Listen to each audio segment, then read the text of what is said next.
The Quem, the Quem copy pasta is crazy. You need to stop that. You stop doing that.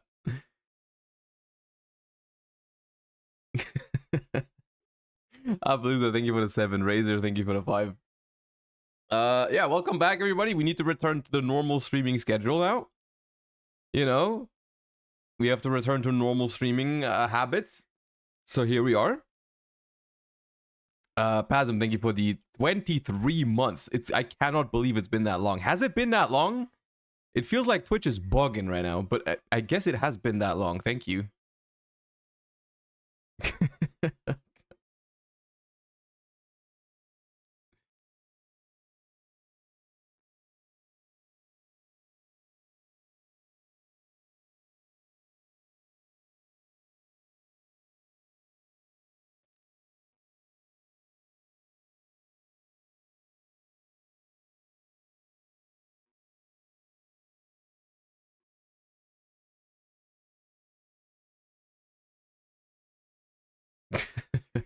God damn it. All right. Here we are. Mikol, thank you for the 5 month. Appreciate that. Celty Sturluson, thank you for the Prime. Diddy Ice T, thank you for the 14. And Yumo, thank you for the 8. Appreciate you guys. Thank you, thank you, thank you. All right. So when I say we return to normal streaming today, it means we do our good old thing. You know, we guess some cards before to warm up, to have so everyone has time to assemble, and then we do our thing. You know, I have some things planned for today. I have some things planned for the Osiris. Thank you for the 5 gift subs. Appreciate that. Thank you for the support. Thank you, thank you, thank you. There's a lot of new cards I missed while I was gone for the YCS, so we're gonna read those. I don't know if they're good or not, but we have some stuff to talk about. I wanna spend the day as like a little bit of a, I don't know. It feels like a good time to have like a conclusive talk about the current TCG format, right? Because it's like the end of the year.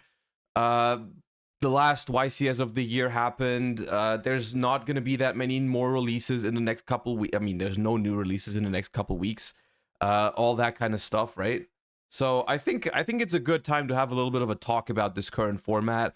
And I have also decided that we're going to do a banlist prediction today. I have no idea when the banlist is going to happen, but it feels like a good time to do it since the format basically is not expected to change much from here on out. So that's something we're going to do today. And I also have something I forgot to do yesterday. I have a little bit of a giveaway later because Card Market has decided to give me a couple of coupons to give away to you guys in celebration of YCS Bologna. So you guys can look forward to that. We're going to do that later.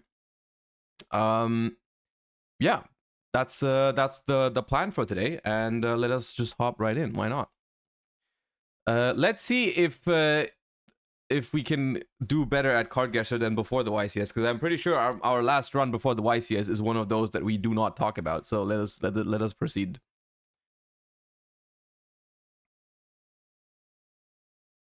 Who is this? Ooh, I've seen this one, I think, but I don't know what's called. Motivating Captain. All right. Good start.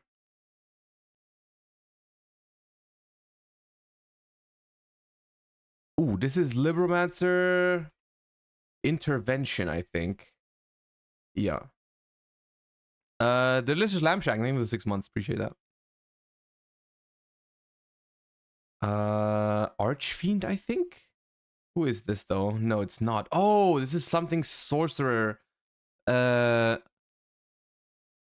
Spell Alchemist. Yeah. Okay, not sorcerer. I lied. Ooh, wait. I know this. What is that? Judgment Hand.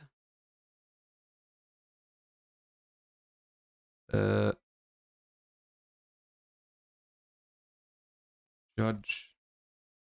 Oh, the only one that's written with an E. Okay, well. Sleeve Chief, thank you for the 5 gifties. Appreciate that. Appreciate that. What is that? Something laser, isn't it? Light laser, yeah. Something laser. Gora turtle, Dawn turtle, or Gora turtle. Yeah, Dawn turtle.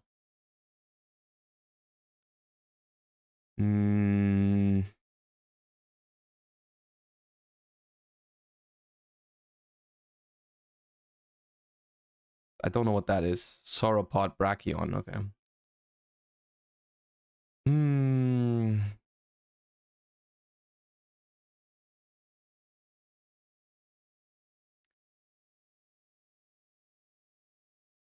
Looks like a Cyberse. Looks like a card I wouldn't like.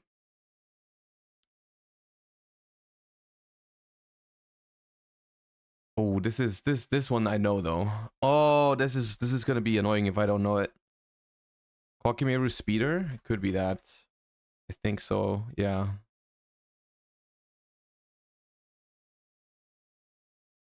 Oh. It's a weird ass card. I think I've seen it before, but Dragon Shield. Look, it's my outer sleeves. Yosenju, right? That's a Yosenju. I just don't know which one it is. Kama 1 maybe? Kama 1, yeah. Insector Gigamantis.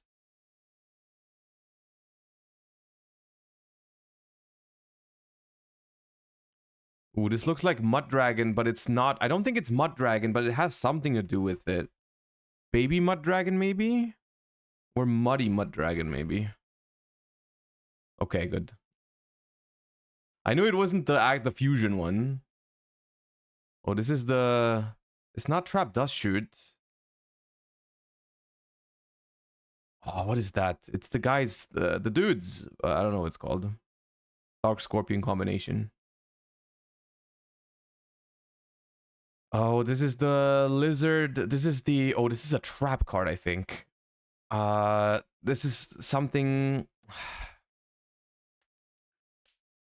I don't know what it's called. I've seen it, though. It's the one with the lizard on it. Yeah. Physical double. That's the one. That's annoying.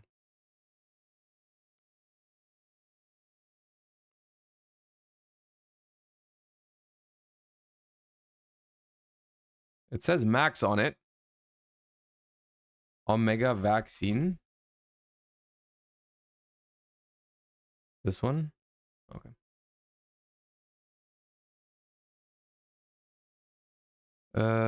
Pop, pop, pop, pop, pop.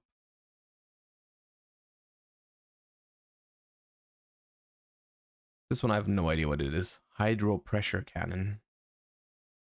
How do you know all of these HCK? Like I have no idea. Okay, this is something martyr gift, I think. Yeah.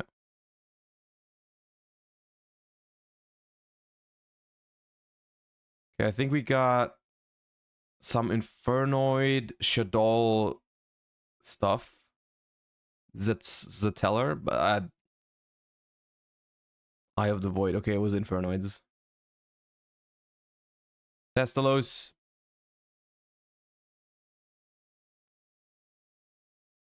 Gamma, thank you for the 5. Appreciate that.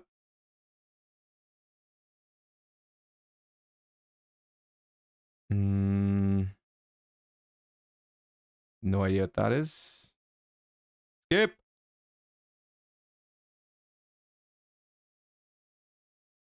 Ooh, this is the dancing fairy. Yeah.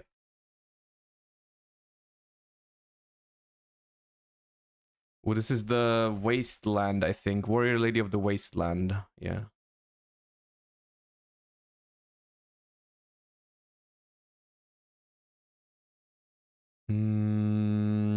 This one I don't know. Maybe some Cynet stuff. 0 extra link. Okay, cool.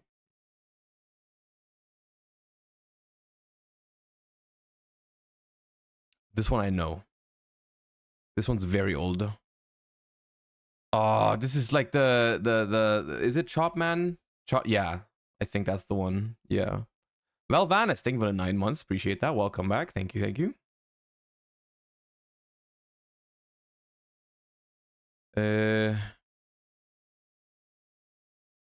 Okay, I literally did not know what that was called. I was like, that has to be called Chain Snake. And it was. This is Exodia Necros. We're not doing very well. Looks like a prank kids situation. But is that the prank kids? This is the one that makes tokens, right? The continuous spell. No? Really? What is it then? Pandemonium? Is it the fusion spell? Really? Oh, it is the fusion spell. Okay, I thought it was the one that made tokens.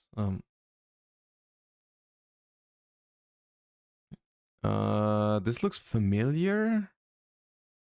Cyberdark? This is Cyberdark, but it's not one of the old ones. Inferno? Inferno. Okay, we're not doing well. it's not a good pace. This is some branded Albaz stuff, but do not know what that is. Light of the branded. Okay. Lyrolusk. I want to say that's Bird Sanctuary.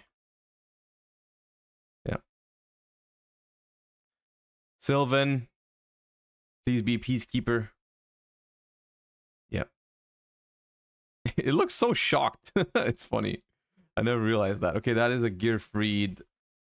Gearfried, the Iron Sword Master, or the Sword Master. Yeah, that one.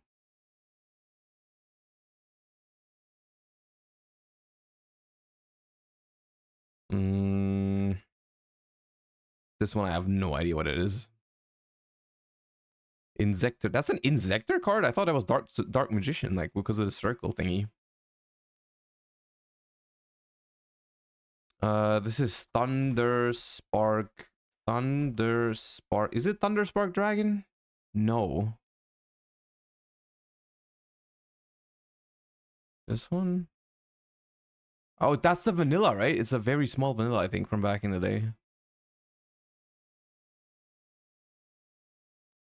This is not Mirror Wall, but it is. It looks very similar to it. Mirror Gate. Mirror Gate. It's like a newer version of Mirror Wall, I think.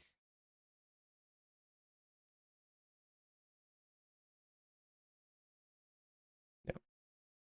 The Not Broken Dweller. Pandemonium.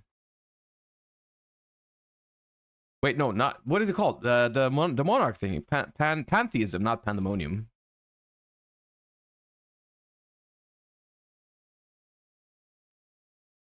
What's going on here? Oh, it's a. I've seen it. I have no idea what it's called. Liquid Beast. Okay, well, that is what it is. Is this the dragon? The 10,000? Is it 10,000 dragon? Or is it wicked? Wicked. Racer? Yeah. What is the wicked? That's just a black ball. What is that called? Junk. This one. Wicked Avatar, right? But this one's junk. Not junk speeder. Junk. Forward.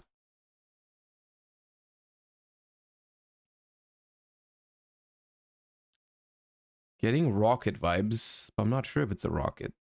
No, it's the new catapult turtle. Catapult turtle. This one? Yeah.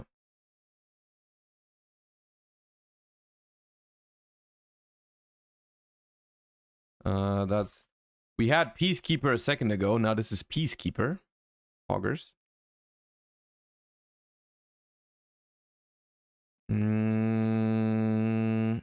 Oh, I've seen this one. There was a reason to play this at some point. Is it wait? Is it lost? Wait, oh yeah, that was a reason to play that card, and that was to win YCSs with Paleo. All right, I remember. That was the reason. This is, I think that's the Jasmine. Yeah, the not good Jasmine. I thought the last one was Murmur of the Forest for a second. Oh, this is Battle Fader. Why did I zoom so much on Battle Fader? That's crazy.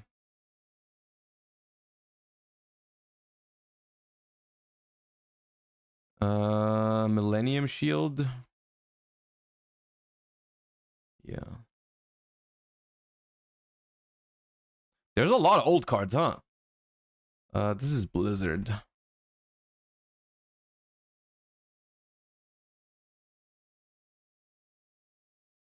Hello, zoom. Zoom! Dino Wrestler. Oh, I'm skipping the Dino Wrestler. I'm skipping the Dino Wrestler that is not Pankratops. Even though I feel like I've seen this one. But nah, there's no shot. There's too many.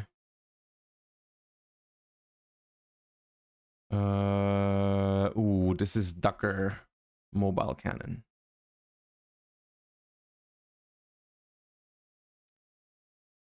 Ujin Regalia. Sword. Jewel. Pog. Second guess. It doesn't look much like a sword. I don't know why I guessed sword first. That made no sense. Trident. Please be Trident Warrior. No, you're not. Okay, well. Unfortunate.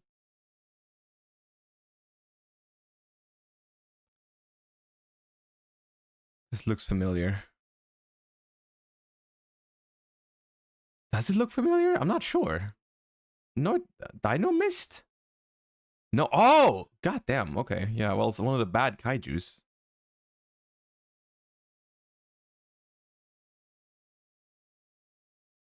I have no idea what's going on. Dreamer. Okay.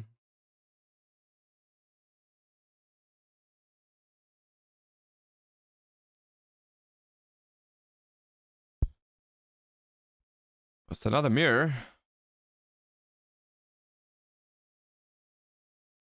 That is Ubel. I think the second one. Yeah. The second stage. That's a Gem Knight. It's not Garnet. It's the Thunder one. Gem Knight, the Topaz. No? Tourmaline? Tourmaline. Okay. I thought it was something with T, but I thought it was Topaz. Isn't Topaz yellow though? Topaz Tiger is also yellow. Is that Banshee? It's Banshee.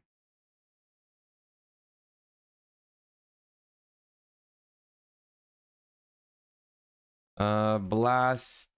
It's not Blast Asmodean. Is it Blast Sphere? No, it's not. Blast Juggler. That's the one. Yeah. Oh, Blazewing Butterfly. Blazewing Butterfly. Oh, come on. We are so close. We're so close. What is it? Oh, God. I don't know it. I don't know. It's some Earth's Arctic, I think. Oh, man. All right. Well. All right. Well, almost 800. It's not that bad. It's not that bad. The start was not very good, but the second half was kind of fire. Stop saying wash, dude. Oh. 796 is not that bad.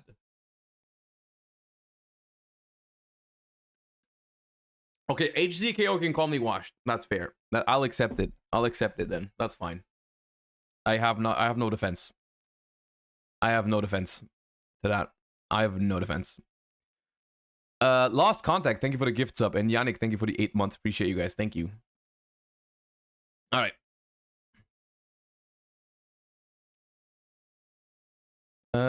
Let us begin. Wait. Wrong go. A dark monster. Low level, 1500 attack, lower defense, and newer than 2015. Not a warrior, not an Xyz. Sarama? It could be Sarama. I don't know if Sarama has 1500 defense as well, though. It does. It can't be Sarama. It can't be Sarama because it has less than 1500 defense. It could be a Link 2, though, because the defense is lower than 1500. That includes 0. Like, it could have 0 defense and be like a Link 2. Is there a Link 2 Dark with 1500 attack? Zeke. Oh, yeah, there's Zeke. It could be Zeke. It's not a Link monster. It's level 3. And it's even newer than 2020. So it's the last 2 to 3 years. A level 3 dark with 1500 attack from the last 2 to 3 years. Level 3 dark. Chandelier? Hold up. But it's more than... No, it's not 0 defense. It's not 0 defense because... like Link monsters in this game count as 0 defense. So if it's higher than this, you know, it doesn't have 0. So Chandelier doesn't work. I also didn't know Chandelier had 0 defense, but it's not Chandelier then. What is that? What is that? Cagna the BA. The BAs are all older than 2020. It's the year is higher than 2020. Some of the new Blackwings. Loris? Was Loris Lady of Lament? Okay, yeah. I don't think I would have thought of this card. But well done. Well, that's well done. That's I mean, it's not the most niche card. It was like it was talked about a little bit, but I don't think I would have thought of this one right now. But that was well done, chat. That was good. That was good. Who is this? This is part of the Lilith Lady of Lament, like the Layer of Darkness structure deck support that they released. Like they gave them more of the little normal summons. All of the Laments have 1500 attack. Doesn't Lilith have 2000, but it gets smaller if you normal summon it or something like that? Like, hold up. I think you're chatting.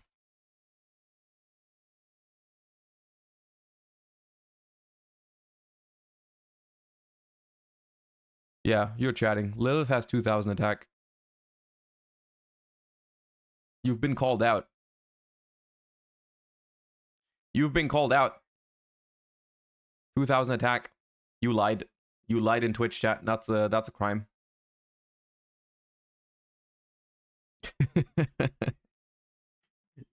I've been one guide, but it was worth it. It was worth it. Dark Soul, thank you for the 6 months. Elaucho, thank you for the 2. Carl Drogo, thank you for the 16. And Pure Chaos, thank you for the 8 months. Appreciate you guys. Thank you. Welcome back. I can't see chat on screen. Oh, wait, chat is not on screen. Why is chat not on screen? Whoop. Fixed. Fixed. All right.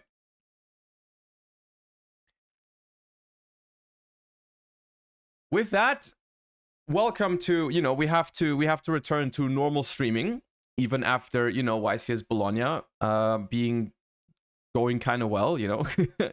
We're gonna have to look at a bunch of things today before we hop into, you know, the main thing I have planned for today, which is a little bit of a like format discussion, my final thoughts on the format, because YCS Bologna was kind of like the closing to not only the format but also like the entire year of Yu-Gi-Oh. So I felt like it was a good time to just like talk about it.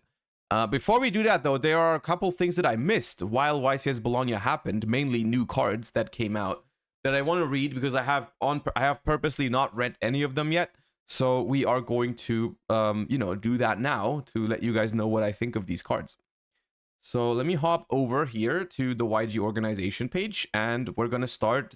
I think I sorted it oldest to newest, but I'm not entirely sure. But anyways, we have a card that looks very close to Underworld Goddess, so I suppose if it like this is, I'm expecting like Underworld Goddess support somehow. Like Moon of the Closed Sky is what it's called, apparently. Moon of the Closed Sky, yeah. It's a Link 2 Light Fiend, and it requires 2 effect monsters. You can only use the effect of this card's name once per turn. You can target one face-up monster, one face-up opponent's monster this card points to. This turn, if you Link summon a Link 5 monster using this card you control as material, you can also use that opponent's monster as material.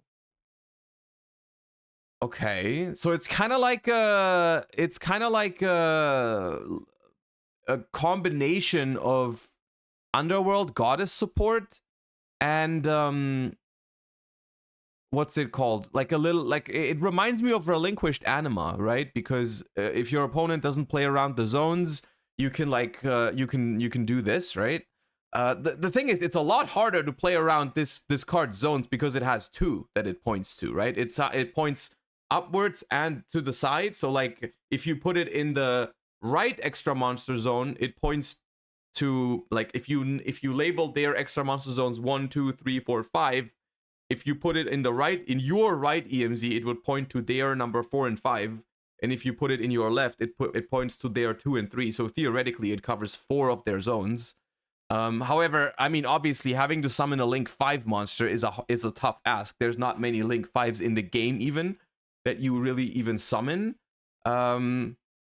If this was a dark monster, I think it could be a card you would consider for Dragon Link, because you could make Warland with it after being locked by Rocket Tracer, right? That is something I could see if that was a thing, right? You can also, I'm pretty sure you can combine it with Underworld God's summoning condition, right? So, I mean, that's clearly the point. So I would be surprised if it didn't work like that. But I'm pretty sure if you use this card, you can then use 2 of your opponent's monsters to, you can use 2 opponent's monsters to make Goddess, right? And if one of their monsters is a Link 2, right? If one of their monsters is a Link 2 monster, you can make Goddess just with this card, right? You can make Goddess just with this card if your opponent has a Link 2 monster on the board. I think... No? Oh, Goddess needs 4. Okay, well then I chatted. I thought Goddess was 3+. Okay, Goddess is 4, so you still need one other monster, I guess. Yeah, I don't think it's a bad card per se, because like the ability to link with your opponent's monsters is simply not a bad thing. Like there's nothing bad about this card, right? Like the question is simply, is this going to be worth an extra deck slot? Because I mean, if I'm thinking of most decks in the game right now, I feel like the extra deck is very, very tight, right? And while this, I mean, the utility behind this card is good. You know, sometimes it's going to come up. The question is it going to come up often enough for you to spend an extra deck space on it? And I think the answer to that is probably no in most decks, right? Probably, you know, probably not, but, you know, who knows, maybe. It would have to be a deck that has a lot of space in the extra deck though, but then I could see it. But like it's not a terrible card. It's just the question is it good enough, right? But yeah, interesting mechanic though. I think it's a cool mechanic if anything. The Fire King Queen is here. Now this one is scary. I haven't read it yet, but when I saw this morning that they made another Fire King card, I was immediately like, God damn, the Fire King cards are already pretty good. I mean, the deck already performed at YCS Bologna, which was even more impressive because the deck isn't even at full power yet. And in the OCG, it's already, I want to say, top 2 meta. Like, it's between Fire King and Rescue Ace, Sinful Spoils, pretty much. And they're getting more support. I think that is scary. If this card is good, we might be looking... I mean, freaking fire support, man. They just don't stop. They just don't stop printing crazy fire support, apparently. So let's see if this one is one of those. Fire King Consort Ulcanix. It's a winged beast, so it's not searchable by Tenki. That's important to note. You can only use the first and second effect of this card's name once per turn each. If this card is normal or special summoned, you can destroy one other fire monster in your hand or face-up field. And if you do, add one fire, beast, beast warrior, or winged beast from your deck to your hand. Then you can make the level of this card become the level of that monster you added. If this card is destroyed and sent... What? Wait, okay, which one?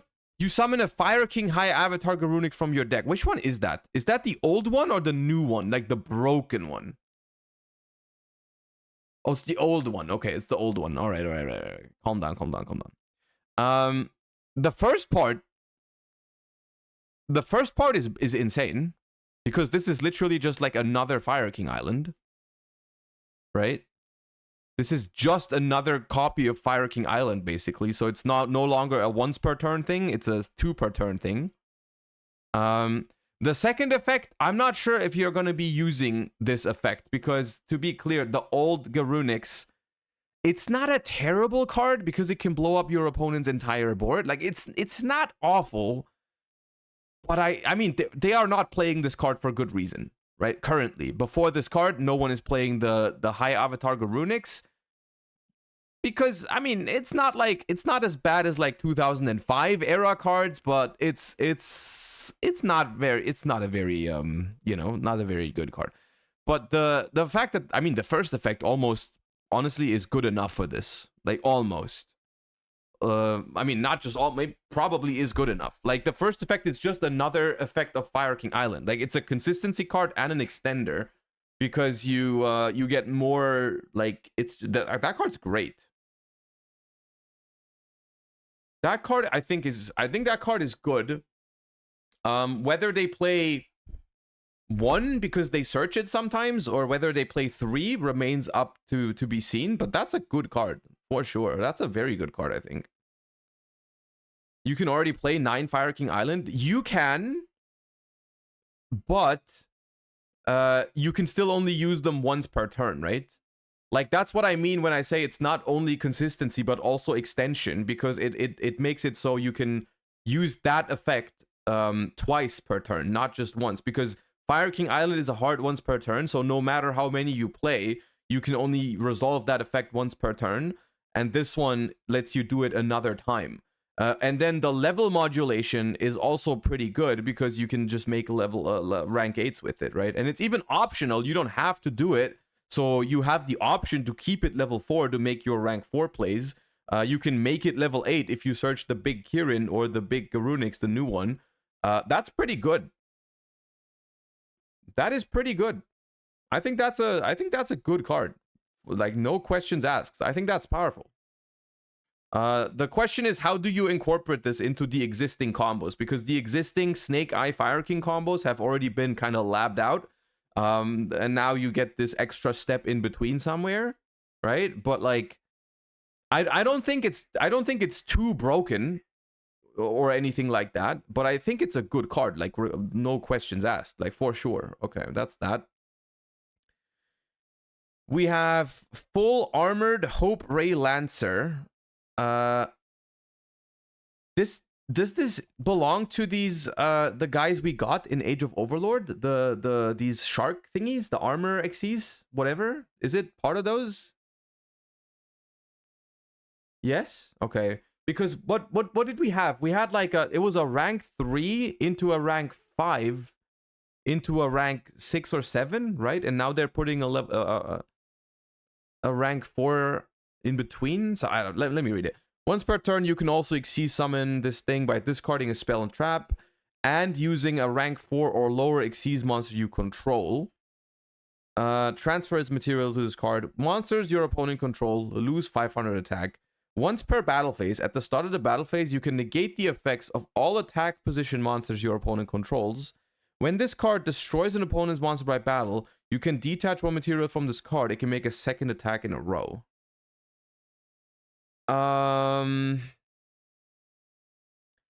I believe the most interesting part about this card is that it is a 4 material Zeus. I think the first one. I think this is the first 4 material Zeus on rank 4 Xyz monsters, right? That's just generic, right?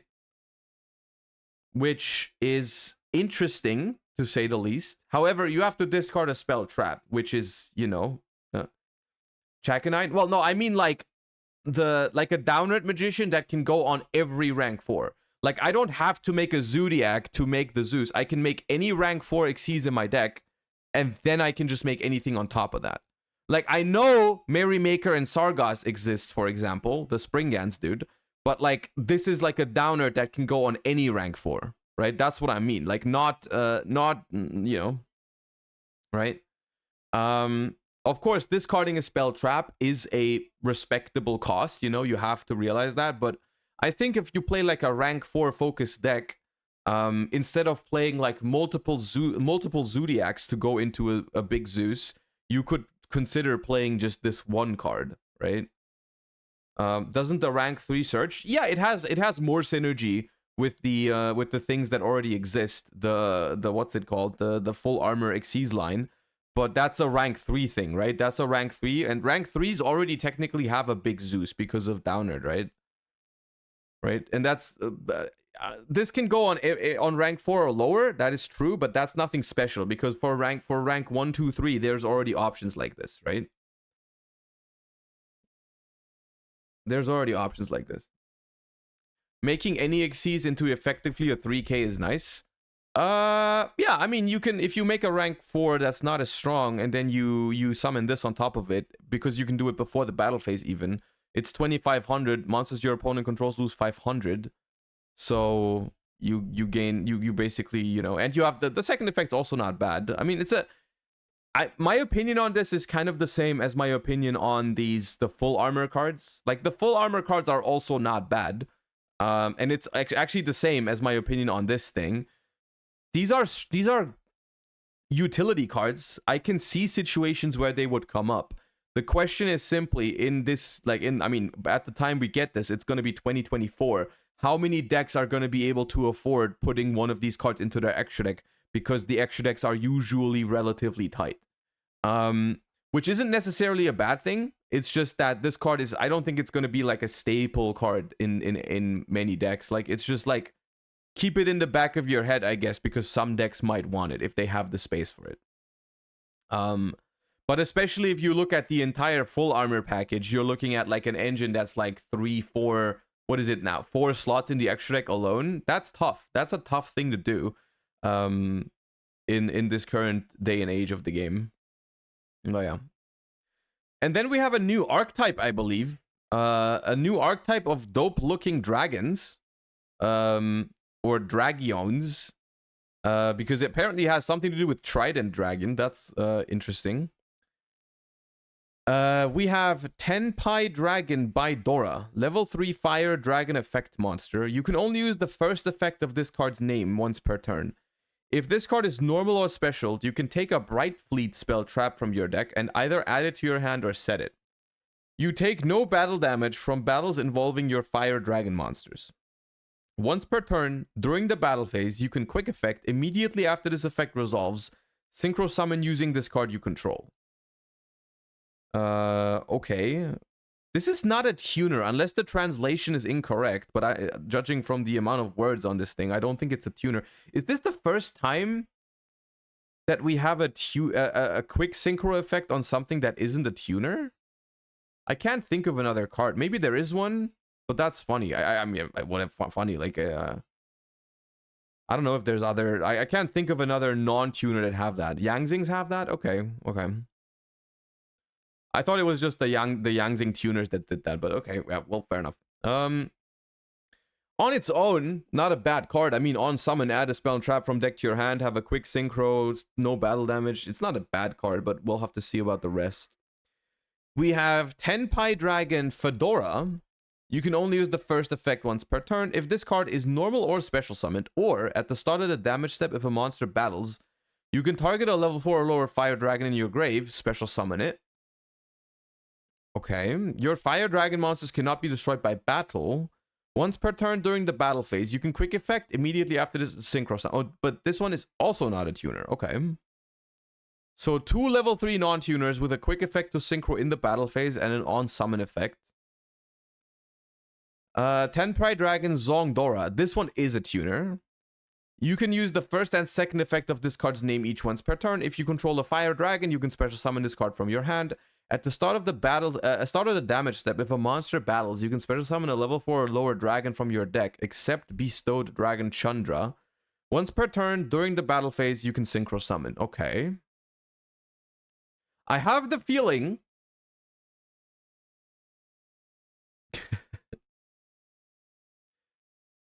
I have the feeling that they want you to play this deck going second, spam out these dragons, and summon a Trident Dragon in the battle phase. If you don't know, hold up. Trident Dragon is a very cool card. that I've topped the YCS with Trident Dragon back in Dragon Ruler format. Trident Dragon is must be synchroed and cannot be special summoned by other ways. When this card is synchro summoned, target up to 2 other cards you control. Destroy those targets, and if you do, for each destroyed card, this card gains an additional attack during each battle phase. So I think you're supposed to summon this in the battle phase, destroy some of your stuff, and attack 3 times. For game, I suppose is the plan. Which is, I mean, I don't know how good it's going to be, but it's a freaking cool plan. I mean, this is one of the cooler synchros out there, in my opinion. I think Trident Dragon is very cool. So if them making an archetype around it, I'm here for it. Of course, most of this stuff happens in the battle phase, which is an inherent problem because you have to get there. You know, you have to build up your board before the battle phase. And so far in the main phase, they don't have that much going on. They're probably going to be stopped before you get to even do anything in the battle phase. We have Sangen, Rise Dragon, Bident Dragon. Okay, so instead of Trident Dragon, this one is Bident Dragon. Because it only has 2 heads. You can only use the first effect once per turn. You can only use the second effect once per duel. If this card is synchro summoned, you can target a fire dragon in your grave, special summon it. Also, you can't special summon it for the rest of the turn except dragons. If 3 or more attacks have been declared this turn, you can special summon this card from your grave. Then you can destroy a spell and trap on the field. Okay.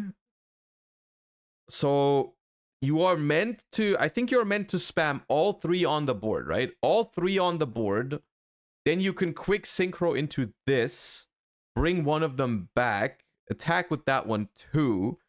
Then quick effect synchro with that into like Trident Dragon, pop some of your cards, attack 3 times with Trident Dragon, and then this also comes back and can attack again. It's a tuner, yeah. Well, but the level 3s are not, right? The level 3s are not tuners, so you can make Trident Dragon with this and one of the level 3s. Then we have Super Dragon, Sangen, Super Dragon, Transcend, Dragion. All right, that's a level 10 synchro, which is odd because I thought you were supposed to summon Trident Dragon. You can only use the third effect once per duel. If this card is synchro summoned, you can change all monsters on the field to attack position. All opponent's monsters must attack if able. Also, your opponent cannot activate card effects during the battle phase. If 3 or more attacks have been declared this turn, you can special summon this card from your grave. Then you can destroy 1 card on the field. This one looks dope, but this one doesn't make that much sense to me. I'm gonna be honest with you because, I mean, the problem is that this second effect is only good on your opponent's turn, and so far from all I've seen, like everything I've seen so far makes me want to play this deck blind second and OTK the opponent. This thing, the second effect of this card just has no effect in your own battle phase. It would be like, it would only matter in your opponent's battle phase. Changing everything to attack position is cool and all, but I mean, if you're making this as your level 10 synchro, how are you also making Trident Dragon? Maybe that's possible, but I don't know. And also, the third effect is also not very good, I don't think. Because how do you get it to the graveyard? Like, the level 7, I understand how you get it to the graveyard. Like, you just, in the battle phase, quick synchro with it, keep attacking, and then it can immediately come back. How do you do that with a level 10 monster? Can't really do that. But okay. We have Brimming Sangen Manor. Okay, so this said Bright Fleet. What the hell is Bright Fleet then, if the spells are not called that? Is that a translation error? Are these Bright Fleet cards now? Like, is Sangen the Bright Fleet word? Is that what's going on? Translation error. Okay. So these are Bright Fleet cards. All right. So these are searchable.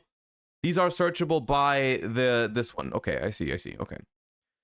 A field spell. Fire dragons you control are unaffected by your opponent's activated effects during your main phase 1. Okay, that's dangerous. That's freaking Misk. That's Misk, which is concerning. This is how you get to the battle phase, you know. That's I mean, that's what I said earlier. It's like that is okay. Especially if you manage to combine it with something like, which is the one that says your opponent's monsters during the battle phase. Oh yeah, your opponent can't activate cards or effects during the battle phase. So if you combine these two together, they can't do anything to your shit in main phase 1. They can't do anything in the battle phase. That's ignorant. That is ignorance. During your main phase, you can add a bestowed dragon monster from your deck to your hand, then discard 1 card. Okay, so once per turn Rhoda as well, at the cost of a discard. If this card is destroyed during the battle phase, you can target a dragon synchro you control, its attack becomes doubled. Okay, so you pop this shit with Trident Dragon in your battle phase, and the Trident Dragon gets to 6k. That's funny. That's crazy. That is crazy. The Trident Dragon is 6,000 and can attack 3 times. All right, well, we're getting there, I suppose. And then we have this quick play spell. You can only activate 1 card with this card's name per turn. If this card was activated outside the battle phase, apply one of these effects. If this card was activated during the battle phase, you can apply any of them in sequence. Add a level 4 or lower Fire Dragon from your deck to your hand. Special summon a Fire Dragon from... Yeah, that card's just... Wait, what? That card's just good.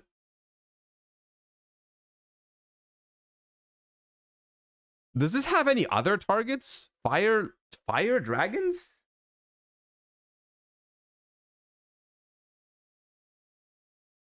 Rhoda free special? I mean, you only get the Rhoda and free special if you do it in the battle phase, just to be clear, right? You cannot do... you can't do both in your main phase 1, but I mean, that still is... The card is good enough, right? Baby Ruler? Yeah, okay. I'm adding Burner in 2023 to my hand. Kitchen Dragon Maid? Okay, I mean, I guess. Good card, though, for sure. I mean, good card. Absolutely. Okay, what do I think of this? It's cool. I like the flavor. Trident Dragon, one of my, not my favorite synchro, but definitely up there. Like, it's very cool. I like it. I like the idea of the archetype. I am not sure if it's competitive or not. It feels like if you, like, this has to be a blind second deck, right? Like, and just another blind second deck. And we already have some of those, right? We already have some of those. Some are better than others, you know, but I can't help but think there's a going second deck in Numeron, which pretty much OTKs going second off of pretty much 1 card, right? It's very straightforward. There's no fancy combos. You just like play board breakers and the Numeron network, and you just Numeron network and kill the opponent. And even that isn't really good in Yu-Gi-Oh right now, right? Even that deck is nowhere to be seen. The only deck that we have that is like close to playable as a blind second deck, or like as a OTK deck, is like Mikanko. And even Mikanko is way better at going first these days, right? I think Mikanko, I mean, most people playing Mikanko are going first with it, right? The blind second Mikanko is also nowhere to be seen. So I don't think that these cards are necessarily better than these other decks at blinding second. So I don't think this is going to be a super meta relevant archetype in that sense. It might be about the same power level as those decks, possibly. I can't really say that without seeing it in action or trying it. I can definitely see what they're trying to do. Like I see what they are trying to do. You know, I see the synergies. I see the game plan, which I think is cool. I like the flavor of these cards. They all look very cool, and so on and so forth. So like, I don't mind these cards. I think they're cool designs. I just think it's really, really hard to make a going second deck viable without making it completely stupidly broken. You know, like in order for me to go second on purpose, right? In order for me to win the dice roll and go second and try to OTK my opponent, my deck needs to be so stupidly ignorant, right? Like, because boards that decks make are just like very, very strong these days, right? And in order for you to guaranteed OTK them going second, your cards have to basically be so broken that they ignore everything your opponent does. And I don't want that to happen, you know? I don't want them to make cards that make it possible for you to pretty much OTK over every single board going second, right? Like ignoring everything your opponent does. I think it's a good thing that these cards aren't that broken. So yeah, I don't think these are broken. I don't think this is a meta like deck. And but it's cool. I like it. Can you use it as an engine to help going second, as most of them can one card combo into an OTK line? I mean, you can try it. It seems like a relatively big engine though. Since it mentions traps, I guess it gets more support. I mean, they may have just put this on here just in case they want to give them a trap card. To be honest though, it wouldn't really make sense to give this a trap because it is a blind second deck. And it's clearly designed that way, unless you make the trap like a good... You could make a trap card that has a bonus effect if you destroy it with your own Trident Dragon. That would make sense, I guess. You know, they could make a trap that you can set and then pop with Trident, and then it does something, you know? Or discard it for the field spell. Yeah, you can discard it for the field spell, and then maybe it has a graveyard effect that's useful. I could see that, but like, you know, we'll see. We'll see where this goes. One thing I like about this is that most of these cards, like, this circles back to when we get new archetypes in the TCG. Like, I'm reading this archetype, and this is just one thing I noticed just now, is that, like, all of these cards, they make sense in the archetype, right? They have a clear game plan, and every single card here contributes to it.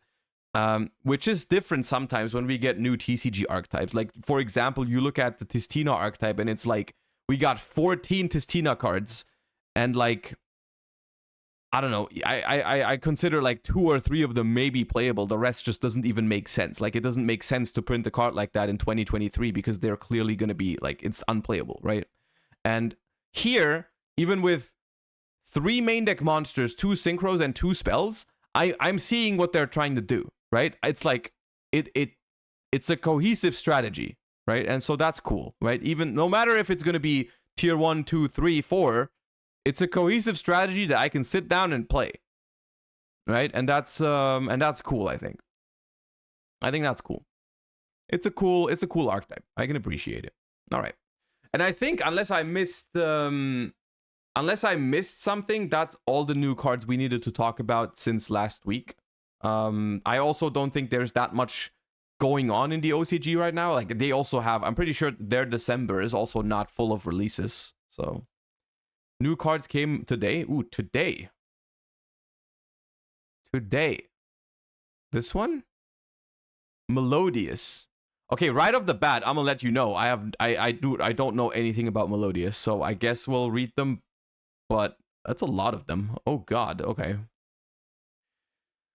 And it's double text on each of them because it's pendulums.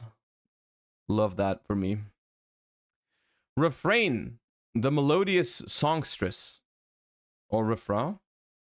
Pendulum scale 1. Pendulum effect. You can only use the pendulum effect once per turn. You can target a melodious fusion you control. Send a melodious monster from your deck to the grave. And if you do, the targeted monster gains attack. Okay, so it's a foolish burial for a melodious if you already have a melodious fusion monster. Cool.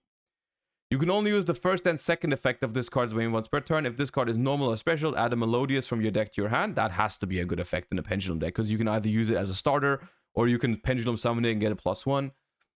If a melodious fusion is special summoned to your field while this card's face up in your extra deck, you can place this card in your pendulum zone. Okay, so that's a good card.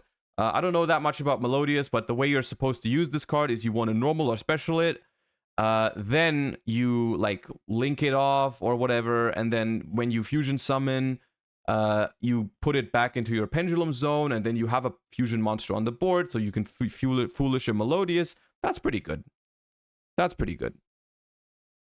Melodious is not really a pendulum deck. That's weird, because I thought that was a pendulum card, but maybe I was wrong. Okay, well, moving on. Couplet, the melodious songstress, level 5 light fairy pendulum effect monster, pendulum scale 9. You can only use the second pendulum effect of this card's name once per turn. You cannot pendulum summon monsters except light monsters. This effect cannot be negated. If you control no face-up non-melodious monsters, you can add a melodious spell and trap from your deck to your hand. Okay, so you can just scale this and search a spell trap. That's good.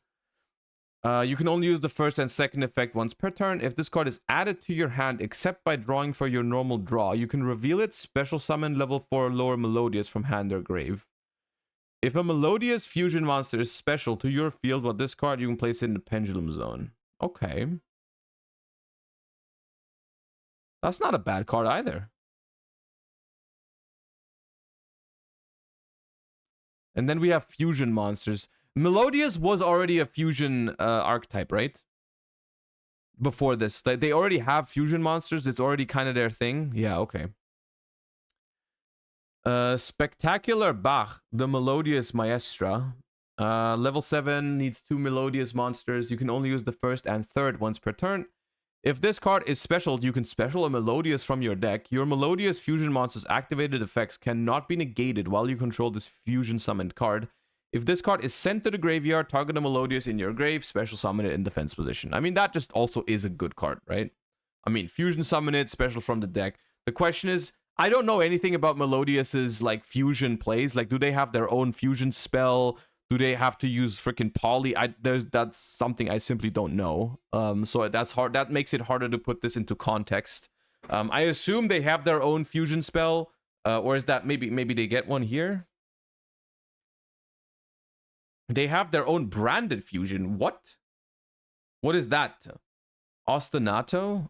Ostinato.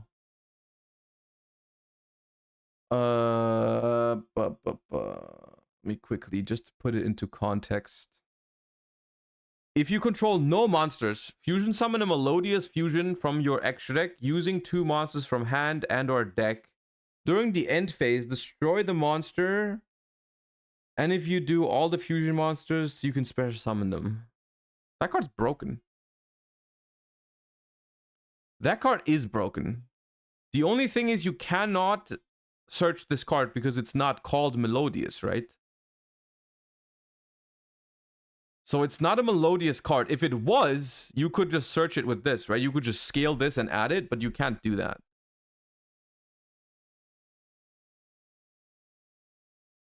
But, yeah. I mean, still, that's powerful. Okay. So literally, this card has to do... This card just has to do infinite now, right? Like, this card has to... If you open this card, it has to do infinite, because you just fusion summon this thing, special summon one more from the deck, and just keep going, right? Like, that has to be... That has to be good. Read their link monster? Hold up. Bloom Harmonist, the Melodious Composer. 2 fairies. If this card's link summoned, discard 1 card, special summon 2 Melodious with different levels from your deck to your zones this card points to in defense. You cannot special summon monster to determine to activate this effect except Melodious. You can only use this effect once per turn. If a Melodious, this card points to attacks your opponent cannot activate. Okay, so it's discard 1, special 2, but locks you for Melodious for the entire turn. I don't even know if that's worth it, because Melodious, like, I mean, so far, none of this is like any form of disruption or any form of a win condition. They just have like good engine, but there's not a single piece here that's like solid in your end board, you know? So I'm not sure if locking yourself into Melodious for the entire turn is a good idea.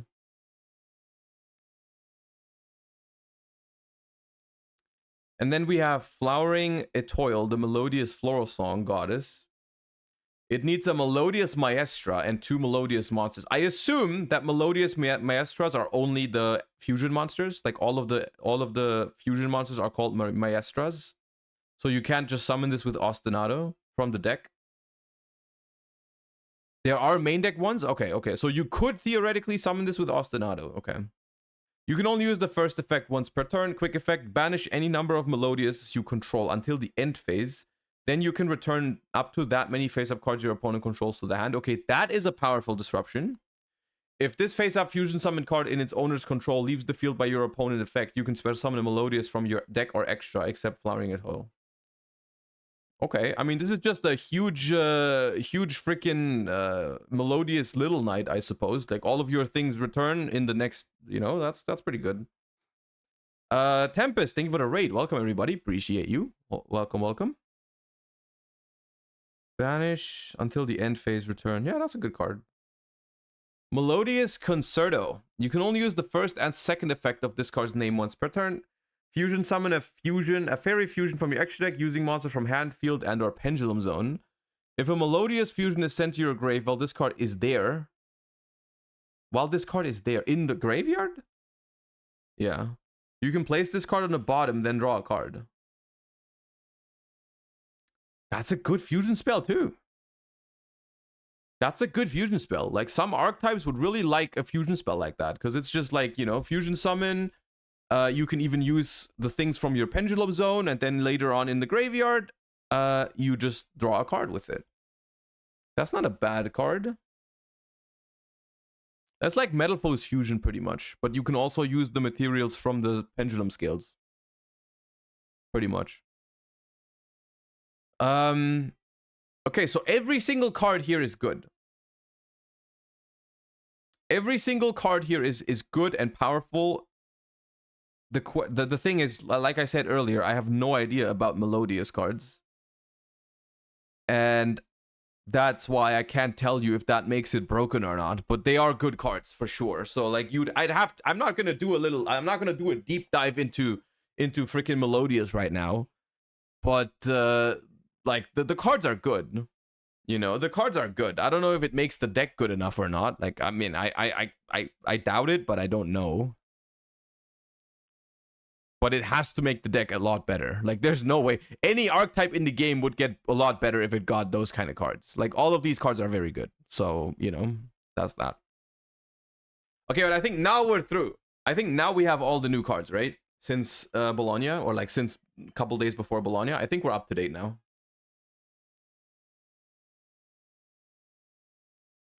Can you explain why Electromite is still banned in the TCG? Is it still that strong in today's meta? My take on Electromite is that, quite simply, I'm not sure if the card would be even relevant if it got unbanned in the TCG.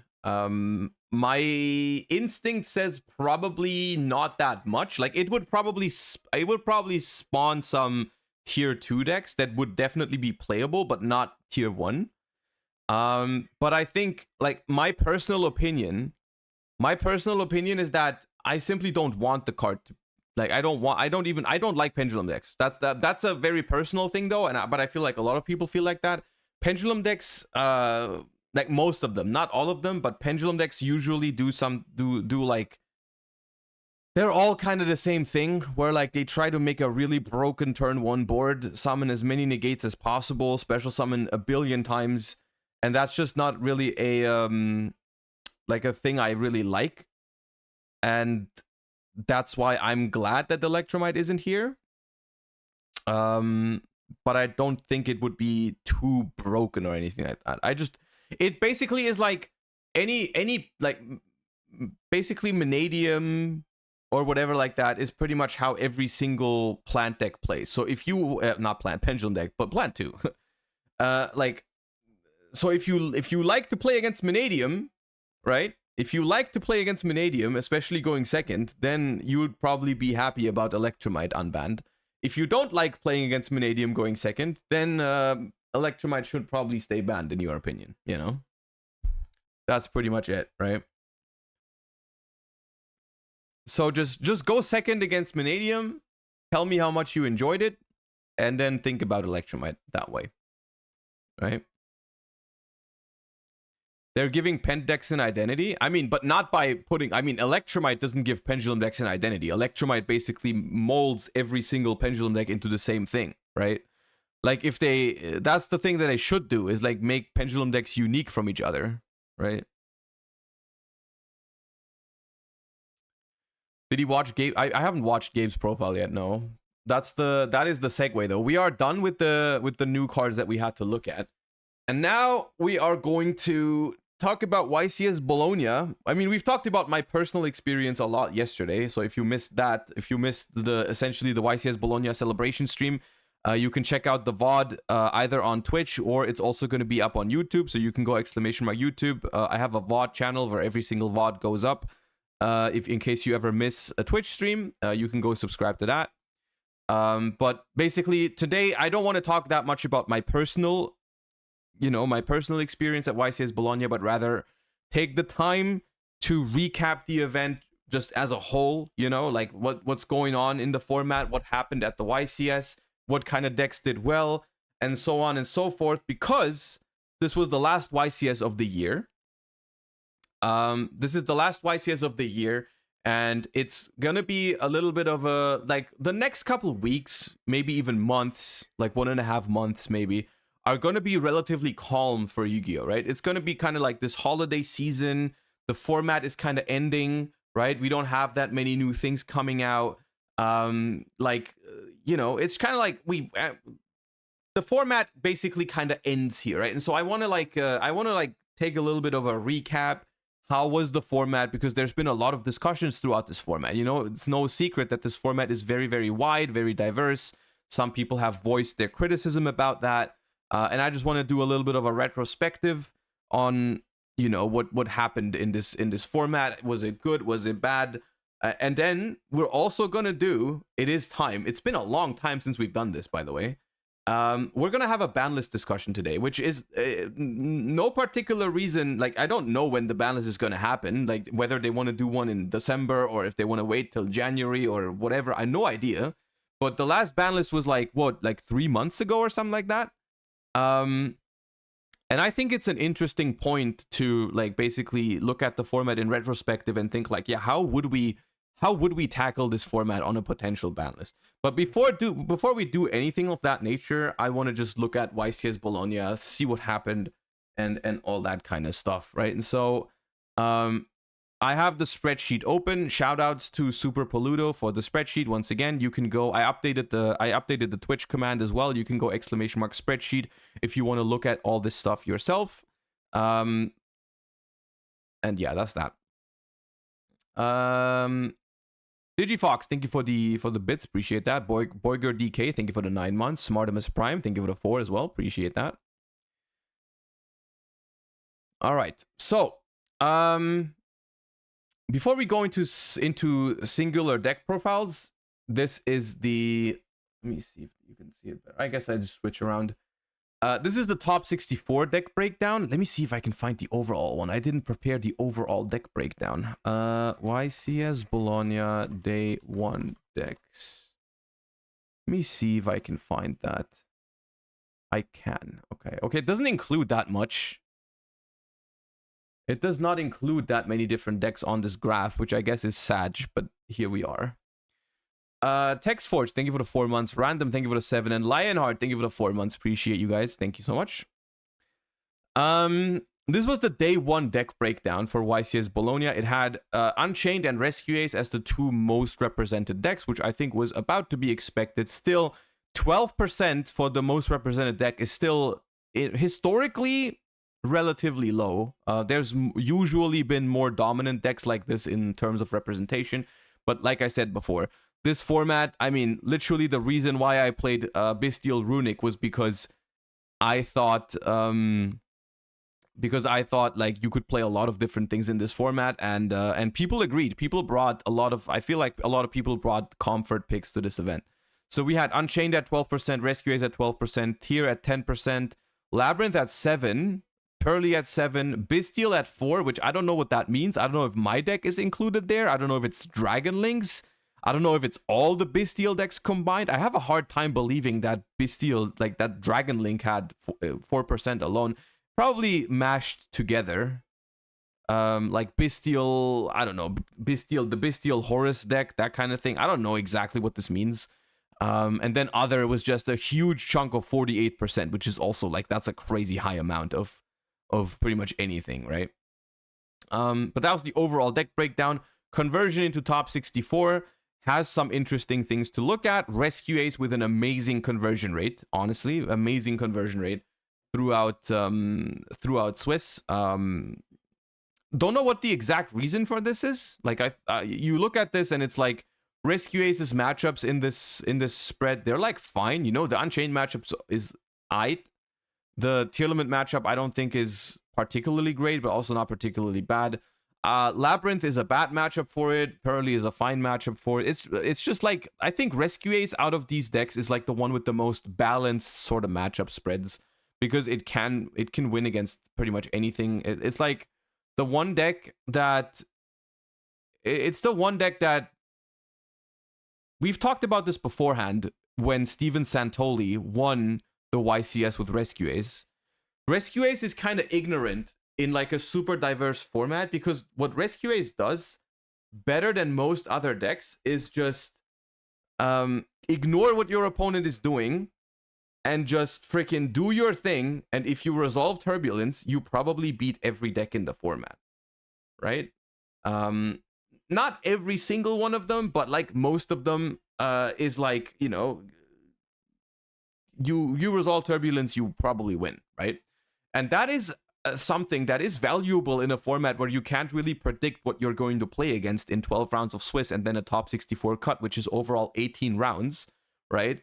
And that's, I think, the Rescue Ace strength is that no matter what you play against, you don't have to like prepare for specific matchups. You just go like Turbulence F, right?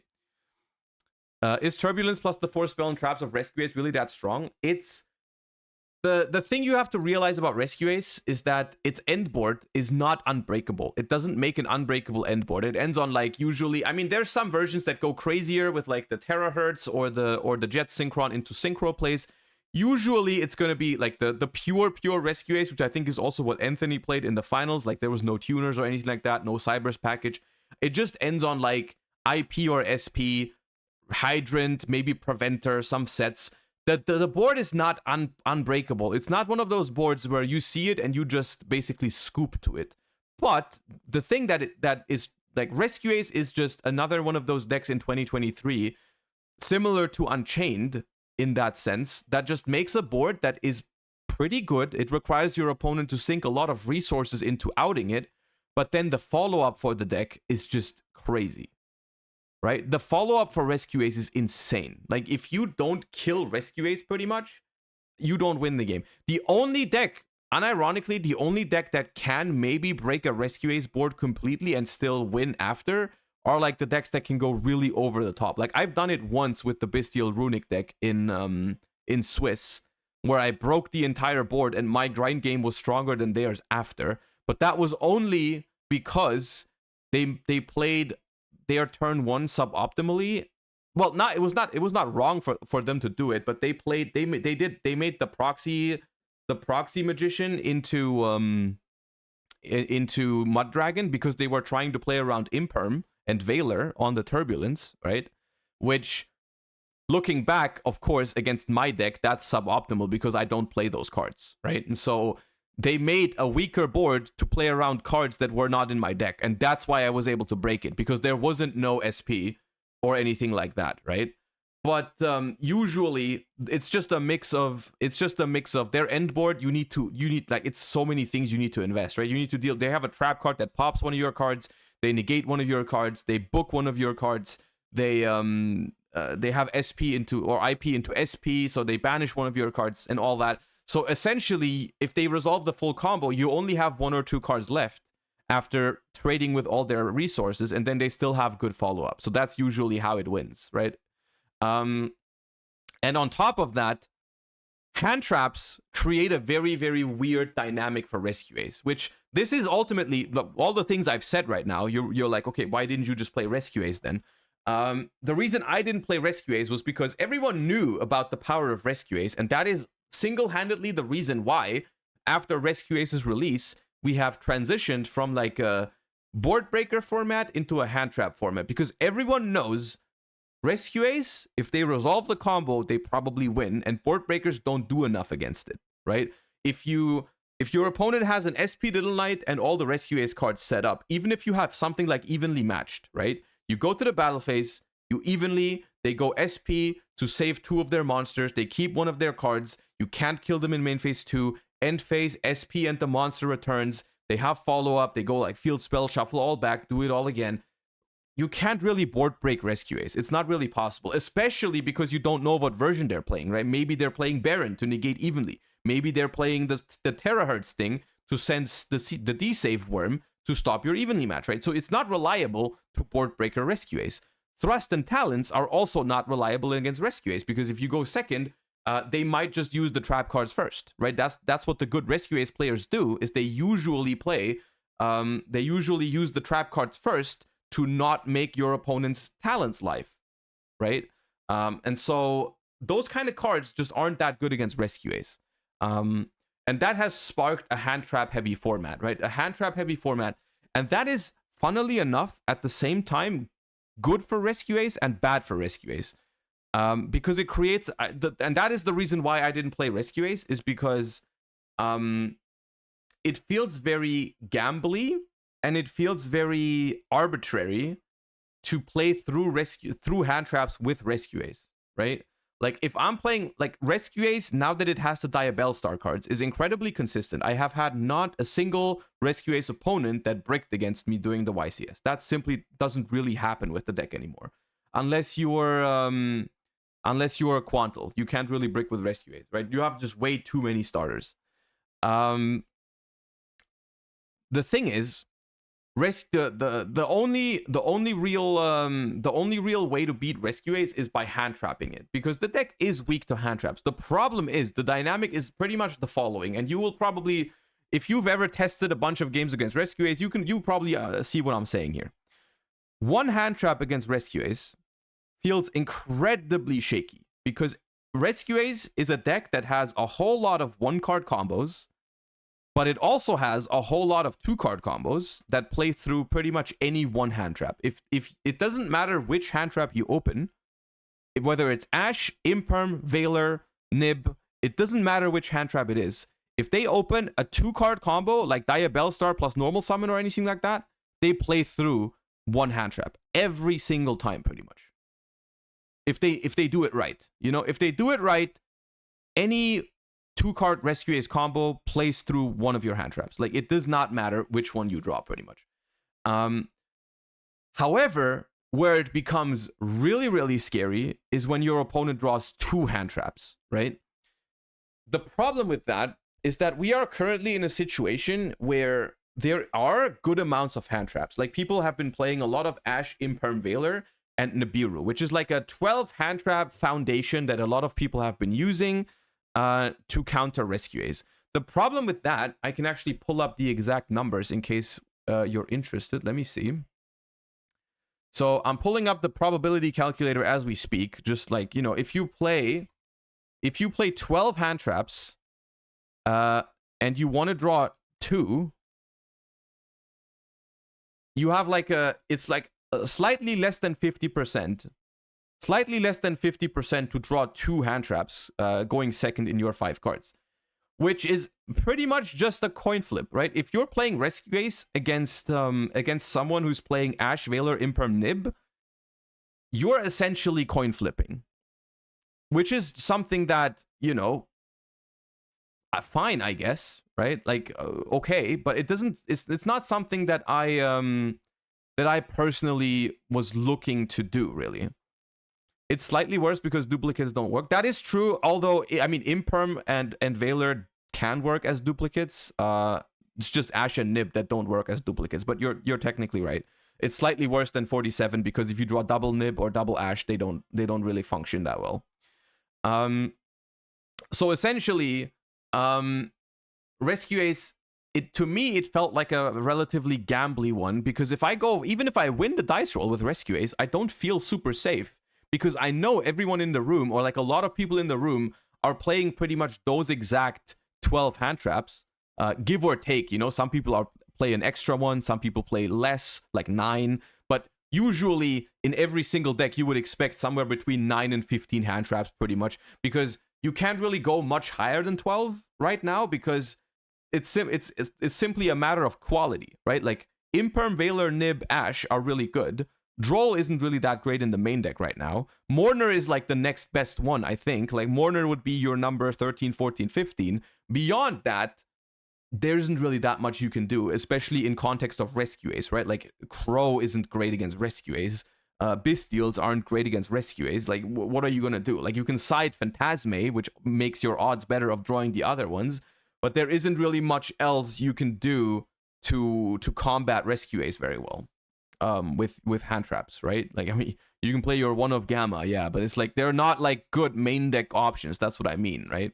So this is like, I hope you get what I'm saying when I talk about Rescue Ace like that. It's like, the good thing with hand traps in the format for Rescue Ace is that there aren't really enough hand traps to consistently stop Rescue Ace, because most of the time people draw one hand trap and Rescue Ace usually plays through that, right? But then still, there are enough hand traps in the format that people still often draw two, right? Like, it's like the average of hand traps that people open in this format is somewhere between 1 and 2. And it's just very arbitrary, because if your opponent happens to draw 1, you probably beat them. If your opponent happens to draw 2, you probably don't beat them, right? And that feels like something that, it's not wrong to take that gamba, right? It's not wrong to play Rescue Ace. Rescue Ace is good in the format. It just, the reason why I personally don't like that is it feels like it doesn't give me a lot of agency as a player. Like, as someone who considers themselves a good player, I don't really get to decide the outcome of the game when I go first with Rescue Ace, because it's usually, it feels like it's decided based on, does your opponent draw the 2 hand traps or not, right? That is simply something that kind of threw me off with Rescue Ace, is that everyone had Rescue Ace on their radar. Everyone was playing hand traps to counter Rescue Ace, and I was just at the mercy of my opponent drawing those cards or not drawing those cards, right? And that's why I personally didn't like Rescue Ace, but that doesn't change the fact that Rescue Ace is a really powerful deck in this format. On top of that, I also felt like, I mean, we have to talk about Labyrinth here. Labyrinth coming through with an insane conversion rate into top cut. Like, they had 7% in the event, converting to 14, which is doubling their percentage, which is an even better conversion rate than freaking Rescue Ace had. Labyrinth was a deck that I think was exceptionally strong for this event, and we're going to look at some of the Labyrinth lists later and why they performed so well. I think it is also just a matter of Labyrinth was a deck, is one of the decks that is really rewarding to play, and I think a lot of really good players picked up Rescue Ace, like we not Labyrinth, like we saw Dinkabui top 4 with Lab, we saw Yoho top 8 with Lab, Gabriel Nets top 8 with Lab, like those, it's definitely, with this kind of deck, it's also the matter of the player a little bit. But I want to say the reason why I think Labyrinth was good for this tournament was quite simply the fact that it kind of breaks through. It breaks through what I just talked about. The problem with the hand traps in Labyrinth is Labyrinth has a very cool way of stopping, or of countering that issue, because Labyrinth still plays those usually 9 hand traps, maybe 12. You could, depending on the version.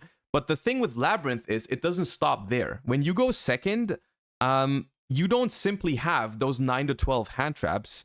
You have more than that, because you have so many combinations of Labyrinth cards that simply stop your opponent, or like interrupt your opponent just a little bit on their first turn, right? The lists now are playing like triple Arias, some amount of Ku-Klux, and yes, in order to disrupt your opponent with an Arias or a Ku-Klux play, those are like 2 to 3 card combos. But when you consider that pretty much every single 3-card combo of Labyrinth cards like interrupts your opponent a little bit now, suddenly the chances of opening that are pretty high. Like, you can draw Arias plus a trap card. You can draw a Ku-Klux plus a furniture. You can draw Arias plus Ariana to search the Ku-Klux and draw a furniture, or you can draw Arias, Ariana, furniture and search the Ku-Klux. You can draw something like you can draw furniture, big welcome, and lady, and that's a bounce on your opponent's turn, right? Yeah, like if you go furniture, discard big welcome, special lady, then you have a bounce, because you have the big welcome in the graveyard and the lady on the board. You can bounce one, right? It's like there is like not just one combination that interrupts your opponent. There's like so many 2 to 3 card combos in Lab that throw just a little wrench into your opponent's plan. And the thing is, that alone doesn't stop your opponent. Like, if I just have, like, for example, Ku-Klux plus furniture, which is like the most obvious and simple way to disrupt your opponent, if you have just that usually isn't enough. That pops 1 card, right? It pops 1 card, but now this is where, like, you pair this with 1 hand trap and suddenly it stops Rescue Ace from playing. Suddenly it's enough to stop your opponent from playing, because you hit them with like an Ash or an Imperm or a Nib, and then you do that after, and suddenly that's good enough. So Labyrinth kind of breaks through the cycle of you can only play 9 to 12 really, really strong hand traps, because Labyrinth, just the entire deck, the freaking Furniture Labyrinth deck, essentially is engine plus hand traps. And I think that was one reason why the deck was so good. The only thing that, I mean, kind of throws me off of Lab, once again, Labyrinth was the deck I was probably the closest to playing if I didn't play the Bestial Runic deck. The reason why I didn't was because Ash is really good against the deck, like absurdly strong against Lab. And the Unchained matchup is really, really hard. And Unchained is pretty damn popular. It was pretty damn popular. Those are the two reasons why I decided against playing Labyrinth, but still, I can definitely see why it performed so well. And I'm gonna be honest with you. I think if Dinka Bui, I've seen Dinka Bui's list. We're gonna talk about it in a second, and his list I think is freaking genius once again. If Dinka Bui doesn't play specifically against like an unwinnable matchup like freaking Runic Bestial, like if I don't get paired up against Dinka Bui in top 4, he probably wins the tournament with his Labyrinth list. So that I think Labyrinth was a phenomenal pick for this event. We have Tearlament performing. I mean, Tearlament does Tearlament things. You know, deck is kind of absurd still. I mean, it just gets there, man. It just gambas its way to victory. I feel like it's a good deck. I don't know, man. I was glad I was playing a deck that had a good matchup against Tier. I didn't play against that many Tiers. I think it was only 1 or 2. My matchup against it was good, but like the cool thing about Tier, once again, like I mean, every single deck in this pie chart has its pros and cons, right? But like Tier specifically is one of those decks that it doesn't actually play that much non-engine, doesn't have the room to play like the typical 9 to 12 hand traps, but Tier is one of those decks that going second, the matchup doesn't really matter. As long as you gamba them to death, you can beat everything, right? Like you can beat everything with Tearlaments, which is also a cool appeal. On the flip side, though, you can also lose to freaking everything, because if you don't gamba the right way, you know, tough luck, right? Which is like, Tearlament is fun. It's a comfort pick for a lot of people, but that kind of gamba aspect kind of throws me off of it right now. But yeah, that's that. And then Unchained. Unchained is still, I mean, 4th most represented deck in top 64 is strong. It's a strong showing for Unchained. But if you look at the stats in Swiss, right, where this one, right, Unchained and Rescue Ace basically entered this tournament at the same number, right? They both started at roughly the same number of duelists. However, somehow Rescue Ace ends up with 22% in top cut, and Unchained only ends up with 9, right? So like, it's interesting, and I'm honestly not quite sure why that was. I don't know why that was, personally, for this event, because like I think Unchained was a solid pick, and I'm a little bit confused as to why that happened. I played against a lot of Unchained. It was like 3 or 4, but maybe it was just one of those issues where, you know, I know a lot of the good players switched to Lab or Rescue Ace. So maybe that was an issue for some of them. Also, I mean, the deck still runs a lot of one-off cards that you don't want to draw, which can impact the thing, but that was always the case. But I don't know. It's because you gatekept them. I did 2-0 every Unchained I faced, because that matchup's pretty good for me, but I can't, that was not that many. That's not the only reason, for sure. Well, yeah, I mean, Unchained just had a bad run at this YCS. I don't know if there's anything too deep about it. The deck is still good. I think it's a cool deck. I think it's just maybe a matter of, at this point in time, everyone respects Unchained. Everyone knows how the deck works. Like, it's probably, out of all the current like top decks here, like the top 5, 6, 7 decks, it's like the deck that people have been playing against the most, probably, for the last couple weeks. So that could be a thing, right?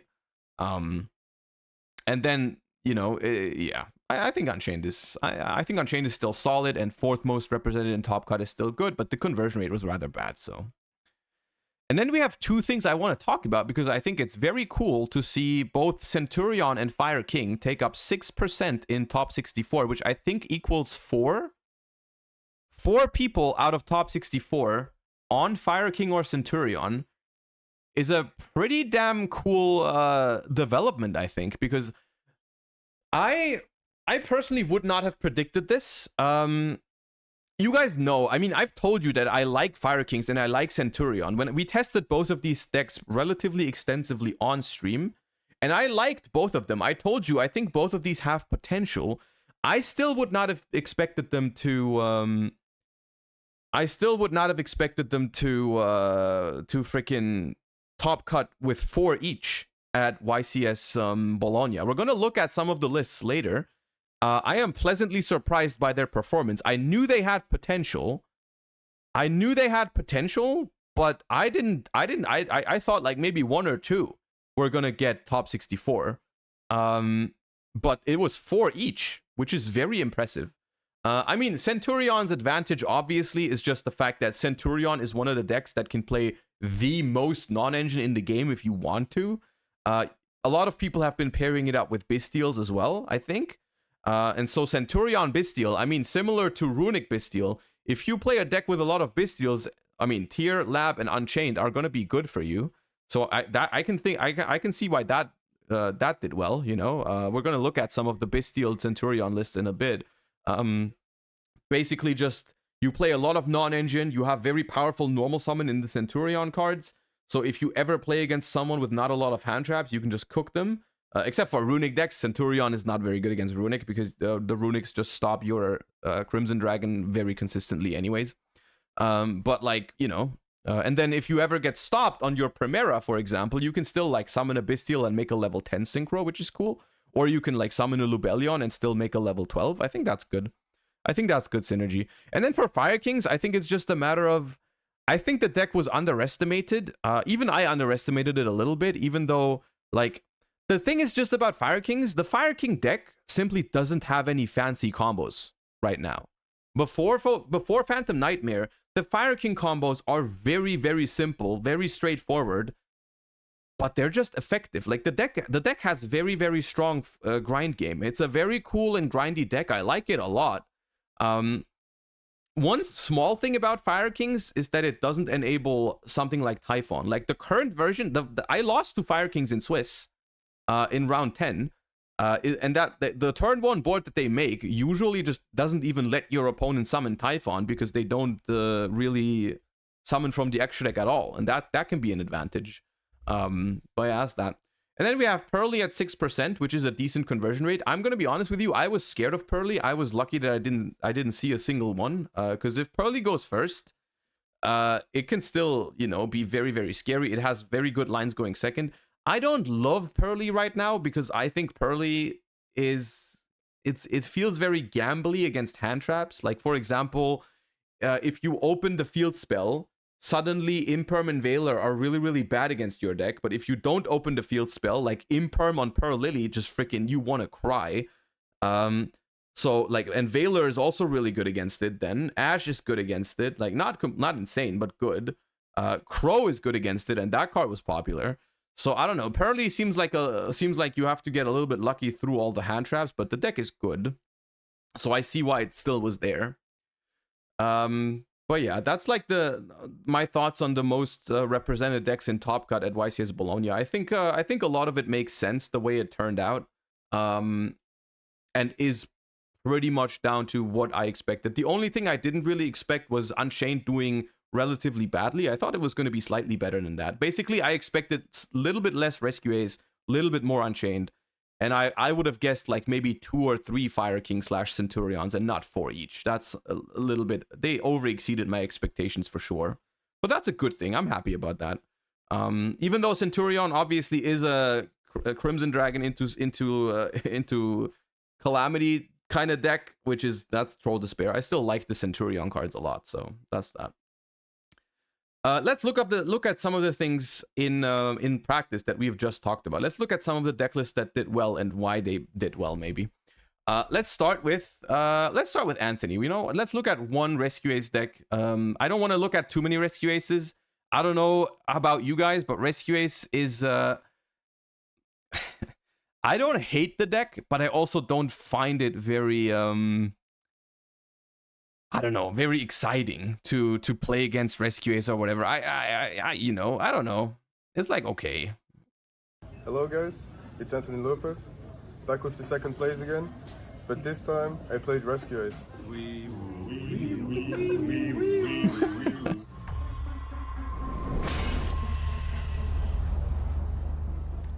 They sounded so bored, man.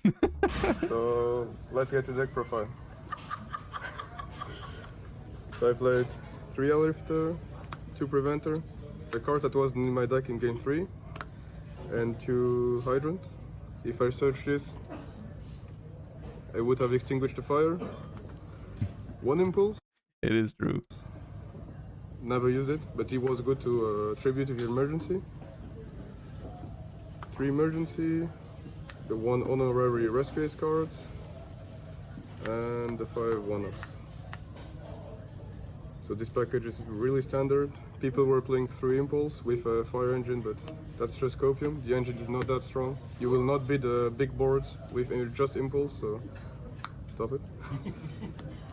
Diabellstar.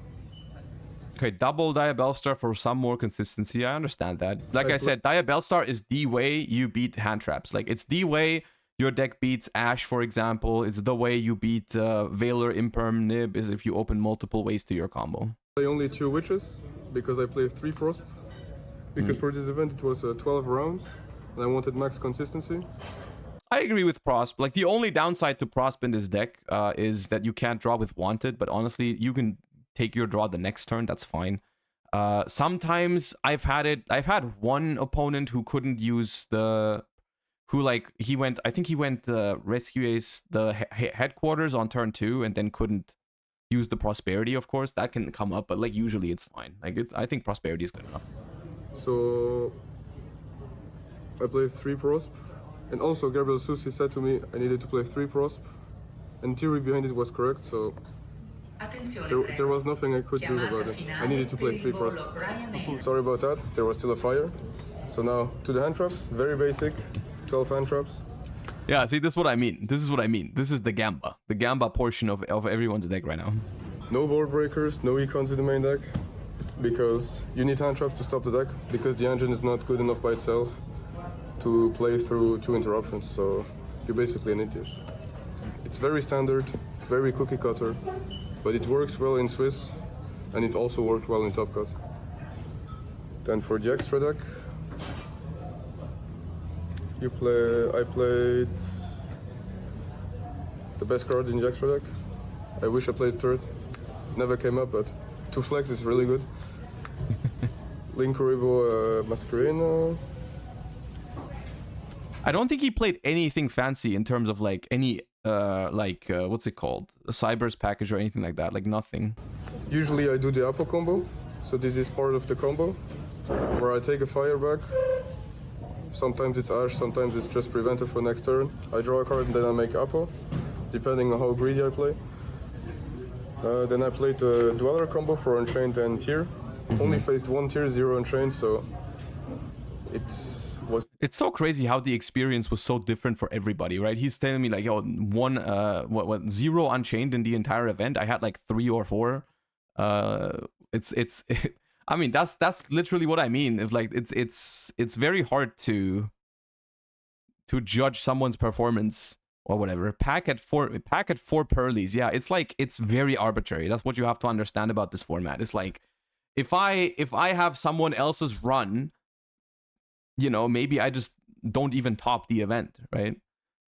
It was Ben. Yeah, Ben played against 5 Unchained in the first 5 rounds, which is also absurd. I wish I had that, to be fair, though. It's useless, but it was a good Prosp target. 1 Typhon, summoned it twice, made me 1 game, and against Bren that I think I didn't need it, but it helped. And then Charmer package, Celine, access cards. Very standard. I mean, so okay. So basically, I still think, I personally like the Terahertz package. I think the Terahertz package is pretty good. I don't think it's mandatory. I understand what they did. They basically swapped the Terahertz package because it requires a lot of spaces, right? They swapped it for just being able to play all the utility cards, right? You have all the utility that you want in the extra deck here. You have space for the Charmers, you have space for the double Little Knight, you have space for the Axis Code, the Celine. You can play all of it, right? And that is also worth something, right? That is definitely worth something. Then for the side deck, the rest of the Impulse engine, because if you play against the Rogue deck, Impulse is actually good because your engine should be better than the Rogue deck, or else why would we be playing this deck? 3 draw. I think that's self-explanatory. 3 econ for the Miro. And then I played the best card, which I hate by the way, Crossout. Because we already play every hand trap that is played in the current format in main deck. This is just really good, go first. And the Miro, it's just crazy because if you cannot hand trap your opponent and he sets 4, you're never winning. Even with board breakers, you don't win the Miro with only board breakers. If your opponent's good, of course. So for the crossout target, which at first this was spellbound, but obviously crossout's better for go first, and it can also be used against Pearly if you side in the leap. A lot of people are doing it. I don't think it's necessarily wrong. I just hate this so much. I hate this so much because of, 2 reasons. The first reason is obviously drawing the per heap is completely like terrible, right? The other thing that I don't like about it is that there are Pearly combos that just summon the Noir like the hard way. Right? There are ways to summon the Noir on their first turn. So if they draw that kind of hand, then your crossout, you're siding 4 cards for the matchup that don't even work against like a certain portion of their openers, right? So yeah, I don't know. I'm not a huge fan of it. I get why people are doing it because he's already playing crossout, right? He's already playing crossout in the side deck. So at that point, you only have to commit 1 slot for Pearly, and you get a lot of utility out of just 1 slot. I understand the concept, but it's still so scary. Like I don't feel confident like that, but it's fine. So the theory behind it was just really good. And then we had 2 Spotless, which is 2 changes of heart basically against Unchained, which help for siding patterns. And also I find Marionette Might a very good card against Unchained, especially right now when people make like the weird lines to play around stuff. But like I think it just isn't really possible. It's clearly it's possible, but like I don't know if it's optimal to side a card for just 1 matchup in a pie chart that consists of 20 decks, because Marionette Might is unplayable against everything else. I don't think you would ever side it against Labyrinth. Even though you theoretically could, but I don't think you would ever. Like, that's not really good. This works against Lab, which I played 4 of, so I guess that helped. So, yeah, that's the deck. So, for the shoutouts, first shoutouts to Inos, with the Yu-Gi-Oh bootcamp that I did 1 week, where we only played 24/7 Yu-Gi-Oh! It really helped. Yeah, I like Anthony. I think the deck is solid, and I honestly, I wasn't going to be that mad if he won. I think he deserved the win at this point, because this is his second YCS finals, but, that's not how the cards were dealt that day, unfortunately. But I think he's going to get there at some point.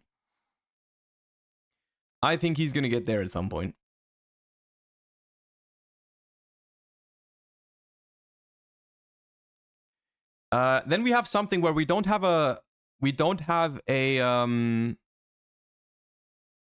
deck profile for this one yet.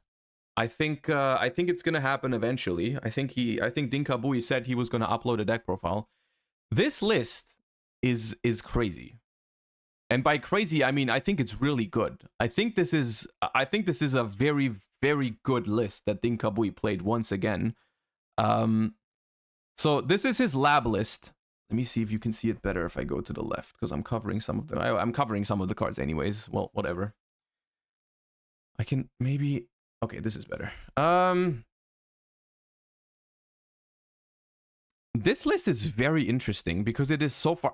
the standard list, quote unquote, the standard list for Lab was the Ryan Yu list, I think. The Ryan Yu Labyrinth list was the standard, pretty much, which was the very... It was very cookie cutter, but very, very good. where you just had 6 furniture, 3 Arias, 3 clock, 3 Ariana, 2 lady, lovely, 9 hand traps, 6 welcome labyrinth, field spell, extravagance called by imperm, 1 karma cannon, 1 IDP, right? That is the quote unquote standard list for lab, and it's really, really strong.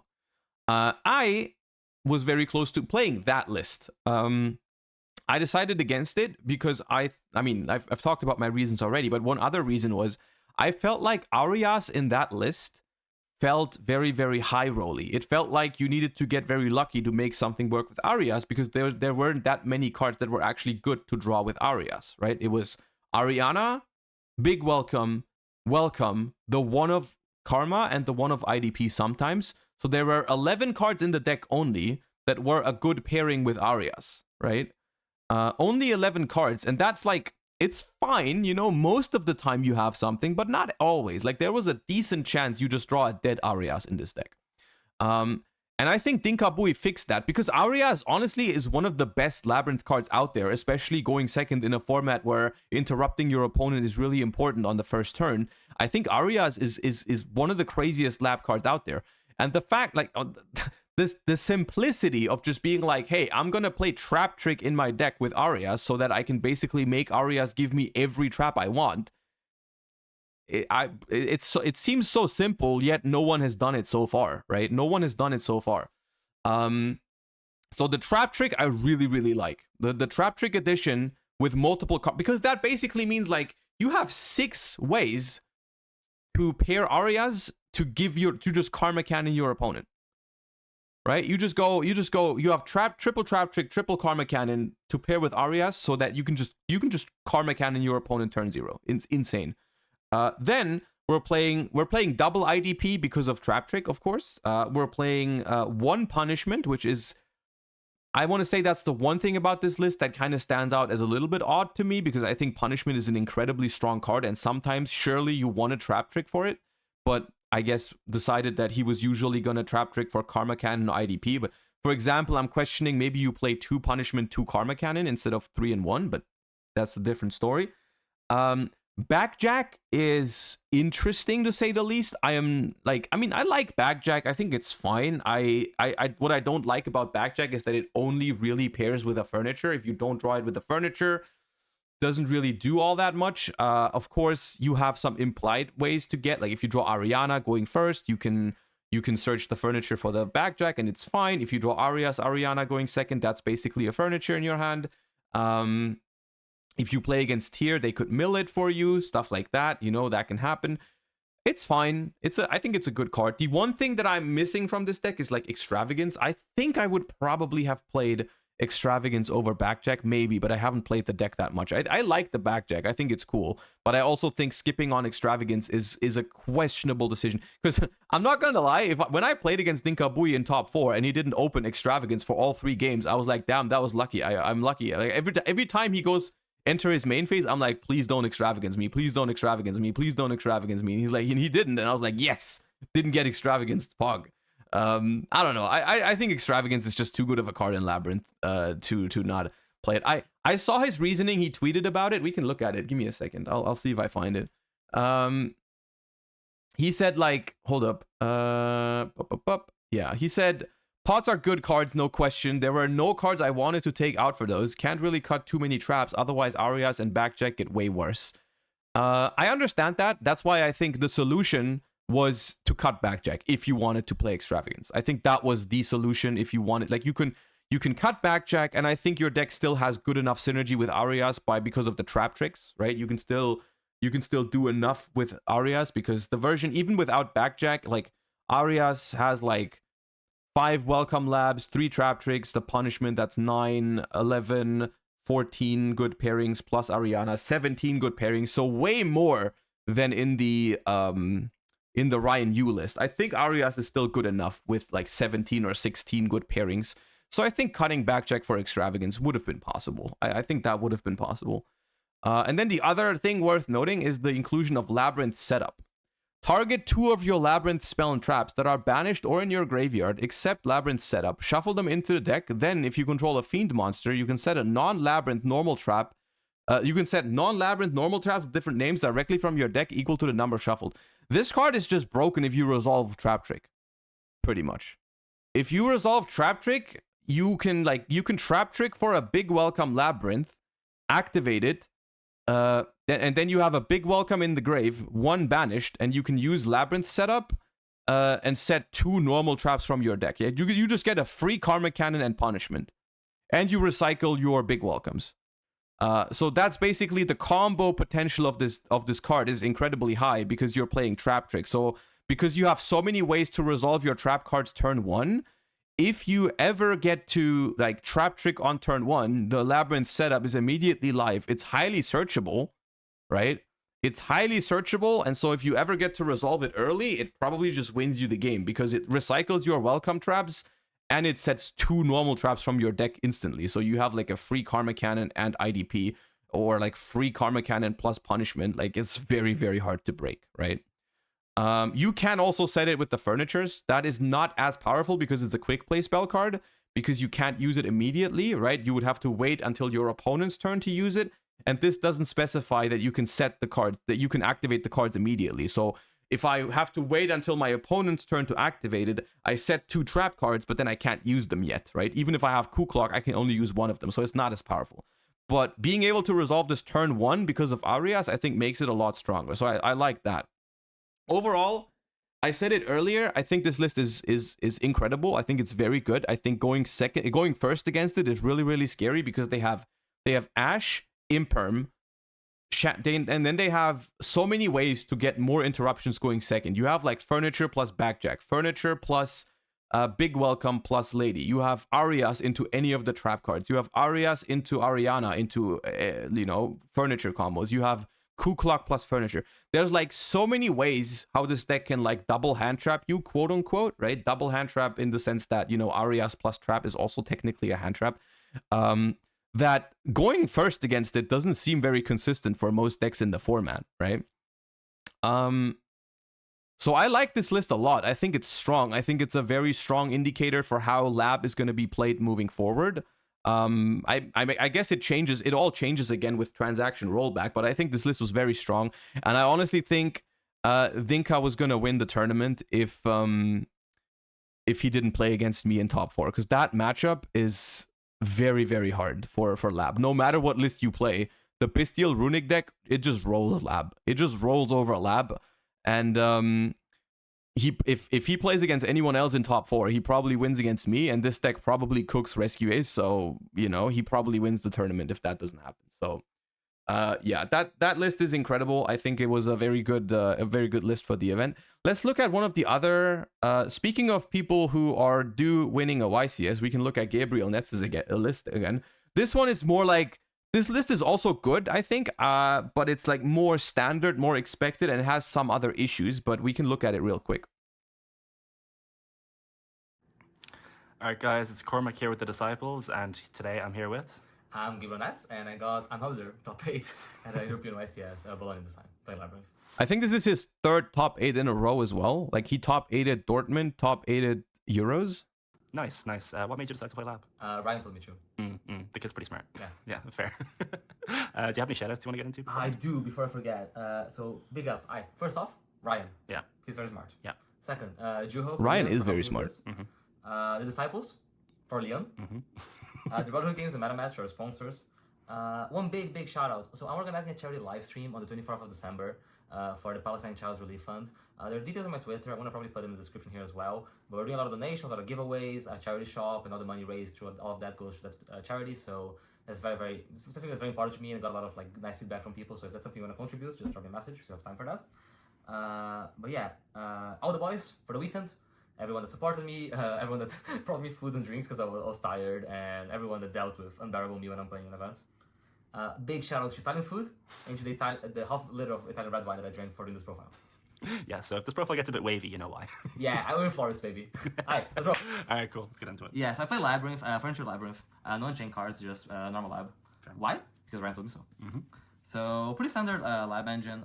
Triple Ari, 3 Stovey, 3 Chandrag, 3 Clock. Thanks for Gunter for the Americans. We look sick.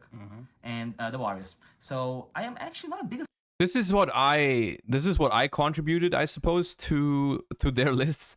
Because I was sitting there on Friday and I told them, I think in this version with like, this version only has so few trap cards for Arias. I don't like that the card isn't live enough. Like, I don't think Arias is live enough in this version. Which is, I think Dinkabui fixed it by just playing more good trap cards. And they just fixed it by removing some amount of Arias. Like, you know. Triple Clock, I think is fine. I like Triple Clock. I think it's like, this version of the deck is pretty much a combo deck. And it just tries to high roll you, right? Which it does that fairly consistently. Fan of Arias ever. This is a card that like is very hard to evaluate because it works like very well in pairs, but it's very shit to draw in isolation. I kind of wanted to cut it to one. I remember I was talking to Korean and Josh before the tournament, and we were like, how many Arias do you play? And I suggested we play two because I wasn't sure if it's good or not. After playing this tournament, I might cut it down to one. Yeah, it's very weird. Like it's good in the middle. I think the direction that I would take now that I've seen Dinkabui's deck is I would probably bump it to 3 and just play more other trap cards. I think that's better. But if you keep playing this version of the deck, I think you cut it down to 1. I don't think it's good enough on average. So the mirror being more popular makes card a bit better. But it's also like not great in general. Two was fine. When I drew it was good. My feature match. It was very good in the feature. Yeah, that's fair. Also, no one remembers it. You just go chain effect and go like, what? Yeah, true. Double Lady and one Lovely. I tried playing one Lady for forever. I don't think it works. Also, Lovely gets banished every single game. Yeah. In the combo heavy version, I thought about playing 3 ladies because you just freaking like, you know, if you get ashed, you get ashed anyways, dude. You lose, but if you don't get ashed, this card just wins you the game on the spot, and it's great in the mirror match. So yeah, I should just Lady beat down people because he has that speed or like Fenrir. Food spell. I hate this card so much, but you have to play it. I'm like the biggest hater. So you remember like my national deck profile? I made like a 10-minute segue of why I hate Food Spell. But now you just have like more furniture and more Arias, so it makes a bit more sense. I was against Rescue is pretty good because they struggle to interact with this card. But their whole board interacts with monsters, so you can like set a trap on their turn, activate Food Spell, and then use it to pop in part interactions and then play from there. So big up this card's pretty good. 3 Welcome and 3 Big Welcome. 3 Welcome kind of pairs with the Arias because it is like another good target for it. And I really like Triple Welcome in this deck because it's also like, it's a minor thing, but I think something that you underestimate a lot is having good discards for the furniture pieces is actually quite good. Because like very often, if you don't draw them in like a specific combination with like Kuklok or whatever, you still want to use them, but like discarding a good card for them feels kind of bad. Like if you go second, something like discarding a Welcome Lab for a furniture to set Big Welcome is really cool, because then next turn when you go Big Welcome, you bounce and then the Welcome Labyrinth sets itself, so you like going second into a board, that recursive value is really, really important, I think. So something like Welcome Labyrinth being a really good discard for furnitures is just like a random bonus for the card, as well as just being engine, right? I mean, I understand why people play 2, but I think 3 is, I think is good. it's one of the best furniture pitches, and yeah, log through it. Yeah. 3x it's very good, except top 8 that I drew 3. That was not good. Unfortunate. And the only normal trap card I played to set off, other than Imper. Oh, right. Nets decided to cut IDP on Friday. I kind of get that.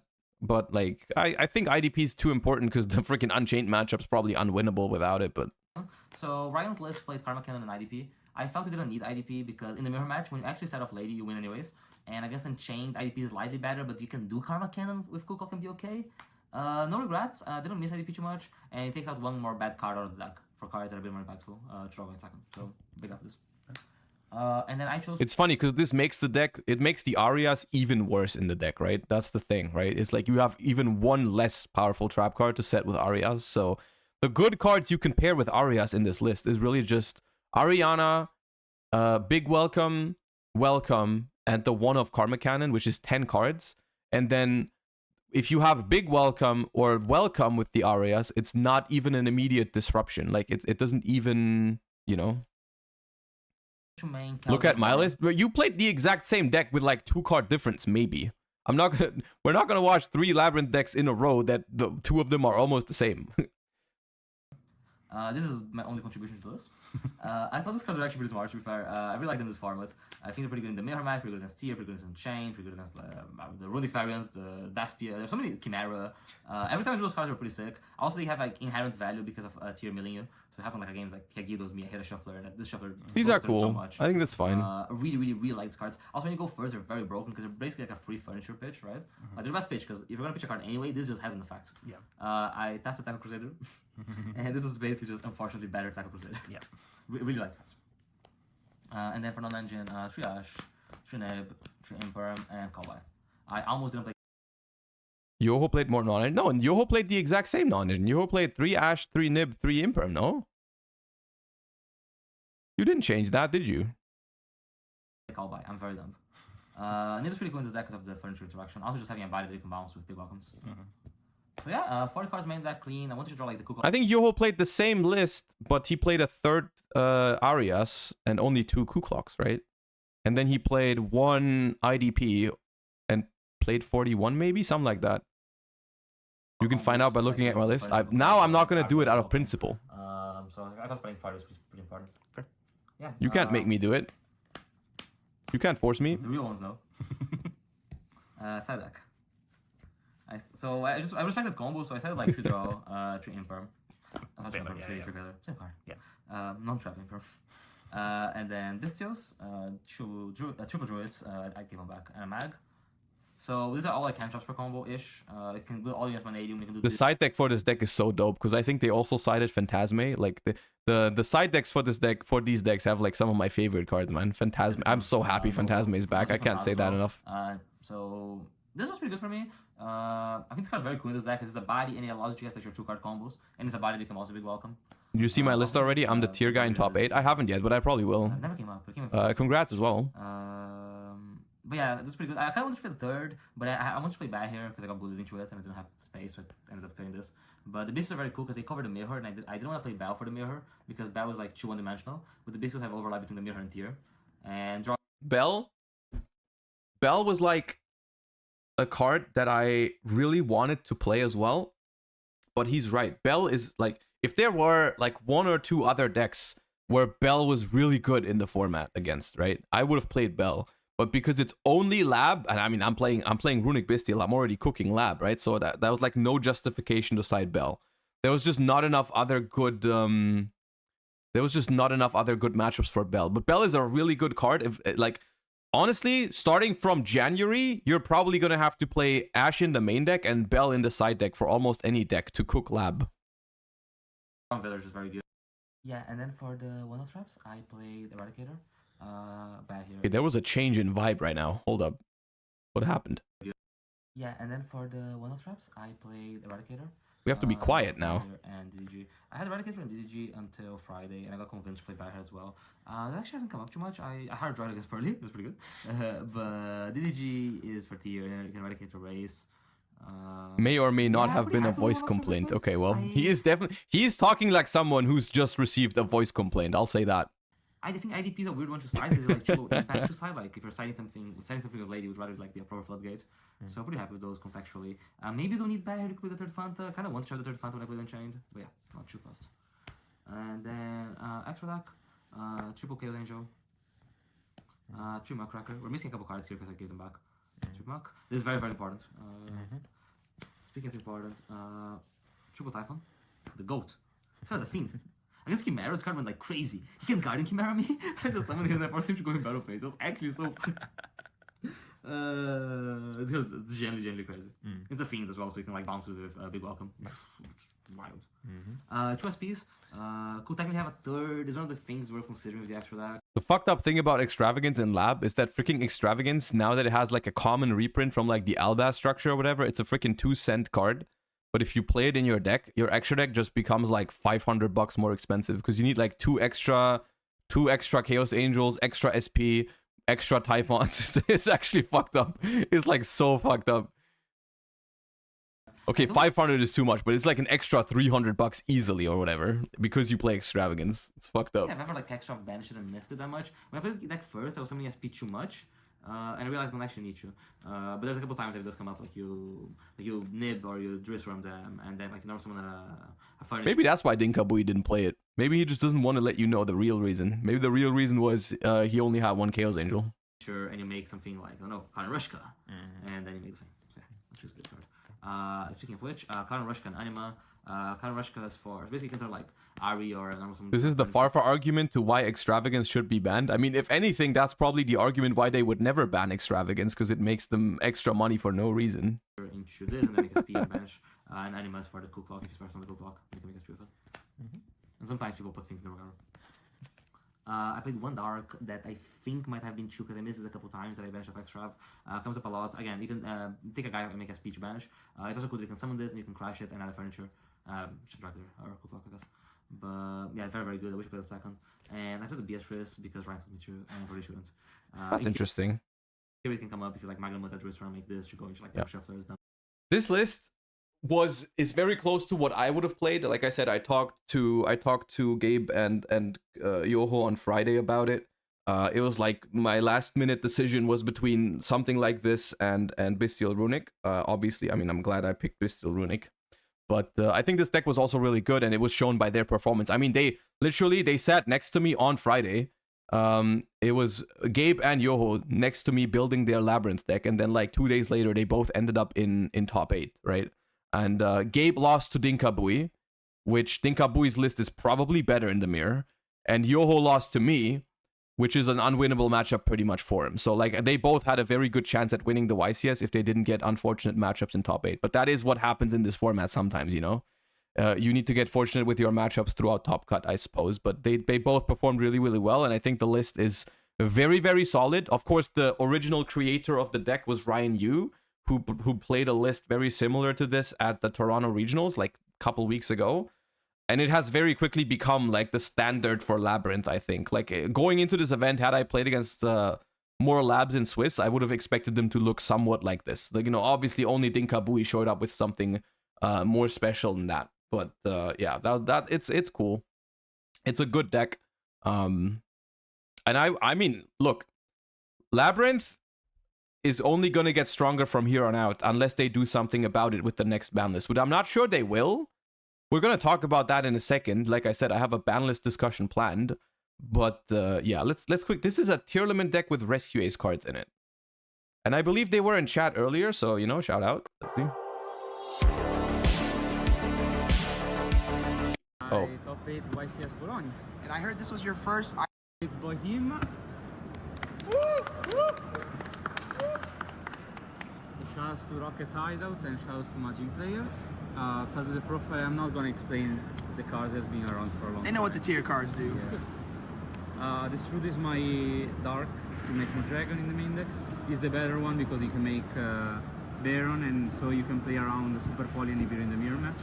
Jump scare. And consistency cards, 6 Pearl Rhinos, another. Ooh, triple goods is new. All right.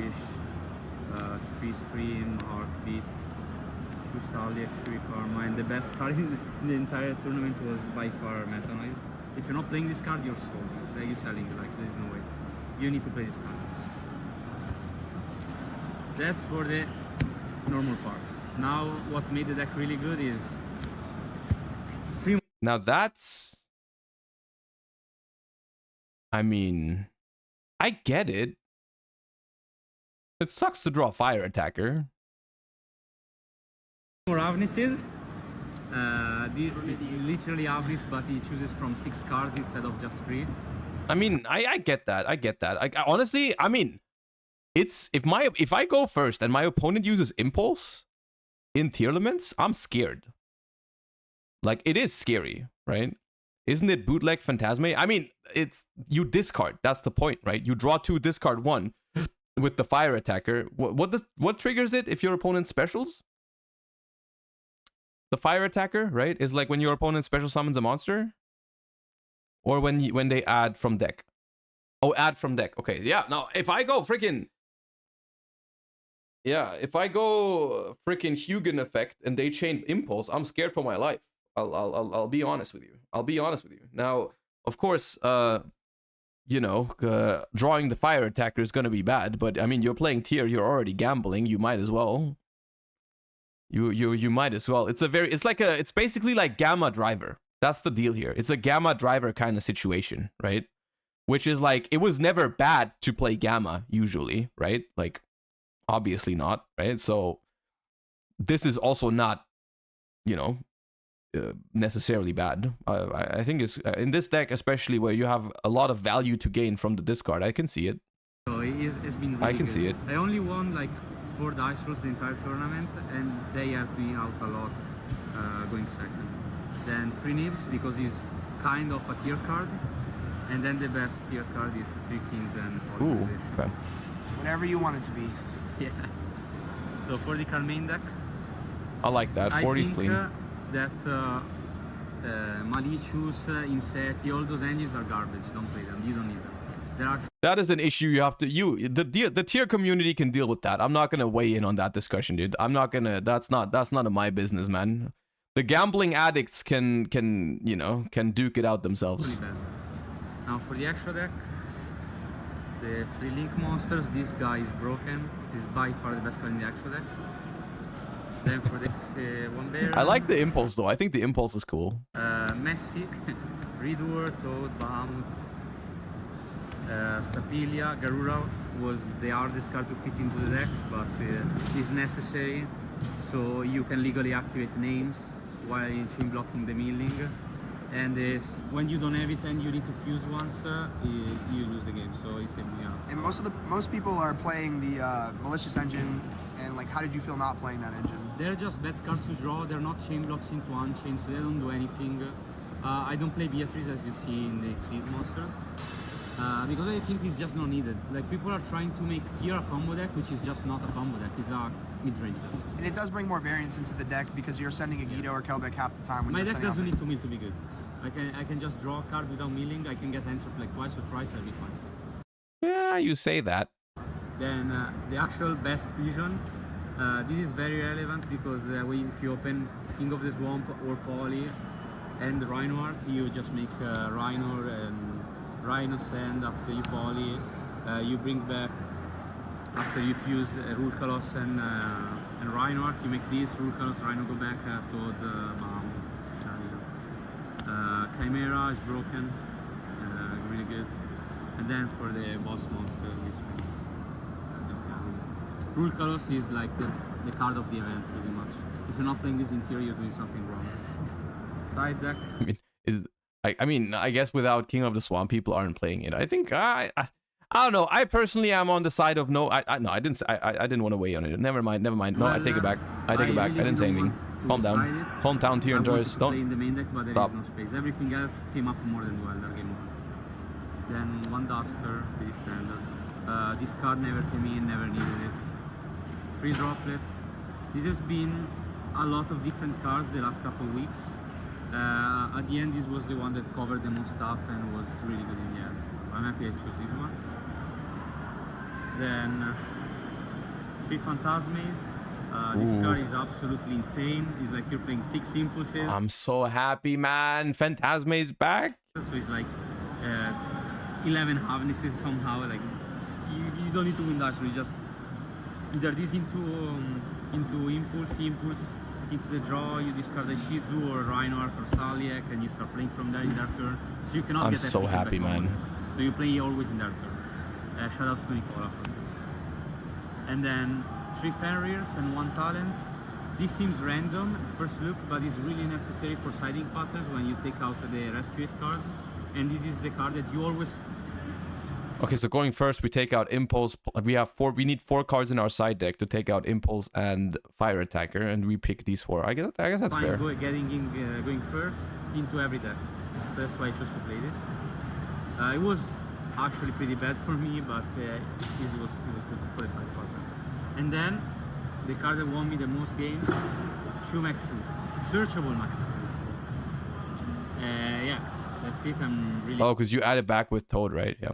I mean, it's a solid list. I like it. The whole discussion of like no King of the Swamp, no Horus or Horus, all that kind of stuff. I don't know. I haven't played enough tier to really weigh in on that discussion. Well, like Mali package or no Mali package.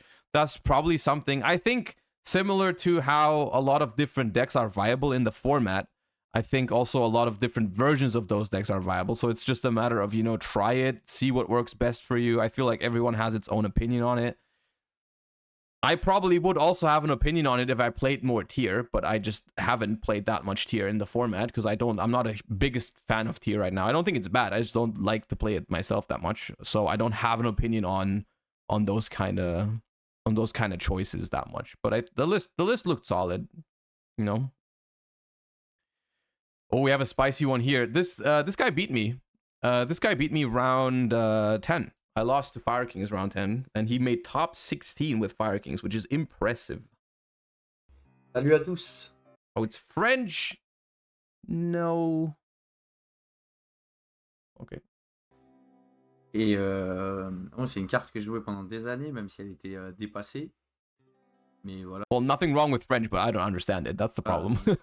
M'a fait rester dans la licence, hein, pour le coup. Un coup de cœur immédiat, j'ai déjà tout expliqué, si ça vous intéresse. Et en 2013... I guess we can just look at... I think there's a deck list link that we can just look at. That's probably easier, because I won't get the explanations anyways. Unfortunately. Let me see.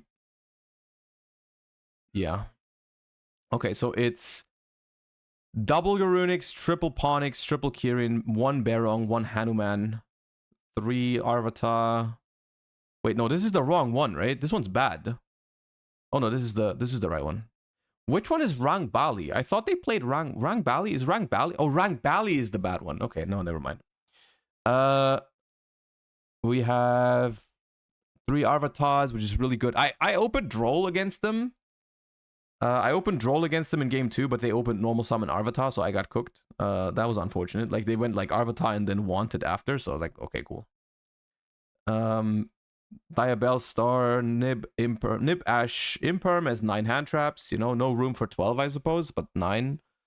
Tenki is interesting. Tenki gives you access to Arvata before you combo, which is good. It's good to pair Tenki with Diabell Star. The problem with Tenki is that it doesn't help you play around Droll. Droll is really good against this deck, unless they open normal summon Arvata. But at the point where you Tenki, it's already too late. So I'm not sure if I love the Tenkis, but I suppose the only thing you would replace Tenki with, there isn't really that much more engine you can play.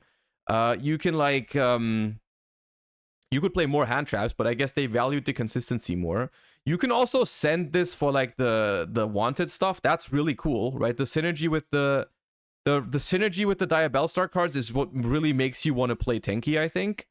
But like, I don't know if that's enough reason, because we're playing the Diabell Star cards, but we're playing the smallest possible package, right? It's only 5, you know. So if you draw Tenki without them, like, it's just a searcher for cards that are not bad, but also not insane. Like, they're not the starters of the deck, right? They're not.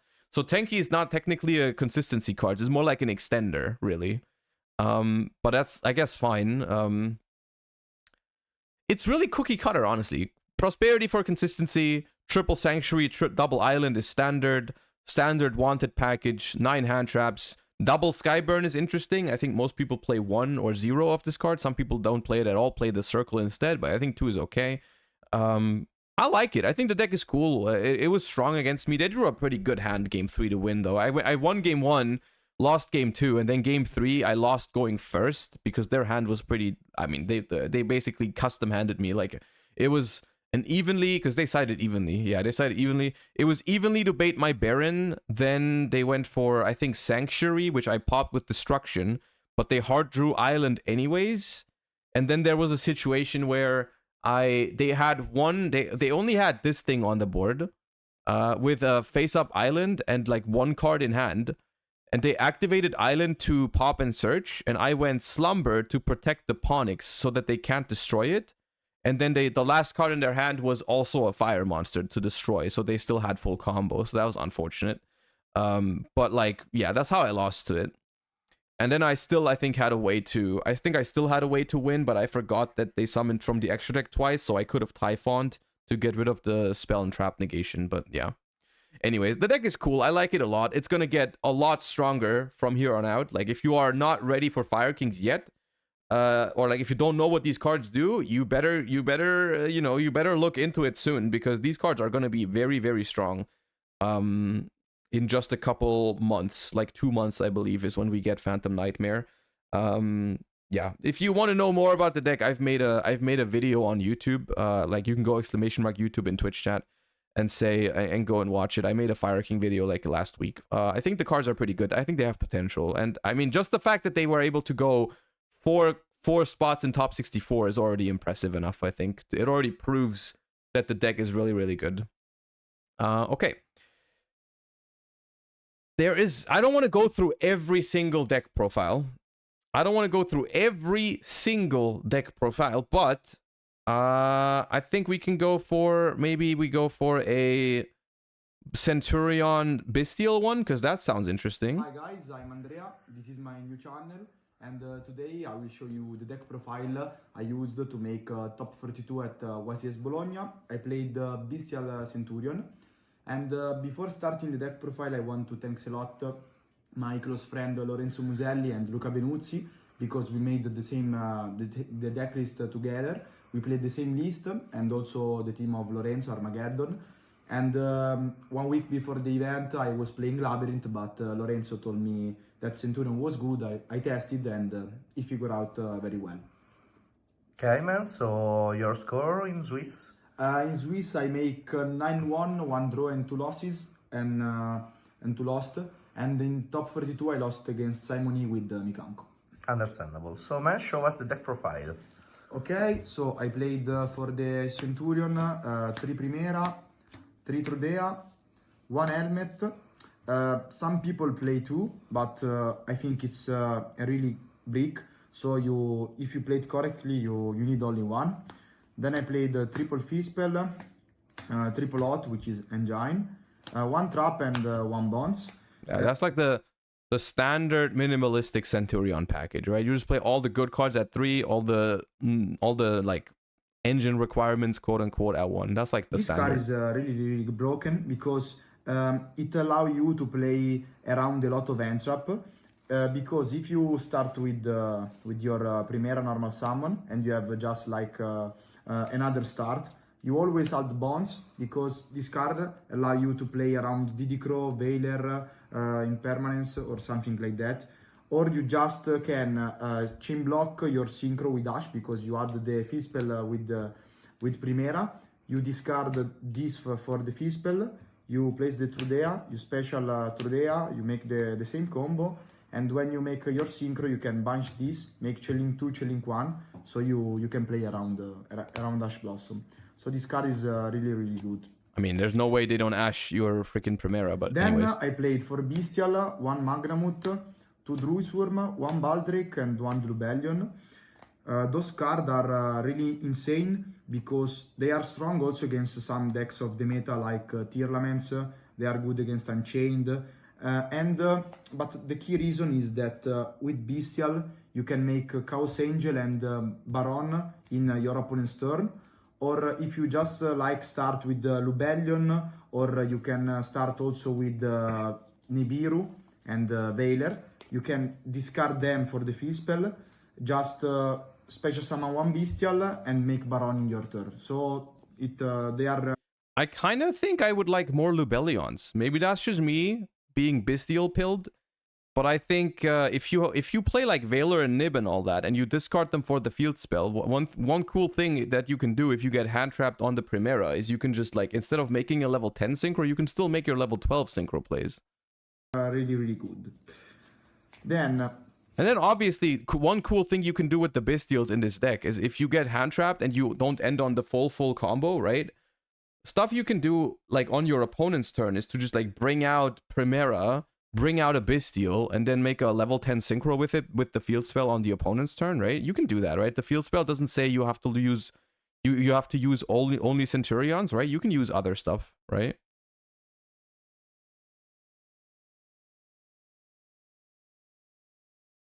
For Engine, I also played 4 Ferrier.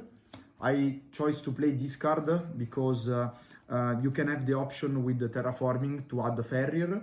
And Ferrier, it's really strong because it push going second, and going first, it give you a free card for the Fispel. So the Ferrier... Ah, the Fenrir. I am not sure if I like Fenrir in this deck still. The weird thing about this card, right? Like, the weird thing about Centurion, which by the way, I also tested Centurion, like it was like a month ago where I was like, I want to maybe play Centurion at this YCS. I scrapped it at some point, but I considered it. The reason why Fenrir is so good in Centurion and so bad at the same time, the reason why it's so good is because Centurion can play a lot of non-engine. So you have these weird games where you hand trap back and forth with your opponent, and you have this really simplified game state. And freaking Fenrir is insane in those situations. Like if your opponent, like if you and your opponent just hand trap each other to death, Fenrir literally makes the difference in those games. Like you can literally win games with just like Fenrir and hand traps in this format sometimes. The only weird thing about Fenrir in Centurion specifically is that freaking the standard Centurion combo is so good because it doesn't lose to Nibiru. It's 4 summons. Fenrir is summon number 5, and if you get nibbed on your standard combo, you end on nothing. Like literally nothing, which makes Fenrir really, really odd. I think one way you could play it, which was really odd, like it's a really odd way to do it, but I thought about doing that. You can play Fenrir in Centurion because it's really good going second, for example. But what you can do if you go first and you have combo is you can simply not summon the Fenrir if you want to play around Nibiru. You can just go for your combo and discard the Fenrir for the Therion stand-up. It's very counterintuitive because why wouldn't you just special the Fenrir and get the free card in hand and discard that? But that was one idea I thought about. Like you could do that. Like you could play Fenrir for the grindy games, and whenever you just go first and open full combo, you just discard it and you don't summon it. I don't know if that would have been good or not, but I don't like, because Nib is too popular right now. Nib is simply too popular to play it. Like you're playing a deck that's good against Nib, and you put Fenrir into it, and that immediately makes it auto lose to Nib, right? And I just don't think that's a good idea. I simply don't think that's a good practice in a format where Nib is popular. Is really, really good. Also, let's remember that by playing 5 copies of a card, it means that you're always drawing one, or at least most of the time. So since always, that's not how math works. We chose to go strong with this board. This card is both good first and second. Like it really gives you a better edge on the matchup you're currently facing actually. Okay. Then I played also 1 Terraforming and 3 Prosperity. Yeah, consistency. Yeah, a lot of people I saw that don't play this card. Yeah, Prosperity sucks in this deck. Or play Desires, but this card is better because always when you start with your Primera, you check if your opponent has an Entrap, and if you get an Entrap, this card is the better one to show the other start. And sometimes you don't go with your Legacia. But you just end with the Primera and another Primera and Trudea in your spell and trap card zone with obviously the field spell, because this setup is really strong because in your opponent's turn you can just play around dash, just making a special summon Trudea. Chad, I feel like it's enough making fun of the accent now, all right? Didn't you notice that no one's laughing at it? Like they're trying, all right? I get everything they're saying. Like calm down. Just let the man speak. Then trigger chilling 1 and chilling to the Trudea, so you synchro off with your Legacia. Then in the new chain, the special of Primera is you make chilling 2, chilling 1, so you can chain block your synchro, and so you can free do your Prosperity. So means that they don't conflict. Or sometimes, if you want to resolve this effect, you can just Okay, I guess I said Prosperity sucks in this deck. It doesn't suck. I think going first, there's no problem skipping your Legacia draw. I think that's no problem. I think the problem begins when you play, like when you go second, like because the Legacia draws a card and pops a monster. But you can only pop if you draw, because I think it says draw 1 card, and if you do, you can destroy, or something like that, or then, I don't know exactly, but you have to draw to pop, and I think that makes it just too hard to go second with this deck if you play Prosperity. That's what I don't like about it. I suppose one thing you could do is you could play Prosperity, and if you go second, you discard it for the field spell. That is something you could try and do. I could get behind that. Like if that's your game plan, that's all right, you know. And that's kind of the cool thing when you have an archetype or a deck that discards a card somewhere in its combo, right? You can just like play situational cards a little bit like that. I mean, Prosperity is not a situational card like that, but like you get what I'm saying, right? You have the option to discard it potentially. the list that I was gonna play, well, like, I mean, I was not gonna play, but the list that I built a couple weeks ago, it had Desires, and I think Desires is better. The only thing that happens is like you have to play a second Emmet, and then you get to play 2 Desires. I like that more, but I think Prosperity is justifiable at least. The Prosperity for the field spell if you just have a lot of start. Then for Entrap, I played triple Nibiru, triple Veiler, that are really important also for the reason I said before. You can discard to banish for the Bestial, then triple Ash and triple Impermanence. The standard, the 4 horsemen of the apocalypse, man. Nib, Veiler, Ash, Imperm. Deck was 40 of this format. Yeah, 12 best entraps of the meta, like as we saw in the second place of. Do you want to be on my DC Cup team for the Worlds grind? We have a spot, but it's going fast. I would, but if Emra is not on there, I'm not joining. The Rescue Ace. Then I played 2 of the Synchro. Someone needs to carry. If you don't have a carry on the team, what's the point? And one, where is it? Okay, it's here.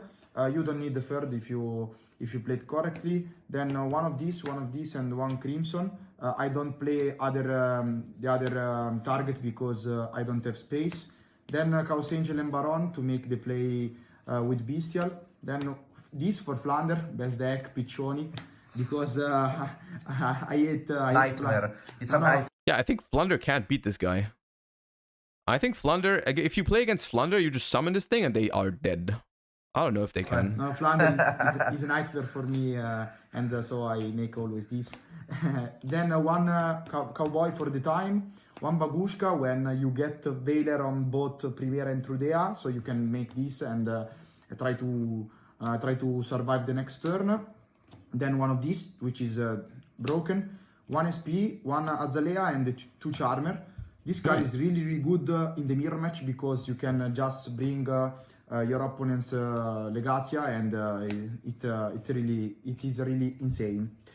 Then yeah, because Legacia triggers on special summon, it's not on synchro summon. So even if you revive it with like the trap card later, you get to draw a card, which is really nice. For the side deck, I played the triple Murner and triple Ogre. This card is basically for the mirror match because it's the best. I find it interesting how the perspective of deck building really changes sometimes based on like your friend group, right? Like Ghost Ogre, like they are talking so much about the mirror match, which is like it's interesting because I didn't expect to face a single Centurion, maybe 1 throughout the entire event, and I played against 0, right? And it's like that's because none of the people that I prepared with, none of the people I talked to was gonna play Centurion, right? And that's why I didn't feel like I needed to prepare for Centurion that much, right? But they clearly had their own testing circle and testing group, and apparently a lot of them played Centurion, right? I saw that like a lot of some of the Italian people played Centurion. Like I think Vince also played it. So like there's it's the perception is like so different depending on who you talk to and what your impression is. Like they thought it was worth it to introduce cards into your side deck for Centurion. To be fair, Ghost Ogre is not only for the mirror match. Ghost Ogre is also good into Pearly. Ghost Ogre is also I think Ghost Ogre is also good into Infernoble right now because when they summon Isold, they search with it, right? They go Isold to search, so you can Ghost Ogre it. It's good against Horus decks, right? So like it has its applications. I think Ghost Ogre is a card that we could see in the meta at some point again. There are some decks that it's good against. I just think right now the decks that Ghost Ogre work against are not high enough on your priority list, right? Like Pearly, Centurion, Infernoble, they're kind of like down there in like how many you expect. You don't expect enough, you know. Card you can't get judgment on this, and this is for purely because I don't play Spellbound or card like that, so I need the card that I have to side against purely, and you can make this if your opponent make in the draw phase the spell to bring the pure lily. Also win on time. Yeah, but especially for purely because you can't make Veiler in the draw phase, so this card came in the Mourner's pattern against Purely. I think Mourner is a good card right now. It worked out well, but I don't know if I played it again. Then one Alpi Feather Duster and 2 Lightning Storm for purely, but especially for Rescue Ace, because these cards are really, really good against against Rescue. They are really good against the current versions of Rescue Ace that don't make a negate, right? The one that Anthony played, for example, the one that doesn't summon Terahertz or Baronne. Like, against that matchup, Duster and Lightning Storm are insane. They're really, really good. Yeah, also let's remember The problem is you can't rely on that. Like, if I play against the Rescue Ace, I don't know for sure that that's what they're going to do. So I find this unreliable when you build your deck like that, but it's really good if they don't go for the Omni Negates. the latest versions of Rescues for this event. We called on people going no Apollusian, so no Terra, no Baron, due to bricks and losing to Entraps, so this was the right call to do. Rescue è un mazzo da poveri proprio. Poi 3 Inscription, because this card is really, really strong against tier elements, because if you start first, right now people side the Impulse, so this card plays around Avnis and Impulse, because if you just normal summon your Primera and your... Another thing, the Impulse seems to be an Italian thing, right? Because I haven't seen that very often recently, but for them, it just seems to be like an argument, right? They're like, hey, Tierleman plays Impulse now, right? And it's like, I don't really experience it that much, right? I got Inscription by him too, was a nice neck one. Wait, why would you Inscription Labyrinth? Make Impulse or Avnis and you don't have Ash, you just lost the game, or you don't have Bestial. So this card, it was really good. And then 3 Judgment, it was okay, but I was really... I was playing Anti-Spell Fragrance. I don't know if I replay this card, but it's better against Labyrinth, which is a bad matchup for Centurion, and you can side it going first instead of Anti-Spell. Yeah, also the Solomon is a good helmet during the Swiss, so... I mean, it's the Centurion deck, I think it's gonna be a... Until it maybe or maybe not gets support, I don't know anything about that, right? The Centurion deck, my take on it, it's gonna stay a tier 2 viable strategy. It's gonna stay like that. The deck is very, very adaptable to the metagame because you have so much room to tech it. Like, you can play secondary engines, you can play a lot of non-engine if you want to, and the 1-card combos for the deck are really, really strong. It simply is here. I think it's here to stay. If it ever gets support, it might break into like a tier 1 sort of territory. But I think it's a good deck. And I think what I like about it is the amount of customization you can do depending on the metagame you expect, right? That's essentially what I think about it. Like, I think it's powerful. All right. I don't want to watch too much more, but I think one thing that I do want to see is the Pearly Sprite deck. I heard about it during the weekend, but I am interested in it. It's only 4 minutes anyways. Ciao ragazzi, siamo con Giuseppe Mincione, Principe di Napoli, top 32 YCS Bologna.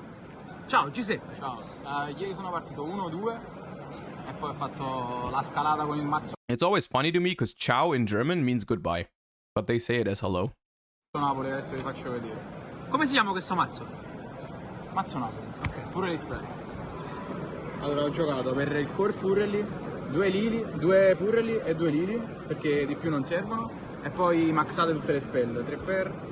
Ciao means hello and bye in Italian. Yeah, I know, but that concept is that from like a analytical perspective, you know, as like a logical thinker, that I can't help but feel like that is suboptimal language construction to have the same word for hello and goodbye, you know? Like, I don't know. 3 per, 1, 3 my friend e la trappola. E questo è per quanto riguarda il core Purrely. Per quanto riguarda invece le carte forti del mazzo, abbiamo Stable. It's like servus in German. I've never heard someone say servus as goodbye. It's always hello for me. Never. No one does that. Literally no one does that. 3 Angler e 3 Beaver, e poi tutto il reparto Sprite in monocopia. Ma questo è Sprite parascheda? Questo è Sprite parascheda. Tranne per 2 blu, poi una carota, un red, getto, starter e trappolina. che è fortissimo. Una domanda, quante volte hai fatto spell scarto angler? Una quarantina di volte. Poi per i flex invece ho giocato 3 perma, che era la carta più forte con second insieme a Nibiru, però questa era forte pure a sesta. 3 Nib, 3 Ash, Mono Veiler per il meme e il Mono Talento sempre per il meme. Come ti sei... Okay, so I was trying to make sense of this deck because the deck has been around for a while now. This is not the first time I'm hearing of this deck. I believe there was a French player who popularized it. At least that's where I saw it first. Called Sebastian Ma. And they've been playing this kind of deck for a while. And so I've always been wondering, like, what's the synergy? What's the point? Of course, like, all the Pearly spells being a discard way for Angler is nice. The Pearly obviously are rank 2s, so you can special summon Blue and Jet if you control them, which is like fine. But I always wondered, like, what's the point? Because you make like you hard make a what's it called? A plump with the level 2s, right? Which is cool. But I was wondering, how does that really work in the grand scheme of things? Because what do you do with that plump? Because yeah, you can attach 2 with the plump, but then what? Because even if you make a Noir on top of that, you cannot use its effect as a quick effect because it needs a level 1 Pearly for that. And then I think they had a feature match, and someone told me after, the way you do it is you have the rank 2 plump on the board and you have to double cross, target your own Pearly monster in the graveyard and attach it to the rank 2. And then afterwards, you rank up with the trap card into a big Noir. That's the game plan. Now, I think that's cool. I think that's very creative. But I can't help but wonder if that seems like a lot of work when you can just play Pearly. You know? You attach a Lily with the field spell? Wait, can the field spell? I don't think the field spell can do that. I think you're chatting. Hold up. Stray Pearly Street. Stray Pearly Street. Yeah, it's only quick place. You're chatting. That doesn't work. That does not work. It has to be double cross. Which is like, that is that seems like a very complicated way to make a Noir when you can you could still play almost full power Pearly right now. Like, that deck still exists. It's not like they gutted Pearly. That's why you have to play this version now. I guess this version probably plays through hand traps better because the sprite cards are really good at playing through hand traps. You have a really good discard for the quick play spells with the Angler, you know, like I see that. I definitely see that. So maybe it's not necessarily a situation of this deck is strictly better than Pearly or strictly worse than Pearly. I think it's simply, it does some things better than Pearly, like playing through hand traps, and it does some things worse than Pearly, like assembling a Noir that's unaffected seems a lot harder playing this version than the other version. Playing against D-Barrier 2, maybe that, yeah, maybe you play against D-Barrier a little bit better because you have like some sprite plays, some link plays way better than Pearly, right? Like maybe you go like quick play spell, discard Angler, summon Pearly, summon 2 Beavers, and if they barrier you on XCs, you can still go sprints and another Angler or like whatever, you know, like that kind of stuff, right? You have plays, I see that, yeah. Trovato con questi rati. It's interesting. Molto bene. Talento in una pescata spesso. Perché non posso TK'are. È un TK il mazzo? Poi spiegaci come TK. Adesso lo spiego. Ho giocato 2 Noir che sono fortini. Poi mono di tutto, mono beauty, mono noir, mono plump, mono happiness e poi la combo TK è happiness più zanzara. E che succede? Esatto. E no, vinci, va, cioè basta mettere queste 2 carte a terra e gli avversari scuppano. That card is insane in this deck probably because you can like easily set up enough attacks going second. Poi le carte più forti dell'ex sono zanzara, manichino, che ti evoca a caso qualsiasi cosa, anche I gatti neri e bianchi. I mean, just imagine a freaking happiness plus mosquito combo where you can just attack with the happiness all over again and keep burning them. That seems very nice. Finiti, se stanno nel cimitero li reborn e tu giochi. Poi Sprite ho giocato Gigantic e Sprint e basta. E per l'ultimo exit è stato Zeus, non l'ho mai fatto, infatti penso che si può pure togliere. E i Link invece Dark perché è fortissimo, Mascherena per fare SP nel turno dell'avversario e poi Anima che serve per fare SP che banna a 2 mostri normali. La side invece un po' particolare. Spicy. Ho giocato 3 droll per i combo e per quando andavo primo. Quando andavo primo mettevo sempre 3 droll e toglievo 3 perma perché erano forti pescati di noir, mentre perma te la inchiommavi in mano. E 3 enemy che sono fortissimi. E sono anche out a noir. Poi mi rubo il baby noir dell'avversario e ci faccio il noir sopra. 2 lightning e spolverino per race più mazzi setto quasi a caso. E poi tutte monocopio. Colled, Keldo e Mudora per Labyrinth quando andavo primo e secondo e per Tiar quando andavo secondo solamente perché mi livellava e io giocavo o anche per fare doppio angler. Poi Resident Evil e Anubis. Cristia target contro tutti i mazzi luce. Oh, mannequin cat stuff. Yeah, okay. No, this deck's cool. I like it. It's creative. All right, let's do one more while I finish my food and then we hop into what's like interesting. Let me watch something interesting. Marin says doesn't classify as interesting. That doesn't count. There was 2 Pearly Sprites in top 64. That's interesting. More Rescue Ace tier. Okay, Vanquish Soul Horus. I am here for it. Oh, nope. No, wrong.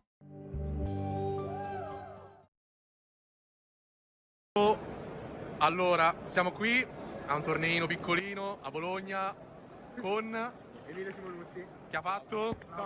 Did they have a feature match in top 64? I think. Al YCS di Bologna. Cosa hai portato? Vanquish Soul. Solo? Cioè, con dentro un paio di carte interessanti. Bravo, dai, facci vedere la lista. Allora, per l'Engine Vanquish abbiamo sorprendentemente 3 copie di Raisin. Pensavo di giocarlo a 2, però poi ho deciso di... Now, I'm gonna be honest with you. Poi ho dato 3 Stake Your Soul che sono... I'm gonna be honest with you. Vanquish Soul Horus is a combination that I don't really understand. Like, the Horus cards are good, but I don't see what they do for the Vanquish Soul deck because they seem like they are cards that you have to invest a lot of cards from your hand to it. And Vanquish Soul is a deck that needs to maintain a lot of cards in hand. Of course, if you get to resolve Giant Trainer, it's good if they play that, but like, you know, I'd argue if you draw 3 with Giant Trainer, you probably win whatever deck you're playing, so it doesn't really particularly help Vanquish Soul. Portano Raisin, se hai fuoco, se no in game state semplici puoi portare Burger, inizia a pescare e vinci. Poi la spell di consistenza che ho deciso di giocare è Small World per altre carte che ci sono nel mazzo. Volevo essere sempre in grado comunque di pescare. Prosperity non mi sembrava molto sinergistica col mazzo. Il problema è che se l'attivi non puoi pescare con Burger, non puoi usare altre carte che ho nel mazzo che pescano e soprattutto non la puoi pescare con Burger. E in un treno lungo volevo evitare la possibilità di avere delle carte che entravano in conflitto tra di loro. E quindi ho deciso di giocare Small World, è sempre stata fortissima. Prendi quello che vuoi, qualsiasi cosa fa ponte con qualsiasi cosa. Quindi prendi un mostro alla tua mano e prendi la mano. Well, it's just roll out with extra steps. Move on. 10 Raisin era un numero, sembra un numero onesto. Sì. Poi per il Engine Vanquish sono i supporti per Raisin, cioè Raisin è praticamente tutto è Raio, esatto. Poi ci aggiungi un paio di supporti che lo rendono abbastanza più forte. Sono 2 Burger, 2 Joe Longer. Josh hiding the price. Okay, would you rather see the not see the cards but see the price? I can do that. Cesare, there you go. Allora, un Cesare e una Pantera penso sia piuttosto standard perché comunque non sono carte che vuoi sempre vedere in mano e le aggiungi quando ti servono e va bene. 2 Cesare, cioè molta gente gioca anche due copie di Cesare, però non fa niente da solo. I thought it'd be a good idea to show you the cards, but I mean, hai troppi ciccioli Vanquish con tipo 1 o 2 HT che magari non sono neanche quelle giuste e perdi molto facilmente. Questa carta non è buona, cioè è molto semplice. Aggiunge una spell trap che non fa niente, non è uno starter, non è quasi mai un'interruzione. they don't talk that fast. I just sped it up because it's a 25-minute profile. Niente, non è forte, quindi una sola copia, l'aggiungi in alcune line, la usi per battere ferma sul link. Is this the combined cost of everything so far? There's no shot that's true. Like triple Raisin, triple Stake Your Soul is already more than that, isn't it? What? How much is Raisin right now? Standby, cioè ci sono giocate queste carte ovviamente e aggiungere una spell card comunque forte, l'effetto anche per farti andare in mano un mostro è forte e te la prendi quando serve e vabbè, tanto è tutto molto searchabile, se tu vedi Raisin vedi qualsiasi cosa di queste e Borger mi ha vinto in time It dropped? Oh. sì. Borger ha vinto in time tipo Oh, Italian cards, I see. se la trappola quando burn questo pesca anche fa un POV, you're Italian. Are Italian cards really that cheap? 500 in attacco, quindi non puoi farti K, sì sì esatto, poi con Borger chiudi a occhi chiusi infatti ok è super difficile e ci sono alcuni game state che vinci soltanto perché poi burn con questo Yeah? tipo, contro Flander God damn. se sei molto indietro è impossibile non riesci mai a togliere engine e quindi a un certo punto decidi ok ho contro un stand io butto Borger faccio 1500 di turno e non poi vincerò e quindi è una buona win condition alternativa niente male e questa è la engine vanquish. They are more expensive? Okay, that is something we can easily settle, chat. That is simply something we can settle. Hold up. I'm gonna go to Raisin on card market.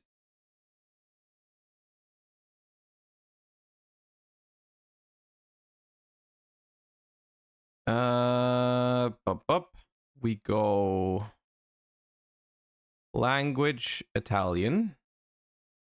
Damn, Raisin is cheap though. $9? That's crazy.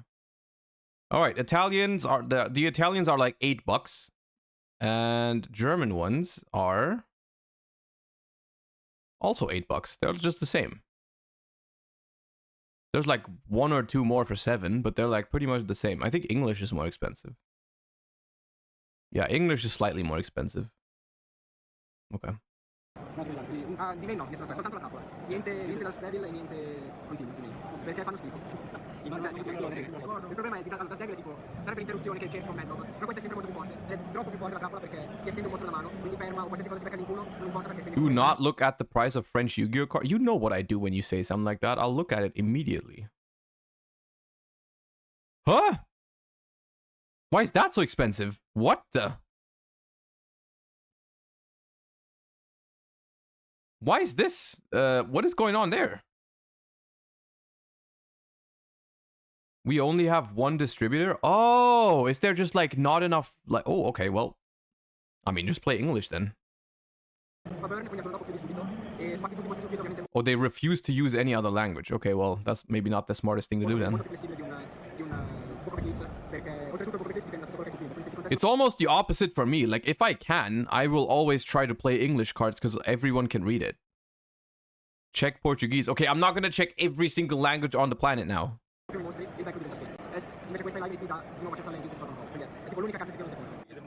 I like English the most so that everyone can read it. That's just the most, like, that's just the easiest way to approach a big tournament. Have cards that everyone can read.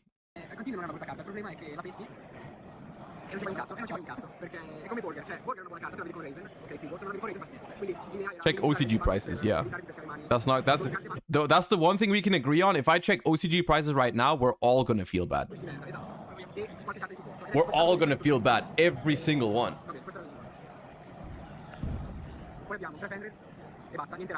Bro.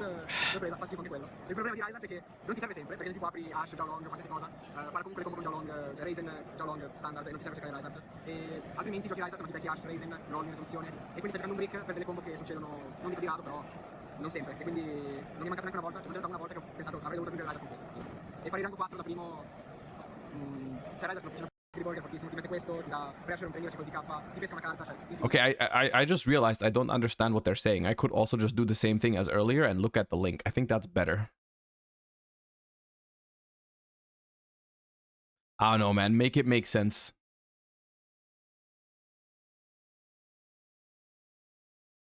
Make it make sense.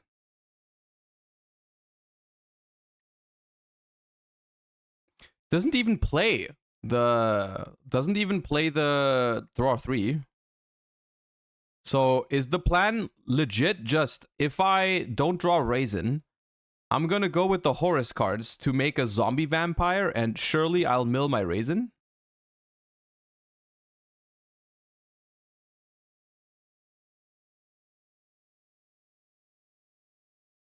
You know you could just play like Durandal instead of that, right? You can just search Raisin if you want to. But I mean, maybe you don't go for Imseti because it's funnier, I guess. Just like, you know, for the vibes, immaculate vibes, lose to Ash a little bit harder. I don't know. I don't think this is a great idea. I don't think the horse card, look, chat, The Horus cards are good cards. The Horus cards are good cards, but you should not throw them into every single deck, okay? Like, the Horus cards are good, and they have potential, and maybe someone is going to cook something with it that's really, really good. So far, I'll say it. Listen, I haven't seen a single Horus deck where I think the Horus version was the optimal one to play it. Horus Bestial is not better than Dragon Link. Horus Tearlament is probably not better than regular tier. Horus Vanquish Soul is not better than Vanquish Soul. Phantom Knights don't exist. They're not real cards, okay? Calm down. Calm down. Don't say Horus Phantom Knights. I can't stand people asking me about Horus Phantom Knights anymore. That thing, it doesn't exist, okay? In the real world, that deck doesn't exist. That might be a concept online in your head.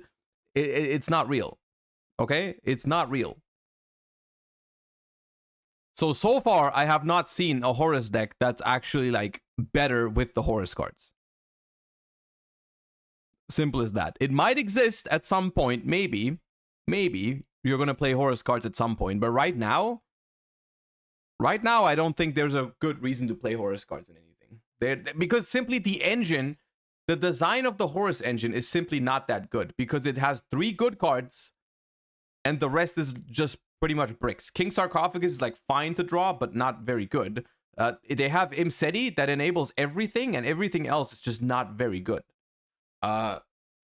That's the problem. Like, if they had more, like, a more spread out, like, value distribution, like, if you could draw other Horus monsters and they would be good, then maybe. But, like, the matter of fact is just, like, if you don't draw Imseti or your Imseti gets ashed, the entire Horus cards just don't do anything.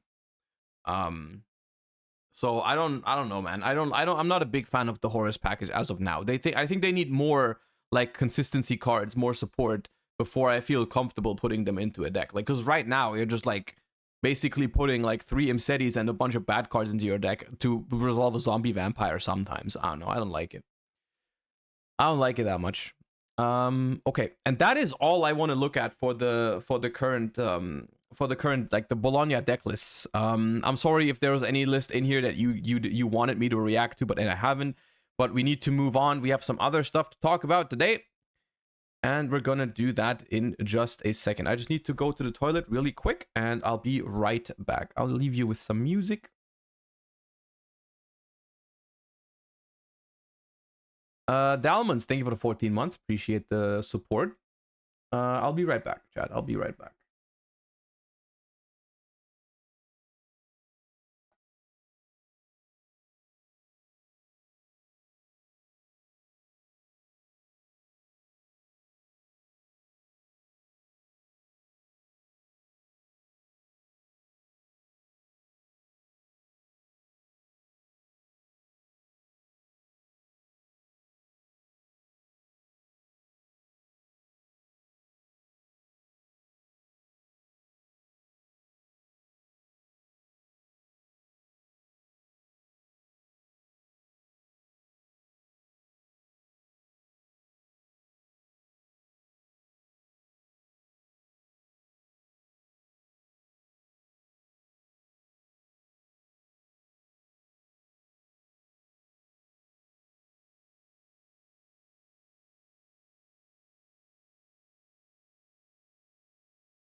All right.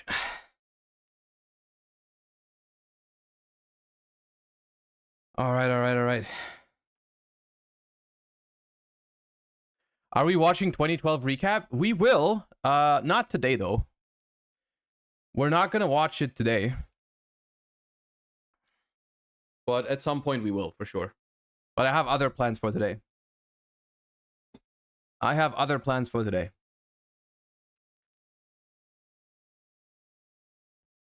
Rommel Fox, thank you for the 10 months. Thank you for the 10 months. Appreciate that. All right. We're gonna make a Banlist prediction in a little bit. I'll make an introduction to that in a second. Before we do though, I have something else to do that's gonna be really nice for all of you guys. I have a little giveaway, sponsored by Cart Market, of course, because they sent me some vouchers, and in celebration of YCS Bologna, I'm gonna give them away to you guys. Let me check what we have exactly. Before I say anything wrong, I believe it is 2 50-euro ones and 2 25-euro ones. Yeah, I think so. Yeah, I have two times 50 and 2 times 25 that I'm gonna give away to you guys. The original plan was to use these as for the custom banlist thingy, but I'm not sure exactly when that's gonna happen or if that's gonna happen. But well, I mean, that's the story for another day. And they just said, you know, for now, just give them away as a celebration for YCS Bologna. So we're gonna do that. And let me set that up real quick just to get that out of the way. EU special treatment. I mean, yeah, I guess anyone can win. Anyone can win, but I guess Cart Market only ships to EU. But if you win it and you're from NA, you can probably find someone in EU who wants it, you know? So if you're from NA, you can still win it. You just have to find someone who wants it after, and then you probably can work something out, but that's on your end then. All right.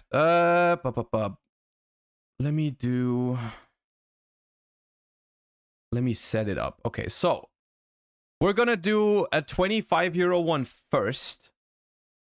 We're gonna do a 25-euro one first, and it's gonna work with a keyword as usual. The keyword is Cart Market 1. All you have to do is type it into the chat box only once. You only need to do it once. It is case insensitive. So all you have to do is type Cart Market 1, and we're gonna draw the first winner in a actually, you know what? We can just do all 4 in the same drawing, right? I can just roll it multiple times, I think. So let's try that. So we have 2 25s and 2 50s, sponsored once again, very kind by the people at Cart Market. Phenomenal sponsor. You know, your main platform in Europe to buy and sell Yu-Gi-Oh cards, obviously. Shout outs to them for hooking me up with the ability to give something back to my viewers and you know, all the good stuff. So I'm just gonna let it run for a little bit, and then I'm just gonna draw some winners. Zeric9, thank you for the 15 months. Appreciate you. Thank you so much.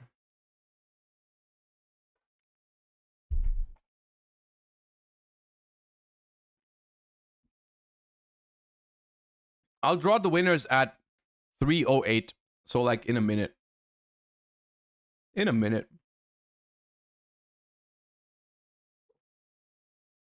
That should be enough time for everyone.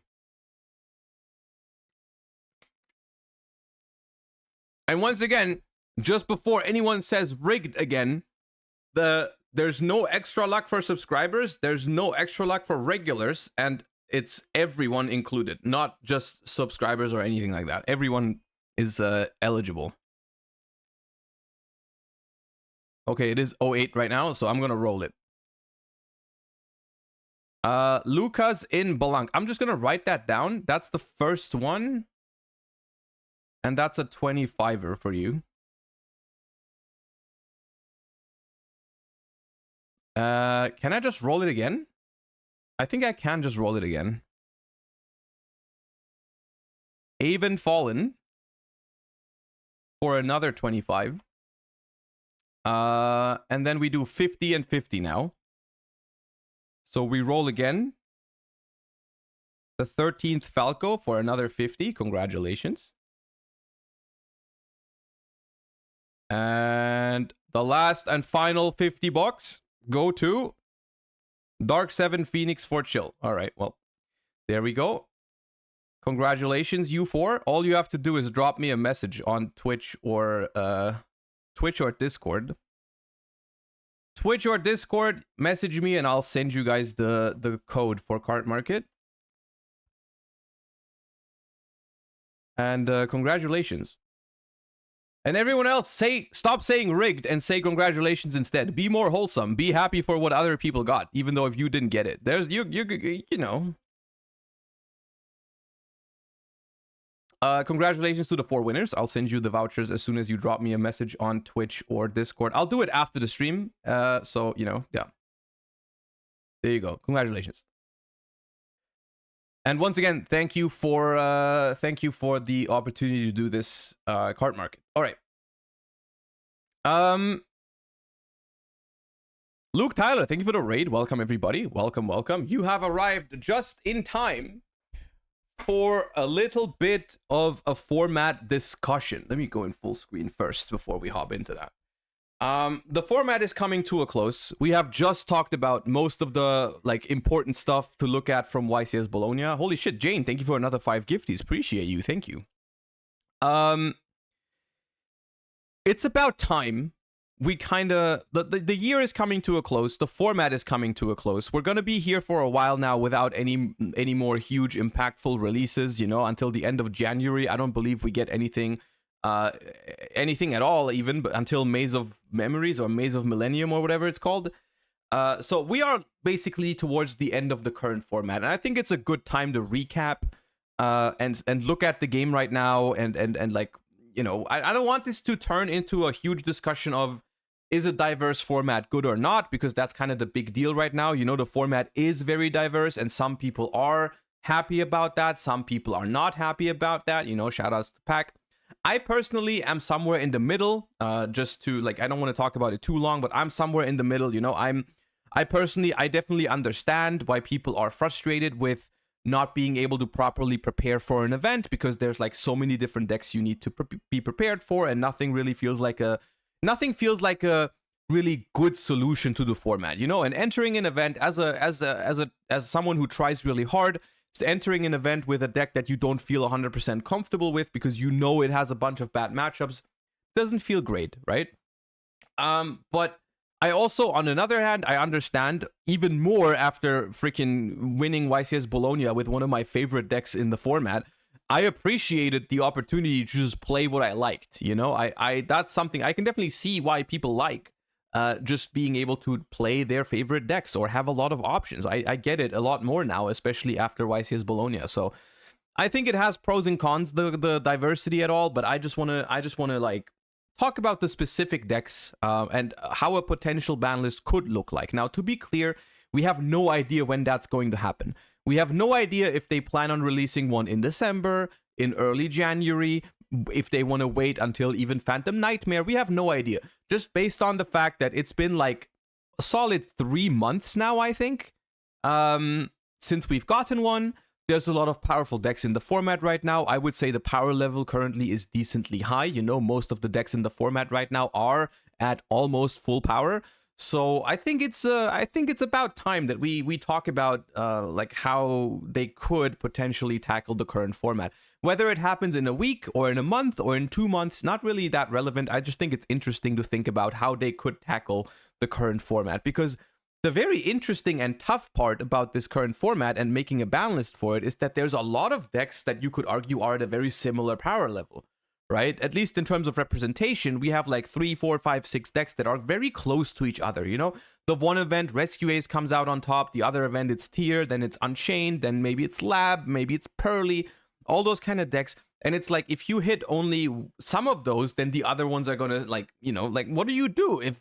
Like, a lot of decks are at similar power level? Do you just hit all of them? Do you hit none of them? But that's also weird, you know, you can't just, like, do nothing about it, because then it's, like, probably not going to change at all.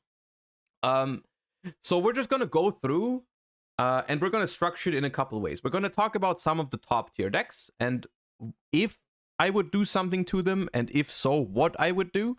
Then we're going to talk about, obviously, some of the... I think one thing you can always do, no matter what the format is you can discuss certain staple cards that almost every deck plays, right? No matter what archetype, you know, there are certain staples or floodgates or whatever that we can talk about that are warranted to appear on the ban list, as well as we're going to have a little section of some cards that I think could come off the ban list or that I would like off of the ban list, right? And so we're just going to go through some of these things one by one and talk about it in that way, right? And we're going to see how it goes, where it takes us. Just a small little discussion of the current format and what I would do to it. So let's hop right in. I have a little tier list prepared. And we're going to go through it one by one. We're going to work our way through it. First things first, do not touch my runics or else. Literally, please don't, man. Please don't. It was an accident, all right? It's not. There was one runic deck in top 64. Don't do it. No way.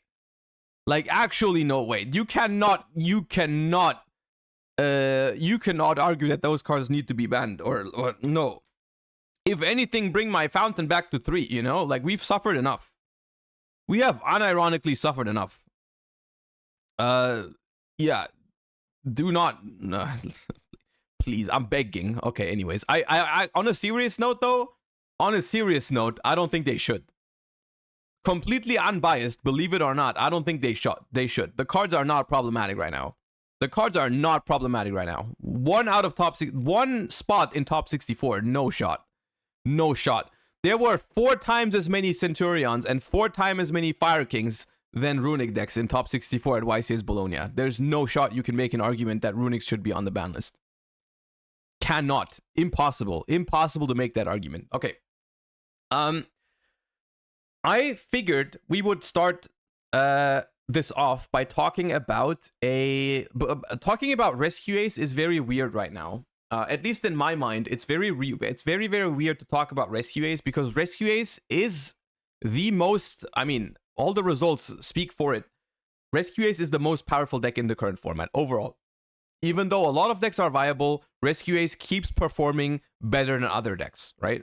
The only issue I have with evaluating Rescue Ace on a potential ban list is that the archetype is not new, but it's not been relevant for very long, and it's only gonna go up from here, right? It's only gonna go up from here. And I mean, they do wanna, at the end, after all, they do wanna sell their Snake Eye support and all that. And currently in the OCG, the best way to play the Snake Eye cards is still Rescue Ace next to Fire Kings, but Rescue Ace is a super relevant deck with the new support cards. And so I don't think they want to gut Rescue Ace.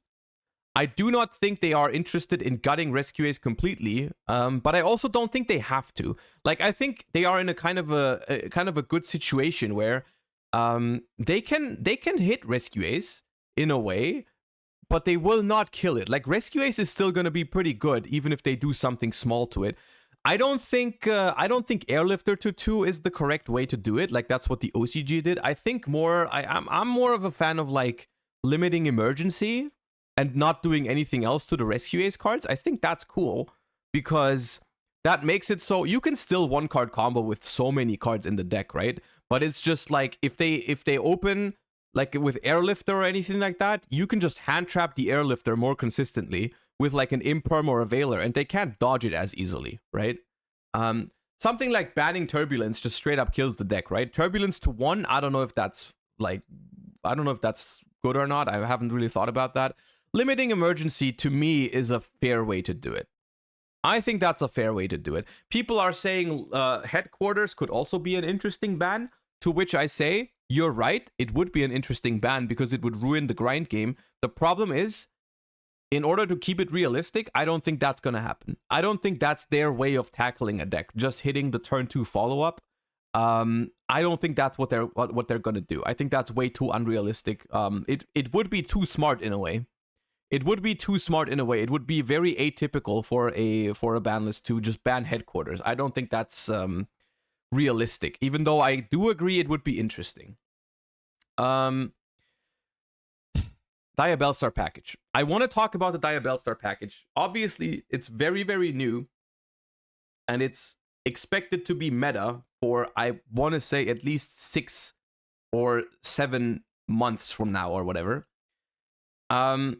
Most likely, I don't think it will be hit. However, what I thought was still worth mentioning is I think if they wanted to, no pun intended, they could hit this in a very nice way without actually ruining it or anything like that. Because one of the coolest things about the Diabellstar package is that no matter which of the 3 cards you draw, the engine works. You can draw Wanted to search Diabellstar, but you can also just draw the Diabellstar immediately, or you can draw the Sinful Spoil card immediately, right? So one thing that I thought is that the most broken thing about the Diabellstar package is really just the Wanted card itself, right? Because that's the one that goes plus. And most people are playing 3 Wanted, 1 Diabellstar, 1 Snake Eye spell. I think something like just semi-limiting Wanted would be completely fine, and you leave these 2 unlimited, right? And now what people can do is they can just play 2 Wanted, 2 Diabellstar, 1 Sinful Spoils, and it's still the same amount of consistency, the same amount of cards in your deck that still do the same thing. They just don't go +1 as often, right? The only issue is, that's both an argument for and against this, is that like freaking the Wanted card is the most expensive card in Age of Overlord, I think, next to SP Little Knight and Quarter Centuries. So I don't know if they want to do it. I think at 2 it would still be decently expensive. It would also help the market a little bit because the card would go down a little bit, which would be a good thing because I think the engine is too expensive, let's face it. Like, that engine is, like, people hate that it's that expensive, right? And that's like, if they went Wanted to 2, it would balance out a little bit. People would just play 2 Wanted, 2 Diabellstar, 1 Snake Eyes, and it would still be fine. It would be good. The card would be less expensive because people would have a 3rd extra copy that they could get rid of. I would personally like it. So even though I don't know how realistic it is, I think it would be a good decision because it would make the card more affordable. The engine would still be strong. And it would not make the card unplayable. You could still get value out of the stuff you got at release. Like, you still can play with your 2 copies. I think it'd be fine. I think it would be fine, even though it's probably unlikely, but I think it would be fine. Calamities is a card that I have on here because, you know, it's the most toxic thing that the Centurion deck does. The problem with this card, which I think it's not going to get hit, is that the Centurion deck is not a problem, right? And even though I agree with you that this card, overall, it should be banned. There's nothing, I agree with you. It should be banned, but I simply don't think right now is the time for it because it's literally the only thing keeping the Centurion deck in the format. Like, without this card, the Centurion deck simply does not do enough. And that's why I don't think they want to do it. Because Centurion is already the only freaking thing that's even remotely worth picking up the latest Collector's Rare set for, even Valiant Smashers. It's the only good thing in Valiant Smashers. And they are not going to ban a card that will kill Centurion. I simply don't think so. Even though I agree with you, the card should get banned. In an ideal timeline, hear me out, in an ideal timeline, we simply get good Centurion support that makes the deck playable without Calamity, and then Calamity gets banned. That's my take. That should happen. But I think until we get Centurion support, I don't think they're going to touch this card because otherwise Centurion is completely unplayable. And that's also not something that I personally want. Tier limits, I could think of 3 cards they could potentially hit. I have no issue with that deck at all outside of the Mill 5. I personally think they should just ban Agido and Kelbeck. It's been long enough. Like, honestly, no one wants these cards in the game. They should just go. If they, for some reason, don't want to do it, they can, I guess, hit Perla Rhino. I personally am a much bigger fan of banning the Mill 5s and keeping Perla Rhino at 3. Perla Rhino is an incredibly powerful card, but I only, literally, whenever I'm playing against tier, I only have an issue with these cards. It's the only thing that annoys me. If they go to mill cards off of the top of their deck, the only card that has me freaking roll my eyes if they hit it is one of these 2. Like, everything else is fine. But please get rid of these cards, man. They just have gambling written all over them. I don't want that. Pearly's in a weird spot because the deck is, like, I mean, by far, out of the top 5, 6, 7 decks, it's like by far the least represented. So you could even make an argument to not hit Pearly at all. The problem is we're going to make some hits to every meta deck in my list. I'm going to make hits to most meta decks. And I think if you just leave Pearly unhit completely in that environment, it's probably not a good idea because it's going to be freaking unbearable. I think Noir is the wrong way to do it because you can only, like, the only thing you can do to Noir to make it matter is ban it, right? You could limit it. I mean, most people play 2 for good reason, but I don't think limiting Noir it makes much sense. I think you don't touch Noir. I think you touch Sleepy Memory or My Friend. Simple as that. I think it's either My Friend to 1. Like, I could see something like My Friend to 1, Sleepy to 2. Maybe just My Friend to 1 is enough. Maybe just Sleepy to 1 is enough. Something like this. Like, I think something like that is reasonable. I think Pearly is a really strong deck still. It keeps topping. It keeps doing well. And if you hit all the other decks in the format, then I think you should hit Pearly in some way. Whether they should have 2 cards on the ban list is questionable. Maybe double Sleepy is enough. Maybe 1 Sleepy and leave My Friend alone. I don't know exactly what they will do.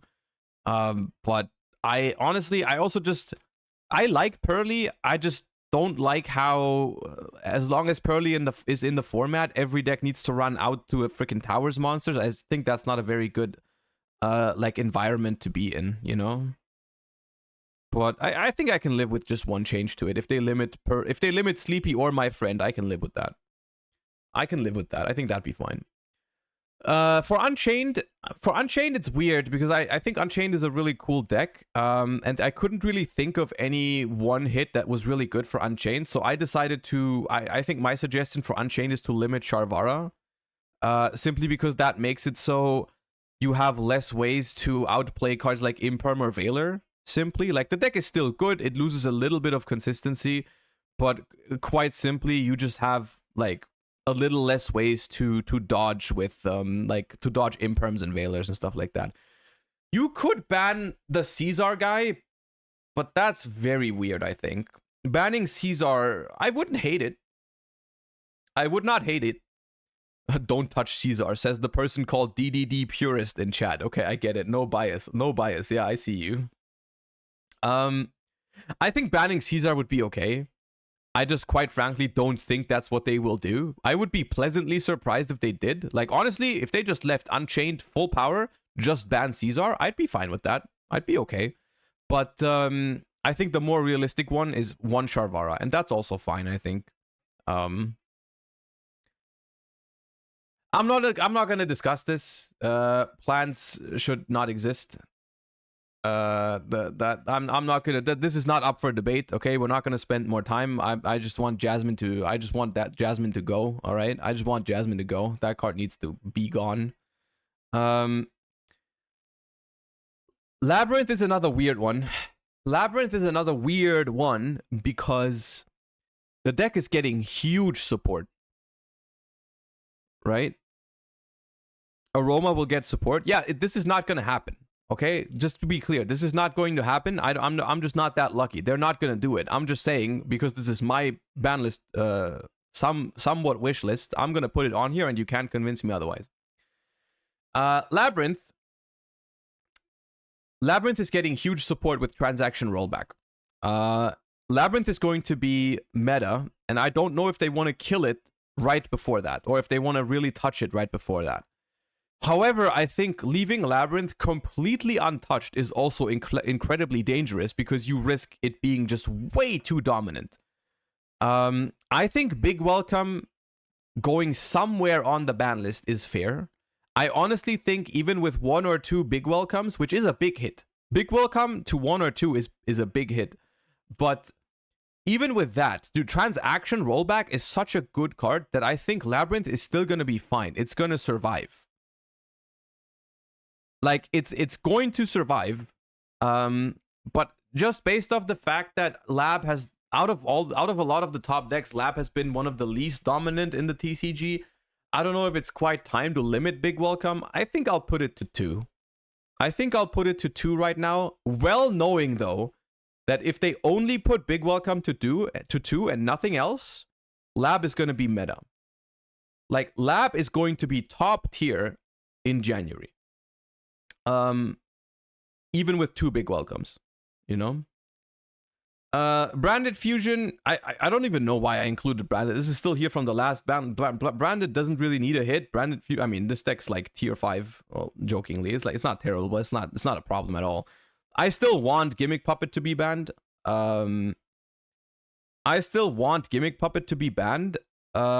though I don't know how realistic it is, because I'm gonna be honest, I don't remember the last time I saw this card being summoned against me. Like, this is more a wish than a prediction. Like, the Branded is, I have no issue with Branded whatsoever. It's just freaking get rid of the Gimmick Puppet lock. What's taking you so long? Like, get rid of that stuff, you know? I think it's time for Isolt to go. Yeah, I just think, the thing is, Isolt has been around forever, and it seems like 99% of the community agree that the card should be banned, right? And yet they still have not done it. Like, when did this card come out? Like 16 or 17, man? Like, they still haven't done it. So, like, I think there's a good chance that this doesn't happen, but I think it should. No matter what, I think it should. And that's my opinion on most of the meta decks in the format. I don't think any of the other meta decks like warrant any hits other than like some of the generic staples that I'm about to talk about.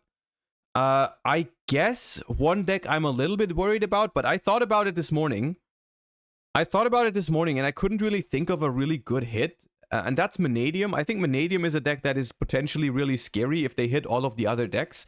I didn't know exactly what they could do to hit Mannadium that would be warranted right now, because Mannadium hasn't been doing that much, right? Mannadium has not been doing that much, and that's why I feel bad, like, doing something like freaking, like, banning a card for Mannadium, like banning Lightheart or hitting Astrolaud. That's something that, like, maybe from a game design perspective it would make sense, but just looking at the results from past months, it wouldn't really be fair. Like, it wouldn't be fair, even though I don't like Mannadium as a deck. Like, I think it's toxic because it does too much stuff on turn 1. But, like, the deck hasn't done much recently. So, like, it wouldn't really be a, you know... Ronin wasn't fair either. Yeah, that's true. But, like, you know, that's a different story. I don't know. The thing is, the truth of the matter is, the more realistic thing that's going to happen... like, hear me out. This is a theoretical discussion, of course. I think the more likely thing to happen is a ban list that doesn't do that much. Like, I'm putting a lot of things on this list so far, but I think the more realistic thing to happen is that they simply don't do that much, and they will just let the format regulate itself, because we get a lot of power creep in the next couple months. Like, we get Labyrinth and Fire decks are going to be so much more powerful than the other decks that maybe they think, like, hey, we don't need to do anything because freaking Dia Bellstar, Snake Eye Fire decks and Labyrinth are going to take over anyways. So we can just let everything, you know, we can just let everything roam free the way it is, right? That could be the case, right? But that banlist discussion would be incredibly boring, because I would sit here for 30 seconds and I'd be like, you know what? They don't need to change anything because the format is going to regulate itself in 4 months, in 4 weeks from now, you know? So, like, that's why we're still... In case they decide to hit the decks, what would they do? That's like my approach to this discussion, basically. And this is what I would do to the meta decks. And now we're going to talk about some staples. Now, only because a staple appears on here, that does not mean that I would hit it. For example, Eradicator is a card that, once again, I'll agree with you. Card should be banned. I don't think now is the time for it, though. Well, it depends how you look at it.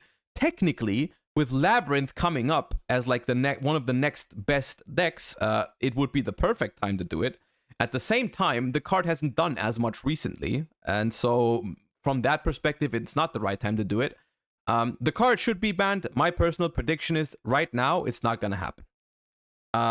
So in a perfect world, yes, that card goes. Right now, I don't think it happens. Maybe if they're incredibly based, they do it in anticipation of Labyrinth becoming a problem, though. That would be based, but I don't think they would. Let's talk about SP Little Knight for a second.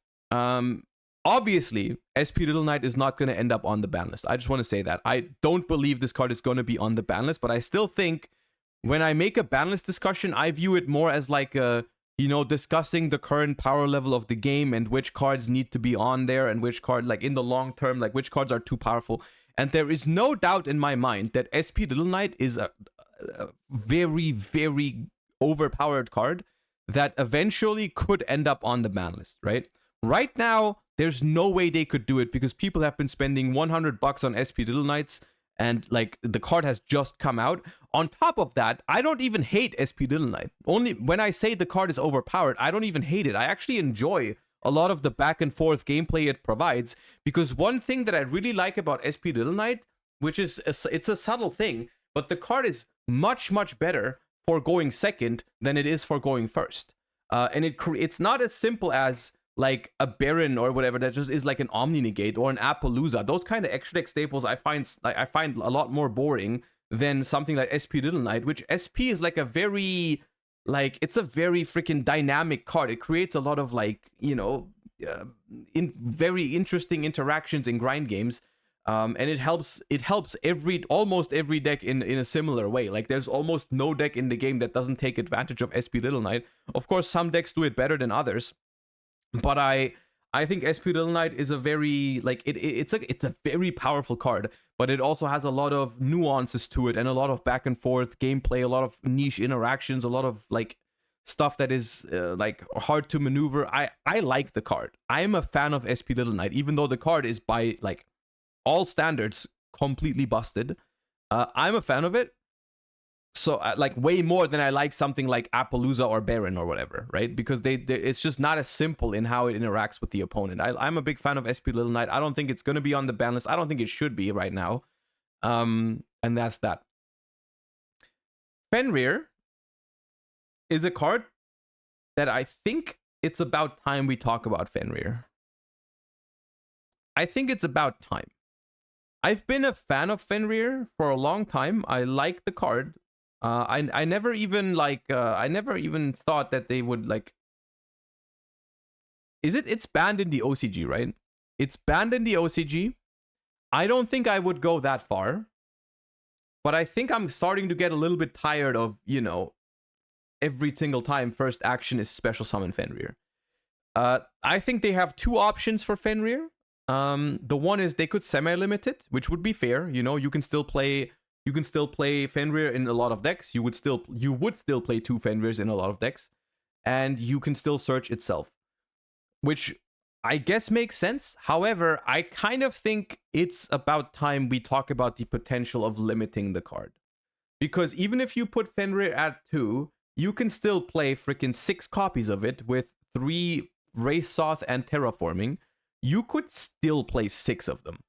And then the final thing that tipped me over the edge when I thought about this morning, I think this is one way you could slightly hit Mannadium as well, right? Because hitting Fenrir is a very powerful card in the Mannadium deck as well, so like hitting it a little bit might make that a little bit more bearable. And you can still play it in a lot of decks. Like there's a lot of decks right now that play Fenrir to search Riceheart. Like Vanquish Soul, for example, could still play 3 Wraithsoth and Fenrir and Riceheart, and it would still be a good card in it, right? You still have 4 copies. Like, do you know what that like means? Like 4 copies of a card is still really is still good. Like that, you're still gonna see that, right? It's not gone. I don't think they should ban it, but I think basically I want to remove the I can play Fenrir for Fenrir in every single deck. I want people to play Fenrir, and I want them to be forced to have more synergies with Fenrir, like Riceheart or other stuff, like Scareclaw, Kashtira, or whatever, you know? Limiting Fenrir kills Vanquish Soul, that is like the most two-head take ever. Most Vanquish Soul decks play 3 Fenrirs, 1 Riceheart. You can literally just play 2 Wraithsoth, 1 Fenrir, 1 Riceheart, and it's almost the same thing, except you're a little bit more weak to Droll. But you can still do it. That's such a two-head take. Like, you haven't thought about that for 2 seconds.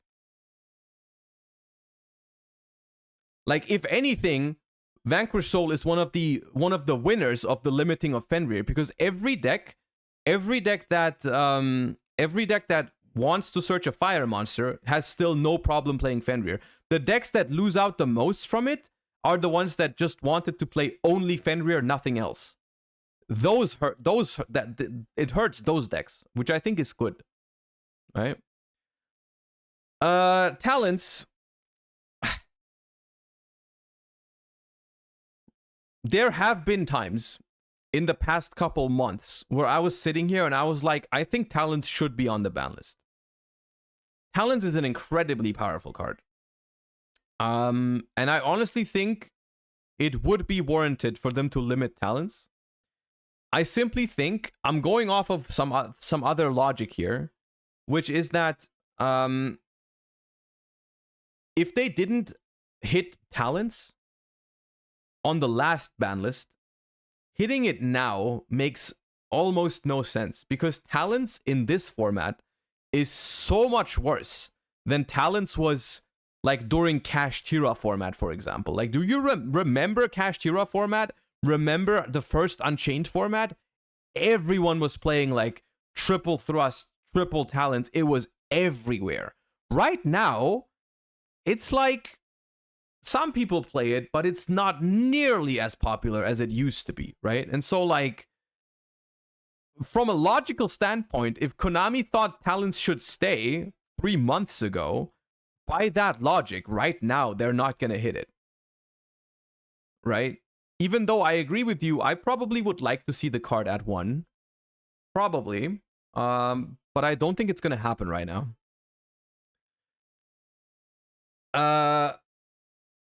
Tigaboo should be banned. It's not going to happen. This is a copium take. I'm kind of mixing it up between realistic takes and copium takes. This one should be banned. I didn't include that many floodgates in this. I only included Skill Drain and Tigaboo this time around. I think they're going to leave I think they're going to leave Skill Drain untouched, but Tigaboo, I simply cannot make a Banlist prediction without banning Tigaboo. Like, I simply can't. I simply cannot. I can't bring myself to do that. So I'm legally required to put Tigaboo up here, even though I'm not sure if it's going to happen. Probably not. But, like, you know, I just need to cope on it a little bit. The same is true for Prosperity. I'm still at a loss for words on how long this card has not been on the ban list. I think it would be kind of a dick move to do it now, honestly, because people have been waiting for the Prosperity reprint forever. Like, and now it happened, which realistically, that probably makes it more likely. Like, it's probably going to... It was probably an issue of they wanted to hit Prosperity, but they were like, we haven't juiced the reprint yet. We need to juice the reprint first before we hit it. And that happened now, right? So I kind of think it makes sense. It'd be a little bit of a dick move, but I guess that could happen. A little bit more, I mean, I guess semi-limiting it would be one option to get, like, the best of both worlds, right? They're not completely gutting everyone who got their playsets of Prosperity finally, but they're still hitting the card in some way. So the minimum I want to see is a semi-limit of Prosperity. That is the minimum I want, right? Yeah. That is like that. I think that'd be a fair middle ground, you know. Put it to 2, so everyone still gets to experience playing with the card now, and then eventually, in like a couple months, we can all go like, yeah, okay, now it can go to 1. I think that'd be fine. Let's talk about some hand traps. Let's go Nib to Shifter. So Nib is a card that I think it's worth talking about. Nib, even though I'm not gonna spoilers, I'm not gonna put it on the ban list. But I think Nibiru is a card that's worth talking about because it's been in everyone's deck these recent couple months. Like, it's a card that simply by sheer representation we need to talk about it. You know, is Nib too powerful? The answer to that is I simply don't think so. I think most of the time when I think about Nib in recent formats, I think the card has been like good, but there's usually, most decks these days just have ways to play around it. You know, some decks don't, of course, rest in peace Salamangreat, but like most decks have ways to play around Nibiru, and most of the time it feels like it introduces a skill into the game because people like you know, people have to learn how to play around it, how to maneuver around Nib, how to make their combo lines better around Nib. And usually, honestly, most of the time when I'm winning my games with just Nibiru, I usually feel like it's because my opponent didn't play around it properly. Just based off of that, I think Nibiru still to this day is one of the better designed hand traps that they ever made. You know, like I think, I don't know who did it, but you know, shout outs to whoever designed Nib in 2019. I think Nib is to this day a card that introduces skill into the game. I think it should stay. Droll and Lockbird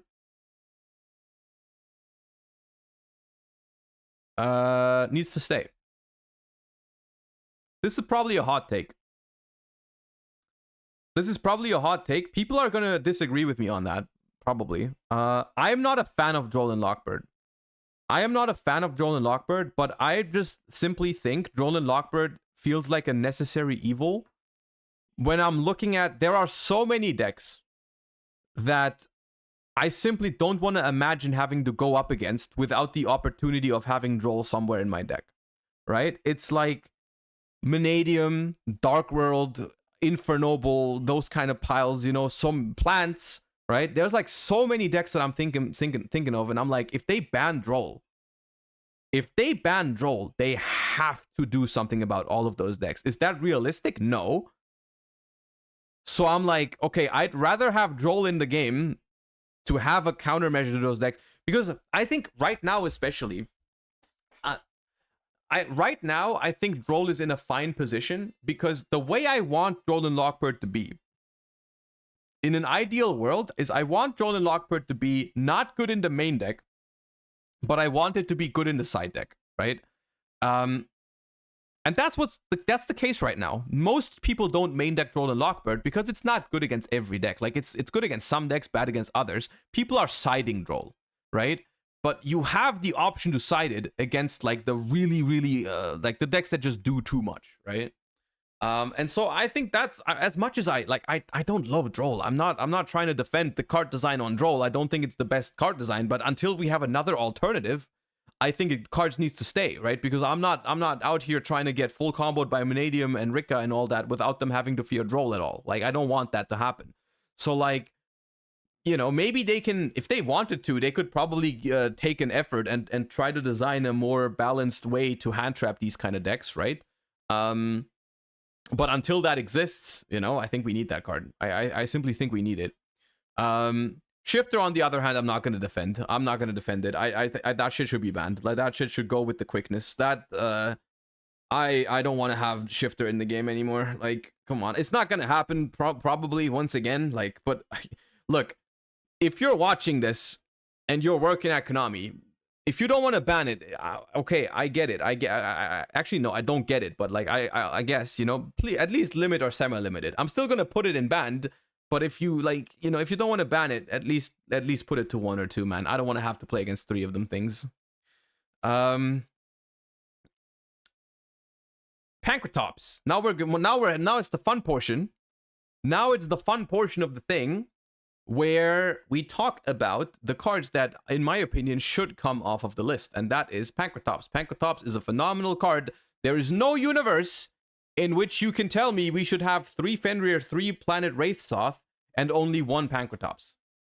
We need Pankratops back. Pankratops is one of the most well-designed cards. It's honestly a crime that it was even put on the ban list. That thing needs to be unlimited ASAP. We need that thing. Outing Floodgates, good going second card. No one's gonna main it. Like, just a solid, good side deck option that you can side in into almost every matchup. I love Pankratops, man. Like, literally, that card's never been, like, that card's been good, but it's never been too powerful. Never. Dragon Rulers. I don't know where they would put the Dragon Rulers. I don't know exactly what's Blaster and Tempest even at right now. Dude, just give me them all. Just give me them all. Give me all of them. I don't care, man. I don't care. They're just like not, like, you know what, like, if you're scared, I guess you can put them all to 1 or all to 2 or whatever. Like, but those cards, they're not gonna do anything. They're not gonna do anything. Like, unironically, Dragon Rulers are fine in 2023. You know, But Blaster with fire decks coming, what do you want to do? Like, you want to pop a card going second for -1 in your fire deck? You think that's too powerful? Have you read like Diabellstar or anything like that? Like, Blaster is freaking irrelevant, believe it or not. The same is true for Trident. I mean, I guess they could limit Trident if they wanted to, because that thing, believe it or not, that thing's still banned. That thing was at 1 in Master Duel and did nothing. I mean, not nothing, but very rarely it did anything. And like, I think it's been established with 100% certainty that this thing can be at 1. I even go as far and say this card could be unlimited and it wouldn't change anything. Like, some rank 4 decks would play it. Some rank 4 decks would play it, but that's not a problem. Like, it's a rank 4 that pops a card with 0 attack and 0 defense. Like, bring it back. The same is true for Harp Horror. For the love of God, why is it still on here? Why are Orcust Enjoyers still suffering? Most people from 2019 are eating good, except for Colossus Enjoyers, but they should not be eating good anyways. Like, Sky Striker is almost back in full power. Salad is back in full power. Both Sky Striker and Salad are even getting support out of like crazy. And freaking Orcus is still out here asking themselves, why is Harp Horror banned, dude? Give me that back. And I agree. Give them back the thing. Give them back the thing. Give them the Harp Horror. Honestly, give them 3. I don't care. Like, that card's not. Orcus is not a problem. Don't bring back Colossus. All right. Like, just don't do Colossus. All right. Well.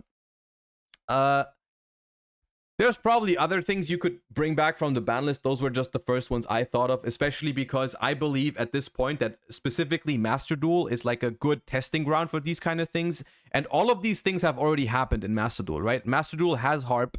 Master Duel has 3 Tridents. Master Duel has the Dragon Rulers. Master Duel has 3 Pankratops, and none of that stuff does anything problematic in the game. So I think based off of that, I think these are very likely to come back into the TCG soon. Because simply, Master Duel proves that those cards are not problematic. That's my take on the current format. Like I said earlier, I think it is very realistic that that the ban list is not going to be as big as this one. Because this is a lot of changes. Because I tried to think of it of a way of like, if they want to hit every meta deck a little bit, what would they do? I think another very realistic option for them is to just basically do almost nothing, which would be very anticlimactic and very boring, but they could do nothing, and probably the game is okay right now. The game is not in a bad spot, and you know what? The format is going to regulate itself a decent amount soon anyways, because of the new cards that are going to come out. Labyrinth is going to get a huge power spike. Fire decks are going to get huge power spikes. Maybe it's not necessary to do anything, right? So this is not something like they need to do this or the game will be in trouble. Not the case. I think they could just be like, hey, we think the game is fine right now. There's going to be exciting stuff coming out. We don't need to do anything like that. And that would be fair enough. But I like to think about it in a different way. I like to think about it like, what if they wanted to change something right now with a ban list? What could they do? Most importantly, about this ban list, the stuff I really care the most about is just the stuff that I put in banned. Those are just the cards. There's like I have no issue with most of the decks in the game right now. I just think it's just certain cards that kind of ruin it for me. Like the Kelbeck and Agido are annoying. Tikaboo's annoying. Shifter's really annoying. Gimmick Puppet's really annoying. I don't like the Infernoble combo approach. I don't like the Plant combo approach. That kind of stuff. All of the other decks, I just did very minor changes to, right? Like hit 1 or 2 of their cards slightly. Just a little slap on the wrist. Because I think overall the game's fine right now. Right? It's fine. They don't need to do anything huge about most of the meta decks. It's just some cards that I want to, like, I just don't want to play against like Mill 5 anymore and all that. I don't want to get Puppet locked anymore. I don't want to get Shifted anymore. All that, Once again, if you've been watching this on YouTube, thank you so much for watching. Let me know in the comments down below what you think should happen, or should they do we even need a ban list right now? Because I think you could make an argument, we don't need one. How do you like the current format? All the good stuff. What are you expecting for the year 2024 to happen in the early months? All that kind of good stuff. Thank you for watching. Make sure to subscribe to the YouTube channel and leave a comment down below. And yeah, I'll see you next time. Bye-bye. Peace. Don't say fountain to 1. No. Don't touch my fountain. Don't touch my fountain. It was an accident, okay? It was an accident. You cannot punish me for accidentally, you know. That doesn't work. It doesn't work like that.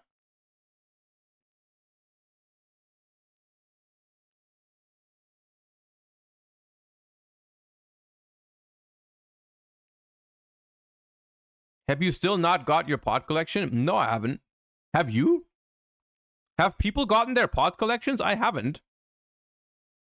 I want it.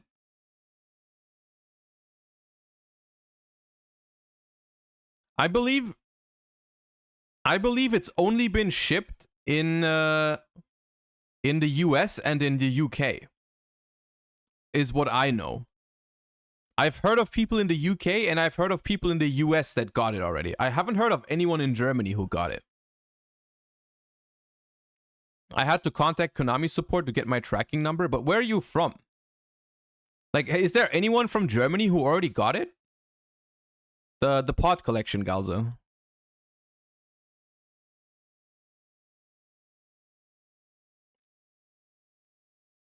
You don't want to even semi-limit tip? No, I want to unban fountain, if anything. Unlimit fountain.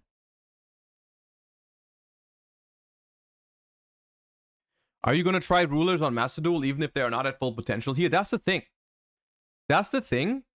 I would, but I have no idea where to even start. Like, how do you make a Dragon Ruler deck? Like, unironically, isn't it just going to be Dragon Link, but worse? It's just Dragon Link, but worse, isn't it?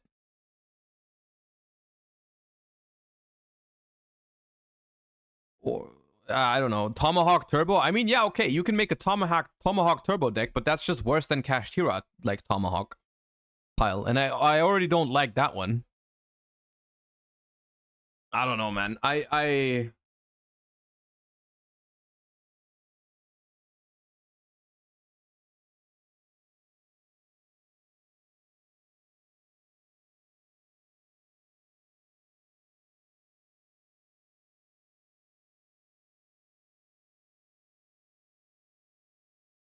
Oh yeah, I don't know.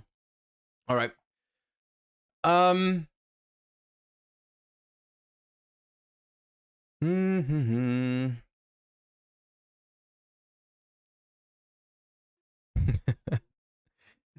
Thank you for the 15 months, Mr. Giba. I think Isolt is going to stay. Don't worry about it too much. Don't worry about it too much. That was more a wish than a prediction. I don't think they're gonna hit Isolt simply because of the same reasoning I said earlier. I think if they didn't ban Isolt in freaking 2018, I don't think they're gonna do it right now. That was more like they should do it rather than they will do it. Yeah. So I mean, there's a chance that they do it. It's not zero, but I don't think it's very likely. I don't think it's very likely at all. You know. All right, chat. We have reached the end of the content I have prepared for today. So I have some more time. If you guys want to chat about anything specific, any questions or anything like that, I can stick around for a little longer. Otherwise, I'm done. But like, however you want.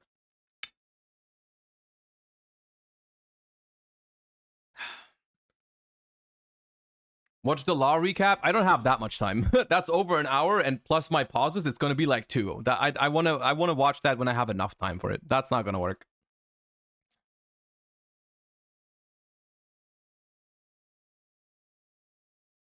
Can we ban the Harpy Trap as well? I mean, it should be. The Feather Storm should be banned, but it's freaking not gonna happen right now. No one's playing it.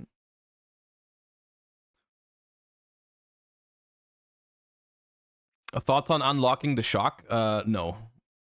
No. For sure not. Play some DC Cup, please? Tomorrow. We're playing DC Cup tomorrow, first stage. Although I don't think we're gonna play the second stage that much, or like at all on the weekend. I don't know. I kind of want a weekend off after the last one. The last one was really busy, of course. So I don't know if I'm gonna be streaming on the weekend.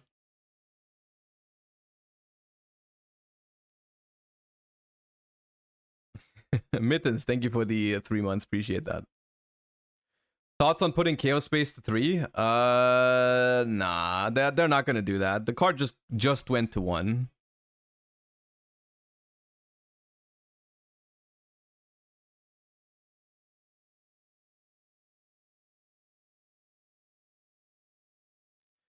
Would you have the same problem with tier if they banned the millers and put kit to 1?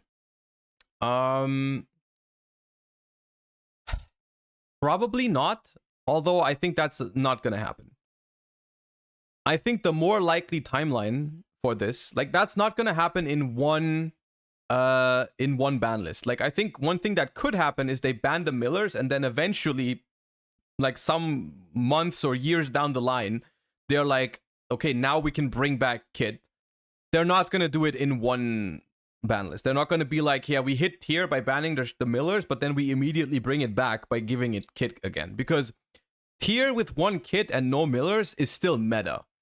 I think it's less annoying than with Kelbeck and Agido, but it would still be meta. And I think the point of hitting tier at this point is to not make it be a meta deck anymore, right? Because the deck has been meta now. Like, it was just for a very short time, it wasn't meta because of Cash Tira, but it's since release, which at this point is like 1.5 years ago, tier's been meta. Just a short break during a Rysard.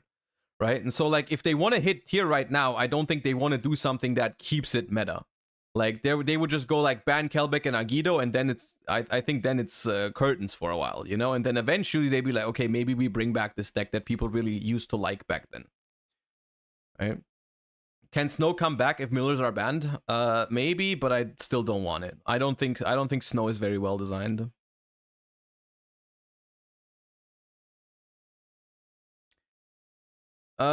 Hey Runic God, I would really love to play a Runic sprite list in the next locals in a few weeks. Could you spontaneously come up with a playable list? I tried one that had, for Bologna on Wednesday, I built one that had it was playing it was just Runic's sprites, and it played Crimson Gaia and Vision Resonator, because you can discard Vision Resonator for Hugin, get the continuous spell activated, get your level 2 normal summon, and then you get a free search every single turn, so you accumulate card advantage like that. Basically, instead of Hyperia and Capshell, I did that. You can try that. I don't know if it's good or not. I decided not to do it for Bologna, obviously. But you could try that.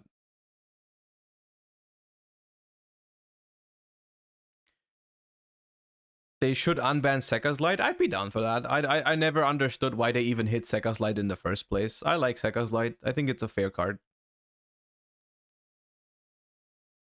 Like, for example, I think Sekka's Light is a much worse card than Pot of Extravagance, for example. Or Pot of Prosperity as well. Like, I think Sekka's Light is just, like, the deck building constraint it puts on you is just very, very large.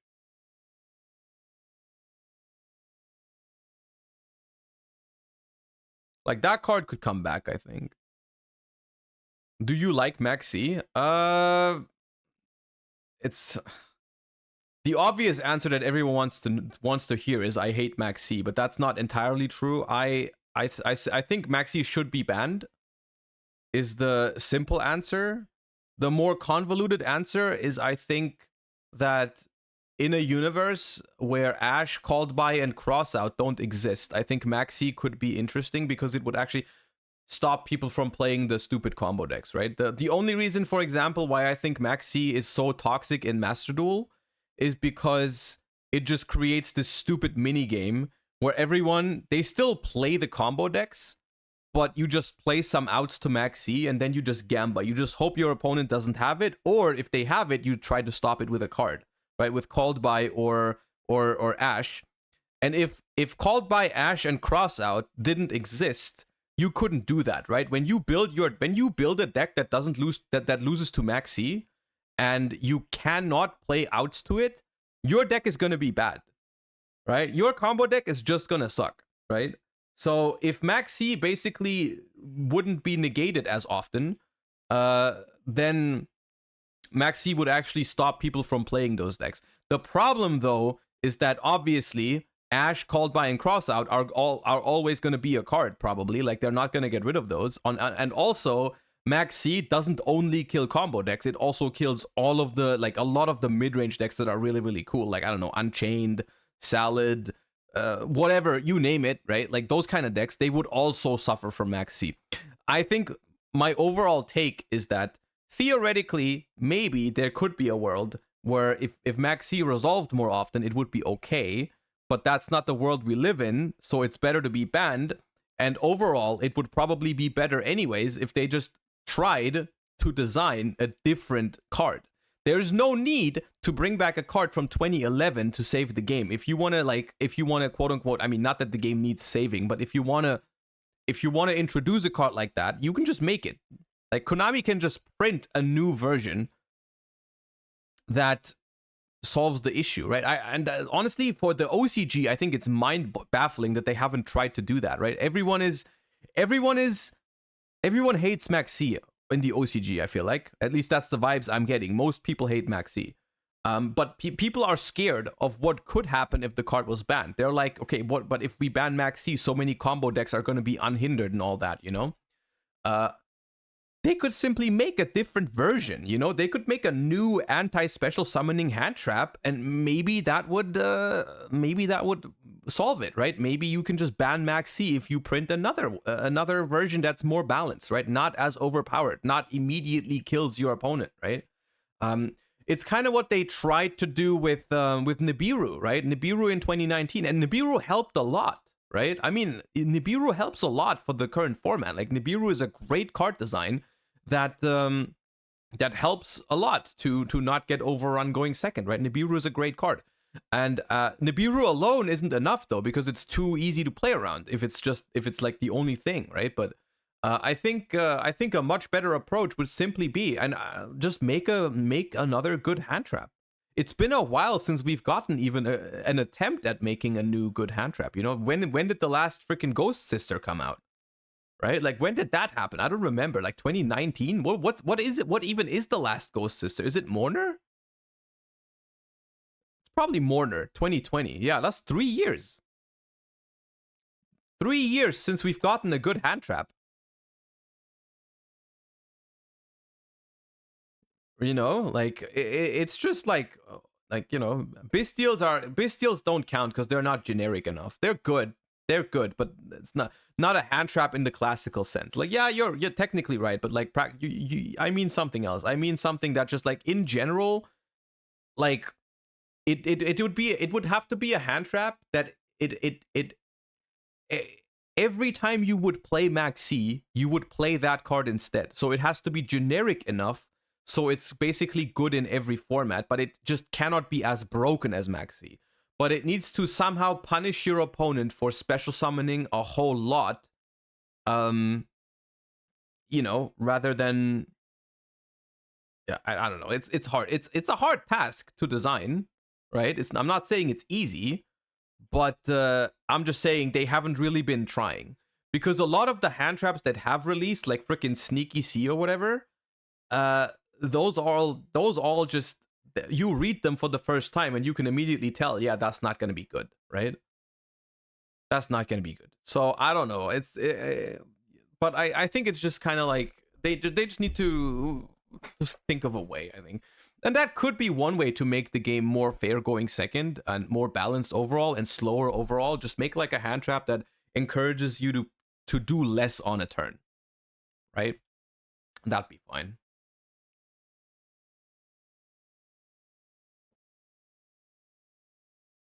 Every special summon from the extra deck, you draw one and then you put one back. I mean, yeah, I don't think that'd be too crazy. I don't know. There's a lot of things. I just think I think they made some attempts at doing that, like when they made Phantasme, for example. I wish Phantasme, for example, just said summon from the extra deck instead of summon a link monster. That'd be based. You know, that'd be great.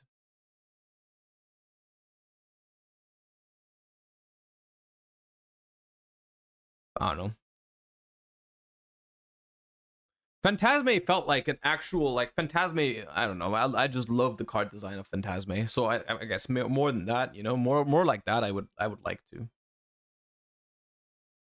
Do you think that Chaos Ruler could come back with Horus in the format? No, never.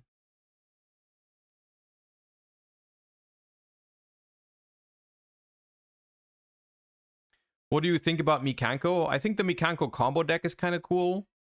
Even though I don't like the Kengen talents thrust thing, like I think that's toxic. But Mikanko in general is all right. The blind second one I don't like that much. The blind second Mikanko, I'm not a huge fan of it, even though it is scary.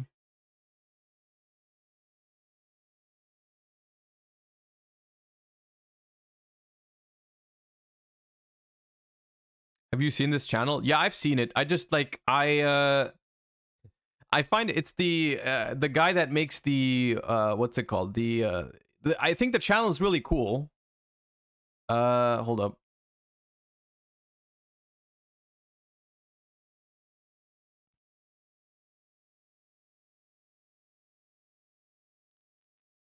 The channel is cool. This one. I like it. I'll link it to you. The only thing is I haven't reacted to the ones about me because I simply think it's weird.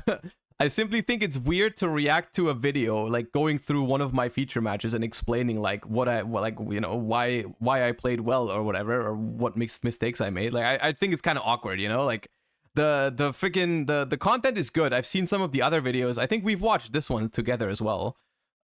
It's I think it's good content, and it's especially I like it because it's new.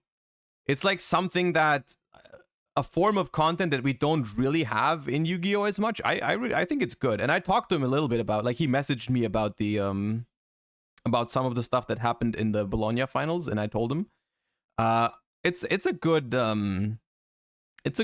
channel, you know. Go check it out if you want to, but I'm simply not gonna. I don't want to react to a video that's like, you know, called "Why People Respect Joshua Schmidt" or something like that, you know, like, or Joshua Schmidt 12 years of dominance. I think that's cringe. My bad. I think it's cringe if I watch it. But I like the concept of the channel. I think it's great.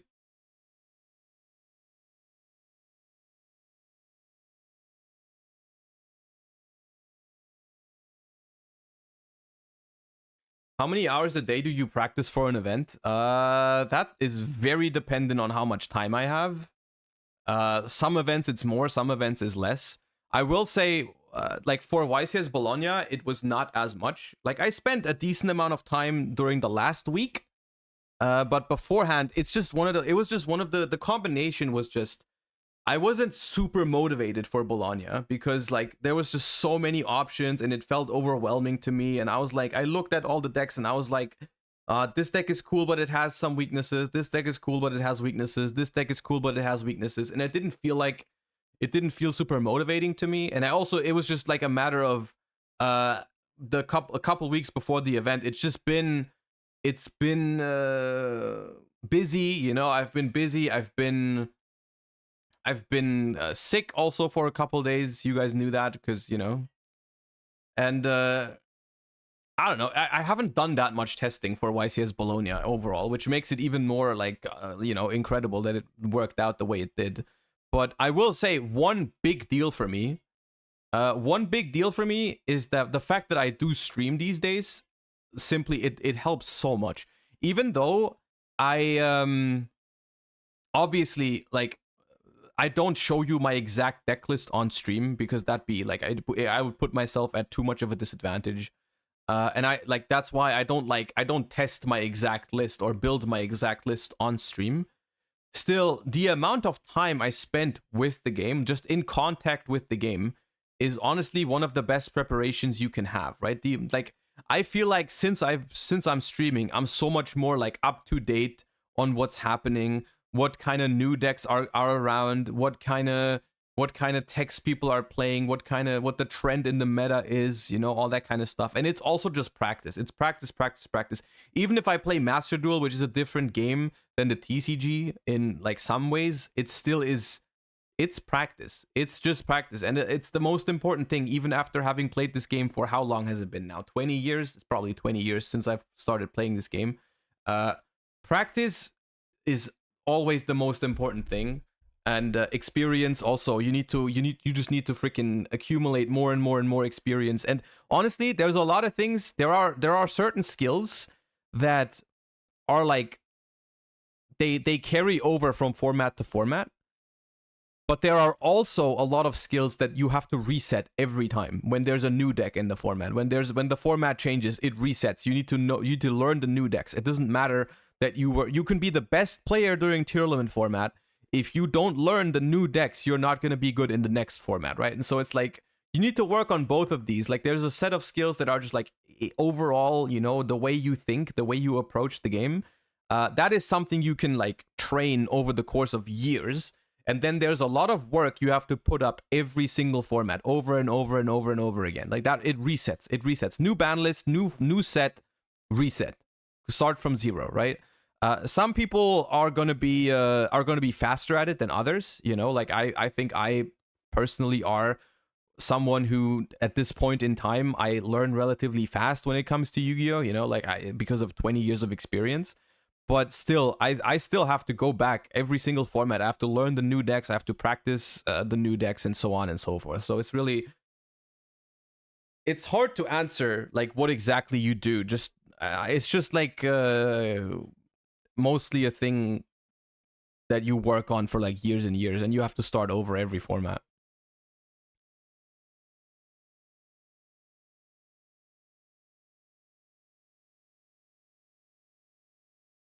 Can you live only with your streaming income, or do you need another job in the Yu-Gi-Oh community to make a living? I can live off of it right now, and I'm very thankful for that. I'm doing exceptionally well right now. I'm very happy about it. Like yeah, no, I'm comfortable. It's not like I don't feel like I'm getting rich off of it or anything, but I'm definitely comfortably living off of it, and I'm very happy with that. So yeah, everyone watching, everyone contributing to that, everyone, you know, keep watching the YouTube videos and following on Twitch or subscribing on Twitch. I appreciate that a lot, and I think it is part of the reason why the last 1.5 years have been probably my most successful in the game ever, right? Like I've always been a successful player since like, I don't know, 2012 or something like that, but it's never been as good as the last 1.5 years. And I think the fact that I get to basically commit to this thing full time is a huge reason for that. That is a huge part of the amount of success I've had in the last couple like years, I think.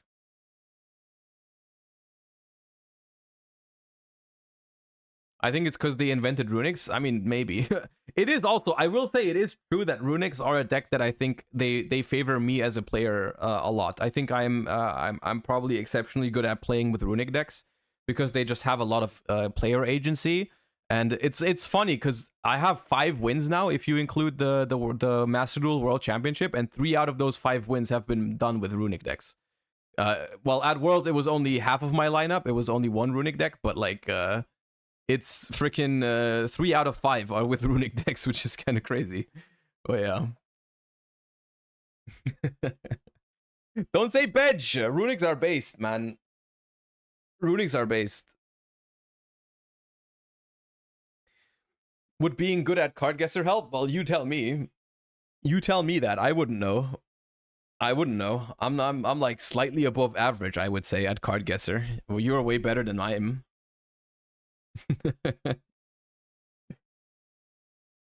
You think Master Duel changes your perspective for you? How do you improve in the TCG? I mean, it's just more practice, I think. Like, that's what I mean. Like, Master Duel is a different format.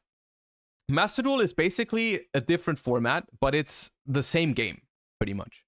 So, you cannot learn the format-specific things in Master Duel, right? Like a specific matchup, you cannot learn that in Master Duel for the TCG because it's going to be different. But what you can learn is the way how you think in a turn of Yu-Gi-Oh! Like, because like the information you get, how you work with that information, the reads you make, how you play your cards, all that kind of stuff. It requires a certain logic, like it's just game knowledge and how to work with the cards you have and all that. That is something that always works the same way, pretty much, right?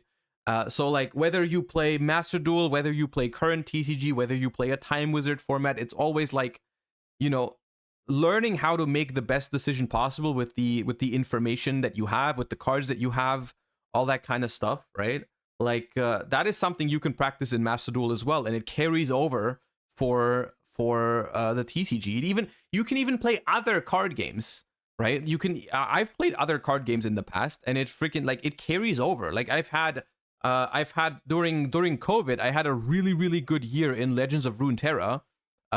And I felt like I was at a huge advantage because I carried over like over 15 years of Yu-Gi-Oh knowledge into a different card game, and it was like freaking it felt very natural to me, right? And that was really cool as well. Yeah, so I think it's just people tie when they try to learn Yu-Gi-Oh or anything, when they try to get better at Yu-Gi-Oh, I feel like they focus way too much on just like learning one specific format, or maybe even learning one specific deck, or maybe even just making like a freaking spreadsheet for their deck and doing all the freaking what's it called, all the lines for one specific deck, and like thinking that makes them better at the game, when in reality that's not really that much what it's about, right? It's not that much about learning all the possible lines for your deck. It's more like about just viewing it in a different way and learning how to use the cards you draw in your hand, and especially because a spreadsheet is like a very one-dimensional thing where your opponent is pretty much not included in the equation. You know, way more often than not, you go first, and your opponent hand traps you, or you go second and you have to play through your opponent's interactions and so on and so forth. And then a whole other dimension that isn't included in something like spreadsheets is predicting how your opponent is going to interact with you, right? Because if you see your opponent's Baron, you don't necessarily know where they're going to use it. So like playing your cards in an order that encourages your opponent to use the Baron on the wrong card and so on and so forth is also really important, right? So those are a lot of nuances that you learn just by playing the game, and being also very cautious is important. Like you have to like constantly reevaluate and look back at why what you did worked or didn't work, right? And I think that's the hardest part. I think people just play and they don't evaluate that much, right? They don't look back and they're like, okay, this was a mistake because whatever. Like they only see like my opponent top decked this and then they won, or that my opponent had the hand trap and then I lost, or anything like that, which is always like, sometimes it's true, sometimes it's true that you couldn't do anything, right? But more often than not, it's not true. And it's very hard to distinguish between the two, because if there's a loss that you couldn't do anything about, then you shouldn't beat yourself up about it. But if there's a loss where you could have done something, you need to spot that. And but you don't want to be like but basically if you are wrong about your assessment, then you're either beating yourself up about something that you couldn't change anyways, or you're the other way is also annoying, when you think you haven't done anything wrong when in reality you could have learned from that game, But yeah.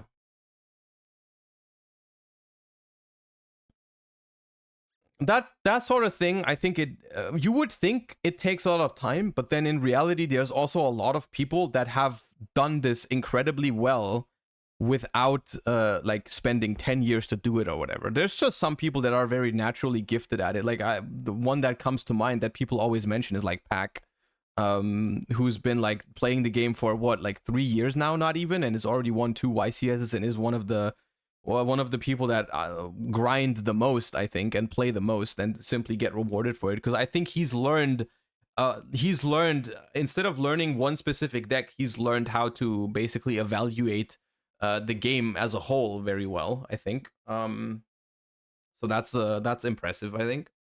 But yeah.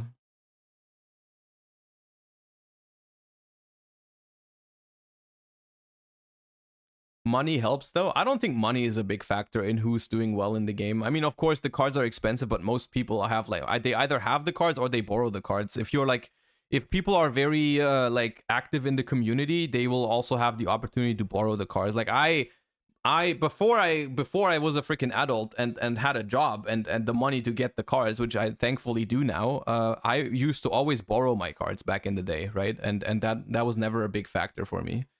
I think it's mostly, I think one very big resource that is probably the most relevant to being good at Yu-Gi-Oh is time. Time is a huge resource. Like if I was working a regular, I don't know, 9-to-5 job that didn't have anything to do with Yu-Gi-Oh, and I had to manage like keeping up with the game and my like personal relationships, you know, fiance, family, friends, if I had to do all that next to like 9 to 5 job, it'd be so much harder. It'd be so much harder, I think. Like time is a very is probably the most valuable thing when it comes to being good at this game or staying good at this game, right? Because it's not something like you can learn how to play Yu-Gi-Oh once and be good at it and have a good game sense, but you still have to like reevaluate every format and learn new things, right? Pack does that. I mean, yeah, Pack works full time and stays up to date with the game. But like the thing is, I think Pack just spends a lot of his free time with it, which is something that some people can do and some people can't. It's not even like a negative or a positive, you know. It's not a front or anything, but like in my current situation, I wouldn't be able to spend my entire free time on the game simply because there's other things that I value a lot in life, you know, my family, my fiance, my friends. So like I'm not spending many nights like testing and all that. I spend a lot of my time that I spent in contact with the game is like during stream. That's a large portion of it. It's not 100%, but like it's a large portion.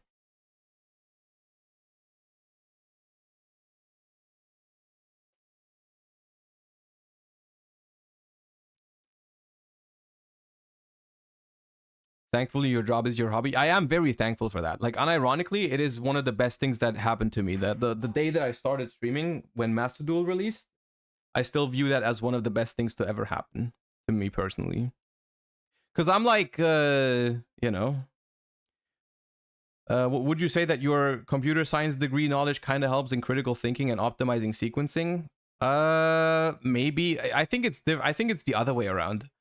I think because I am so good at that, it's because that's why I studied computer science and why that was fun for me and why I'm good at Yu-Gi-Oh. It's like I think it's the other way around rather. Where'd you get your degree? I studied at the University of Stuttgart in Germany. Software engineering. Why are you the only guy in Team E-Man? It's not really Team E-Man anymore. It was just like E-Man is a card market seller, right? And they had a team. And then eventually they just didn't want to like the whole team managing stuff, like managing the players and all that was like it was just very time consuming for them. It was a lot of work to do that. And they just decided eventually they didn't want to do it anymore. So they basically got rid of the team. But then they were like, you know, if you want, you can stay and we'll just sponsor you. And we don't have to like, you know, manage a team or anything like that. You can just be our sponsored player. And I was like, okay, fine. Why not? You know, and that's all. It's not like a crazy story or anything like that. It's just that.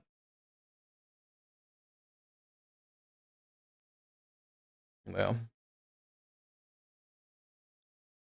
Any advice to newer players? I'm trying to get as good as you.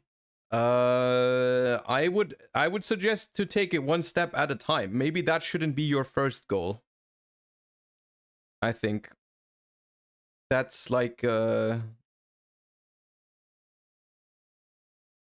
not saying you can't. No, you maybe you could, but like I don't think that's the that's not. I don't think that's the freaking. I don't think that's the right. What's the word? I don't know. The right goal to begin with, because that's probably going to be frustrating in the beginning. Like, I think you should approach it one step at a time, and it's not like start playing Yu-Gi-Oh! Step 2, be as good as I am. Even I still take tournaments step by step. Right, even like if I go to a tournament, it's like step 1 make day 2, step 2 get through day 2, step 3, and then like every single match in the top cut is another step. Step 1 buy 3 Fire King structures. Step 2 win world champions. Yeah, I don't know.